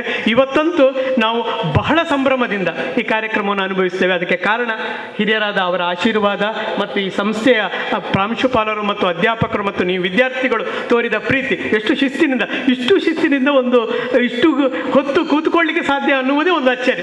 ನಿಮ್ಮ ಕನ್ನಡ ಪ್ರೀತಿಗೆ ಬಹಳ ದೊಡ್ಡ ನಮಸ್ಕಾರ. ನಮ್ಮ ತೊನ್ಸೆ ಪುಷ್ಕಳ್ ಕುಮಾರ್ ಅವರು ಈ ಕಾರ್ಯಕ್ರಮದ ರೂವಾರಿ. ಈಗ ವಯಸ್ಸಾಗಿದ್ದವರಿಗೆ, ನಿವೃತ್ತರಾಗಿ ತುಂಬ ಸಮಯ ಆಯಿತು, ಈಗಲೂ ಕೂಡ ಎಷ್ಟು ಚಂದ ಇದ್ದಾರೆ ನೋಡಿ. ಅವರು ಯೌವನದಲ್ಲಿ ಹೇಗಿದ್ದಿರ್ಬೋದು ನೋಡಿ. ಆದರೆ ಅಂಥ ಯೌವನೋಲ್ಲಾಸದಿಂದ ಅವರು ಈ ಕಾರ್ಯಕ್ರಮ ಬಹಳ ಪ್ರೀತಿಯವರಿಗೆ, ಅವರಿಗೆ ಯಾವ ಅಹಂಕಾರ ಇಲ್ಲ. ಅಹಂಕಾರ ಇದ್ದವರಿಗೆ ಇಲ್ಲೊಬ್ಬರನ್ನು ಪ್ರೀತಿಸ್ಲಿಕ್ಕೆ ಆಗಲ್ಲ. ಅದರಿಂದ ಅವರ ಹತ್ರ ಸಣ್ಣ ಮಕ್ಕಳು ಬರ್ತಾರೆ, ಅವರ ಜೊತೆಗೆ ದೊಡ್ಡ ಹಿರಿಯರು ಕೂಡ ಅವರ ಜೊತೆಗೆ ಇರ್ತಾರೆ. ಅಂತಹ ಒಂದು ಪ್ರೀತಿ ತುಂಬಿದ ಮನಸ್ಸಿನ ತೋನ್ಸೆಯವರು ಬಹಳ ಪ್ರೀತಿಯಿಂದ ಈ ಕಾರ್ಯಕ್ರಮವನ್ನು ಇಲ್ಲಿ ಸಂಘಟಿಸಿದ್ದಾರೆ. ಸಾಹಿತ್ಯ ಪರಿಷತ್ತಿಗೆ ಒಂದು ಅತ್ಯುತ್ತಮವಾದ ಒಂದು ಕಾರ್ಯಕ್ರಮವನ್ನು ಒದಗಿಸಿಕೊಟ್ಟಿದ್ದಾರೆ. ಅವರ ಪ್ರೀತಿ ವಿಶ್ವಾಸಕ್ಕೂ ಕೂಡ ನಾನು ಕೃತಜ್ಞತೆಯನ್ನು ಸಮರ್ಪಿಸ್ತೇನೆ. ಹಾಗೆಯೇ ನಾನು ಇದು ಒಂದು ಈ ಸಾಹಿತ್ಯ ಪರಿಷತ್ತಿನ ಒಂದು ಸಂಘಟನೆಯನ್ನು ನೀವು ನೋಡಿದರೆ ಮಕ್ಕಳು ಅರ್ಥ ಮಾಡಿಕೊಳ್ಬೇಕು. ಏನಂದರೆ ನೋಡಿ, ಎಲ್ಲ ಹಿರಿಯರಿದ್ದಾರೆ. ನಮ್ಮ ಕಾರ್ಯದರ್ಶಿಯವರು ರವೀಂದ್ರ ಕಲಿಮಾರ್ ಅವರು ಹಿರಿಯರು, ರಿಟೈರ್ಡ್ ಹೆಡ್ ಮಾಸ್ಟರ್ ಅವರು, ರಾಷ್ಟ್ರ ಪ್ರಶಸ್ತಿ ವಿಜೇತರು. ಬಹಳ ಆಕಾಶವಾಣಿಯಲ್ಲಿ ನೀವು ಅವರ ಚಿಂತನೆಗಳನ್ನು ಕೇಳಿರ್ತೀರಿ. ಇನ್ನೊಬ್ಬರು ಆನಂದ ಸೈಗೊಳ್ಳಿಯವರು ಈ ಪ್ರದೇಶದಲ್ಲಿ ಬಹಳ ಪ್ರಸಿದ್ಧರು. ಅವರು ರಾಣಿ ಹಬ್ಬಕ್ಕ ಪ್ರತಿಷ್ಠಾನದ ಕೆಲಸಗಳನ್ನೆಲ್ಲ ನಿರಂತರ ಮಾಡ್ತಾ ಇರುವ ಬಹಳ ದೊಡ್ಡ ಸಂಘಟಕರು, ಈ ಊರಿನ ಮಾರ್ಗದರ್ಶಕರು. ಇನ್ನು ಇಂಥ ಹಿರಿಯರು ಇಲ್ಲಿ ಎಡ್ವರ್ಡ್ರು ಬಂದಿದ್ದಾರೆ, ಅವರು ನಮ್ಮ ಇನ್ನೊಬ್ಬರು ಕಾರ್ಯದರ್ಶಿಯವರು, ಅವರು ಆಗಮಿಸಿದ್ದಾರೆ. ಇಂಥ ಹಿರಿಯರು ಇದರಲ್ಲಿದ್ದಾರೆ. ಅವರಿಗಿಂತ ವಯಸ್ಸಿನಲ್ಲಿ ಕಿರಿಯ ನನ್ನನ್ನು ಅವರು ಅಧ್ಯಕ್ಷ ಸ್ಥಾನದಲ್ಲಿ ಕೂತ್ಕೊಳಿಸಿ ಮುನ್ನಡೆಸ್ತಾ ಇದ್ದಾರೆ. ಅಂದರೆ ನಾವು ಕಲಿಬೇಕಾದಿದೆ. ನಾವು ಸ್ವಲ್ಪ ನಮಗೆ ಏನೋ ವಯಸ್ಸಾದಾಗ, ನಾವು ಹಿರಿಯರಾದಾಗ, ತಿಳುವಳಿಕೆ ಬಂದಾಗ ಅಹಂಕಾರ ಪಡ್ತೇವಲ್ಲ, ಅಹಂಕಾರ ಪಡಬಾರದು ಅಂತ. ನಾವು ಈ ಸಮಾಜವನ್ನು ಮುನ್ನಡೆಸಲಿಕ್ಕಿರುವವರು. ಅವರೆಲ್ಲ ಹೇಗೆ ಈ ಕಿರಿಯನನ್ನು ಮುನ್ನಡೆಸ್ತಾ ಇದ್ದಾರೋ ಹಾಗೆ ನೀವು ಬೆಳೀಬೇಕು, ನಿಮ್ಮ ಕಿರಿಯರನ್ನು ನೀವು ಬೆಳೆಸಬೇಕು. ಕನ್ನಡದ ಒಂದು ವಾತಾವರಣವನ್ನು ನಾವು ಈ ಆವರಣದಲ್ಲಿ ಸೃಷ್ಟಿಸೋಣ. ಜೈ ಕನ್ನಡಾಂಬೆ. ನಮಸ್ಕಾರ. ಈ ಕಾರ್ಯಕ್ರಮದ ಹಿಂದಿನ ಎಲ್ಲ ಸಂಘಟನಾ ಶಕ್ತಿಯಾಗಿರುವ ತೋನ್ಸೆ ಪುಷ್ಕಳ್ ಕುಮಾರ್ ಅವರು ಹಿರಿಯರು, ಅವರಿಗೆ ಪರಿಷತ್ತಿನ ಪರವಾಗಿ ಒಂದು ಕಿರು ಗೌರವವನ್ನು ನಾವು ಸಮರ್ಪಿಸುವವರಿದ್ದಾರೆ. ದಯವಿಟ್ಟು ತೋನ್ಸೆ ಪುಷ್ಕಳ್ ಕುಮಾರ್ ಅವರದನ್ನು ಸ್ವೀಕರಿಸಬೇಕು ಎಲ್ಲ ಹಿರಿಯರ ಸಮ್ಮುಖದಲ್ಲಿ ಅಂತ ಪ್ರಾರ್ಥಿಸ್ತೇನೆ.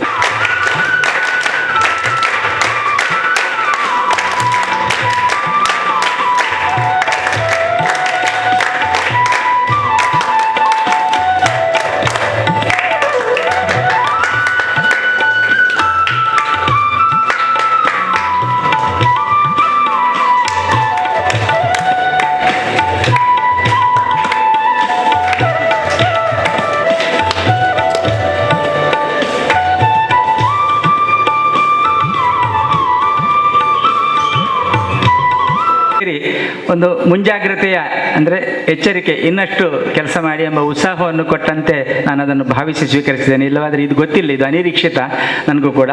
ಆದರೆ ಅದೊಂದು ಒಳ್ಳೆಯ ಪ್ರೀತಿಯ ಗೌರವ ಅಂತ ನಾನು ಭಾವಿಸಿದ್ದೇನೆ. ಒಮ್ಮೊಮ್ಮೆ ಅದರಲ್ಲಿ ಈಗ ಸಮಯ ನಮಗೆ ಅಭಾವ ಅಂತ ನಾನೇ ಹೇಳಿದ್ದು, ಪುನಃ ಒಂದು ಸಮಯ ಹಾಳಾಯ್ತಲ್ಲ ಅದರಲ್ಲಿ ಅಂತೇಳಿ ಹಾಗೆ ಅನ್ನಿಸಿತ್ತು. ಆದರೂ ಕೂಡ ಅವರ ಪ್ರೀತಿಗೆ ನಾನು ಶಿರಬಾಗಿದ್ದೇನೆ. ಒಮ್ಮೆ ಇಲ್ಲಿ ಮೈಸೂರಲ್ಲಿ ನಾನು ರಂಗಾಯಣದ ಬಿ ವಿ ಕಾರಂತರ ನಾಟಕಕ್ಕೆ ಸಂಗೀತ ಸಹಕಾರಕ್ಕೆ ಹೋಗಿದ್ದೇನೆ. ಅಲ್ಲೇನೋ ಒಂದು ಮಳೆ ಬಂದು ಒಂದು 15 ನಿಮಿಷ ನಾಟಕ ಲೇಟ್ ಆಯಿತು. ತುಂತುರು ಮಳೆ, ಬಯಲು ರಂಗಮಂದಿರದಲ್ಲಿ ಪ್ರೋಗ್ರಾಮ್. ತುಂತುರು ಮಳೆ ಬಂದು ಅದು 1/4 ಗಂಟೆ ಲೇಟ್ ಆದ ಕೂಡಲೇ ಮತ್ತೆ ಪುನಃ ಮಳೆ ಹೋಯಿತು. ಆವಾಗ ಯಾರೋ ಒಬ್ಬರು ಬಂದರು ಮೈಕ್ನಲ್ಲಿ, ಇವತ್ತು ನಮ್ಮ ಕಾರ್ಯಕ್ರಮ ಇಂಥದ್ದು, ಹಾಗೆ ಮಳೆ ಬಂದದ್ರಿಂದ ಸ್ವಲ್ಪ ಅದು ವಿಳಂಬ ಆಗಿದೆ, ದಯವಿಟ್ಟು ಪ್ರೇಕ್ಷಕರು ಸಹಕರಿಸಬೇಕಂತ ಹೇಳುವಾಗ ಬಿ ವಿ ಕಾರಂತರ ಗ್ರೀನ್ ರೂಮ್ನಲ್ಲಿ ಎಳ್ಕೊಂಬನ್ನಿ, ಅವನು ಪುನಃ ಲೇಟ್ ಮಾಡ್ತಾ ಇದ್ದಾನವ ಅಂತ ಹೇಳಿದ್ರು. ಅಂದರೆ ಲೇಟ್ ಅಂದರೆ ಯಾರೋ ಒಬ್ಬ ಅನೌನ್ಸ್ಮೆಂಟಿಗೆ ಬಂದ, ಮಳೆ ಬಂದು ಲೇಟ್ ಆಗ್ತಾ ಇರೋದಂತೇಳಿ ಅದೆಲ್ಲ ಹೇಳಬೇಕಂತ ಇಲ್ಲ, ಅದು ಗೊತ್ತಾಗ್ತದೆ ತನ್ನಿಷ್ಟಾನಿಗೆ. ಹಾಗಾಗಿ ನನ್ನನ್ನು ಪ್ರೀತಿಯಿಂದ ಬಳಸಿಕೊಂಡದ್ದೇ ಒಂದು ರೀತಿಯ ನನಗೆ ಸನ್ಮಾನ ಗೌರವ ಅಂತ ಭಾವಿಸ್ತಾ ಇದ್ದೇನೆ. ಧನ್ಯವಾದಗಳು ಈ ಕಾರ್ಯಕ್ರಮ ಮಾಡಿದರೆ. ಹಾಗೆ ಒಟ್ಟು ಧನ್ಯವಾದ ಕಾರ್ಯಕ್ರಮಕ್ಕೆ ಈಗ ಅಣಿಯಾಗಿದ್ದಾರೆ. ಬಹಳಷ್ಟು ನನ್ನೊಂದಿಗೆ ಈ ಒಂದು ಕಾರ್ಯಕ್ರಮಕ್ಕೆ ಯಶಸ್ವಿಗೆ ಬೇಕಾಗಿ, ನಿಮ್ಮೆಲ್ಲರನ್ನು ಸೇರಿಸುವುದಕ್ಕೆ ಬೇಕಾಗಿ ಬಹಳ ಒಳ್ಳೆಯ ರೀತಿಯಲ್ಲಿ ನಮಗೆ ಸಹಕರಿಸಿದಂಥ ಇಲ್ಲಿನ ಕನ್ನಡ ಪ್ರಾಧ್ಯಾಪಕರು, ಮುಖ್ಯಸ್ಥರು ಆಗಿರತಕ್ಕಂಥ ಶ್ರೀಮತಿ ಜಯಲಕ್ಷ್ಮಿ ಮೇಡಮ್ ಅವರಿಂದ ಧನ್ಯವಾದ ಸಮರ್ಪಣೆ. ಇಂಪಾದ ನಾದ, ಲಯ, ಭಾವ, ಕನ್ನಡ ಕಲರವ. ಕನ್ನಡ ಕಲರವ ಕಾರ್ಯಕ್ರಮವು ಈ ಅಕ್ಷರ ದೇಗುಲದಲ್ಲಿ ಬಹಳ ಅರ್ಥಪೂರ್ಣವಾಗಿ ಸಂಪನ್ನಗೊಂಡಿದೆ. ಈ ಕಾರ್ಯಕ್ರಮದ ಯಶಸ್ಸಿಗೆ ಸಾಕ್ಷಿಯಾಗಿ ಸಹಕರಿಸಿದ ತಮಗೆಲ್ಲರಿಗೂ ನಮ್ಮ ಕಾಲೇಜಿನ ವತಿಯಿಂದ ಕೃತಜ್ಞತೆಯನ್ನು ಸಲ್ಲಿಸುತ್ತಿದ್ದೇನೆ. ಮೊದಲಿಗೆ ಈ ಕಾರ್ಯಕ್ರಮವನ್ನು ದೀಪ ಪ್ರಜ್ವಲಿಸಿ ಉದ್ಘಾಟಿಸಿದ ಸಾರಸ್ವತ ವಿದ್ಯಾಸಂಸ್ಥೆ ಮಂಗಳೂರು ಇದರ ಕಾರ್ಯದರ್ಶಿಯವರಾದ ಶ್ರೀ ಮಹೇಶ್ ಎಲ್ ಬೋಂಡಲ್ ಅವರಿಗೆ ಅನಂತ ಕೃತಜ್ಞತೆಗಳು. ಹಾಗೆಯೇ ಕಾರ್ಯಕ್ರಮದ ಅಧ್ಯಕ್ಷತೆಯನ್ನು ವಹಿಸಿದಂತಹ ದಕ್ಷಿಣ ಕನ್ನಡ ಜಿಲ್ಲಾ ಕನ್ನಡ ಸಾಹಿತ್ಯ ಪರಿಷತ್ತು ಉಳ್ಳಾಲ ತಾಲೂಕು ಘಟಕದ ಅಧ್ಯಕ್ಷರು, ವಾಗ್ಮಿ, ಸಾಹಿತಿ ಡಾಕ್ಟರ್ ಧನಂಜಯ್ ಕೊಂಬ್ಳೆ ಅವರಿಗೂ ಕೂಡ ನಮ್ಮ ಕಾಲೇಜಿನ ಪರವಾಗಿ ಧನ್ಯವಾದಗಳನ್ನು ಅರ್ಪಿಸುತ್ತಿದ್ದೇನೆ.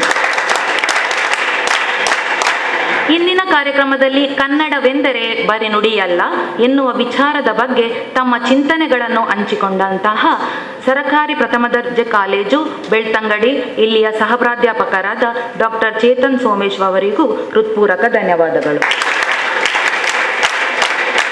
ಹಾಗೆಯೇ ಈ ಕಾರ್ಯಕ್ರಮದ ಮುಖ್ಯ ಅತಿಥಿಗಳಾಗಿ ಭಾಗವಹಿಸಿದ ಸೋಮೇಶ್ವರ ಪುರಸಭೆಯ ಮುಖ್ಯ ಅಧಿಕಾರಿಗಳಾದ ಶ್ರೀಮತ್ತಡಿ ಹಾಗೂ ಆನಂದ ಅಸೇಗೋಳಿ ನಿವೃತ್ತ ಪ್ರಾಧ್ಯಾಪಕರು ಮದನಿ ಶಾಲೆ ಹಾಗೂ ನಮ್ಮ ಕಾಲೇಜಿನ ಪ್ರಾಂಶುಪಾಲರಾದ ವಿಕ್ರಮ್ ಸರ್ ಅವರಿಗೆ ಕೂಡ ಇದೇ ಸಂದರ್ಭದಲ್ಲಿ ಕೃತಜ್ಞತೆಯನ್ನು ಸಲ್ಲಿಸುತ್ತಿದ್ದೇನೆ.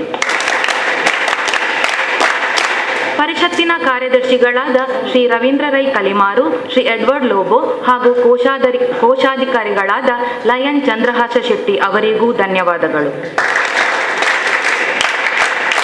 ಕಾರ್ಯಕ್ರಮಕ್ಕೆ ಪ್ರತ್ಯಕ್ಷ ಪರೋಕ್ಷವಾಗಿ ಸಹಕರಿಸಿದ ಪರಿಷತ್ತಿನ ಸರ್ವ ಸದಸ್ಯರಿಗೆ, ತೋನ್ಸೆ ಸಾಂಸ್ಕೃತಿಕ ತರಬೇತಿ ಕೇಂದ್ರ ಸರ್ವ ಸದಸ್ಯರಿಗೆ, ನಮ್ಮ ಕಾಲೇಜಿನ ಶಿಕ್ಷಕೇತರ ವೃಂದದವರಿಗೆ, ವಿದ್ಯಾರ್ಥಿ ಬಳಗಕ್ಕೆ, ಕಾರ್ಯಕ್ರಮ ನಿರೂಪಕರಿಗೆ ಧನ್ಯವಾದಗಳು. ಕನ್ನಡ ಎನೆ ಕುಣಿದಾಡು ಎನ್ನೆದೆ ಕನ್ನಡ ಎನೆ ಕಿವಿ ನಿಮಿರುವುದು, ಕಾಮನ ಬಿಲ್ಲನ್ನು ಕಾಣುವ ಕವಿಯೊಳು ತೆಕ್ಕನೆ ಮನಮೈ ಮರೆಯುವುದು. ನಮಸ್ಕಾರ, ಶುಭ ದಿನ.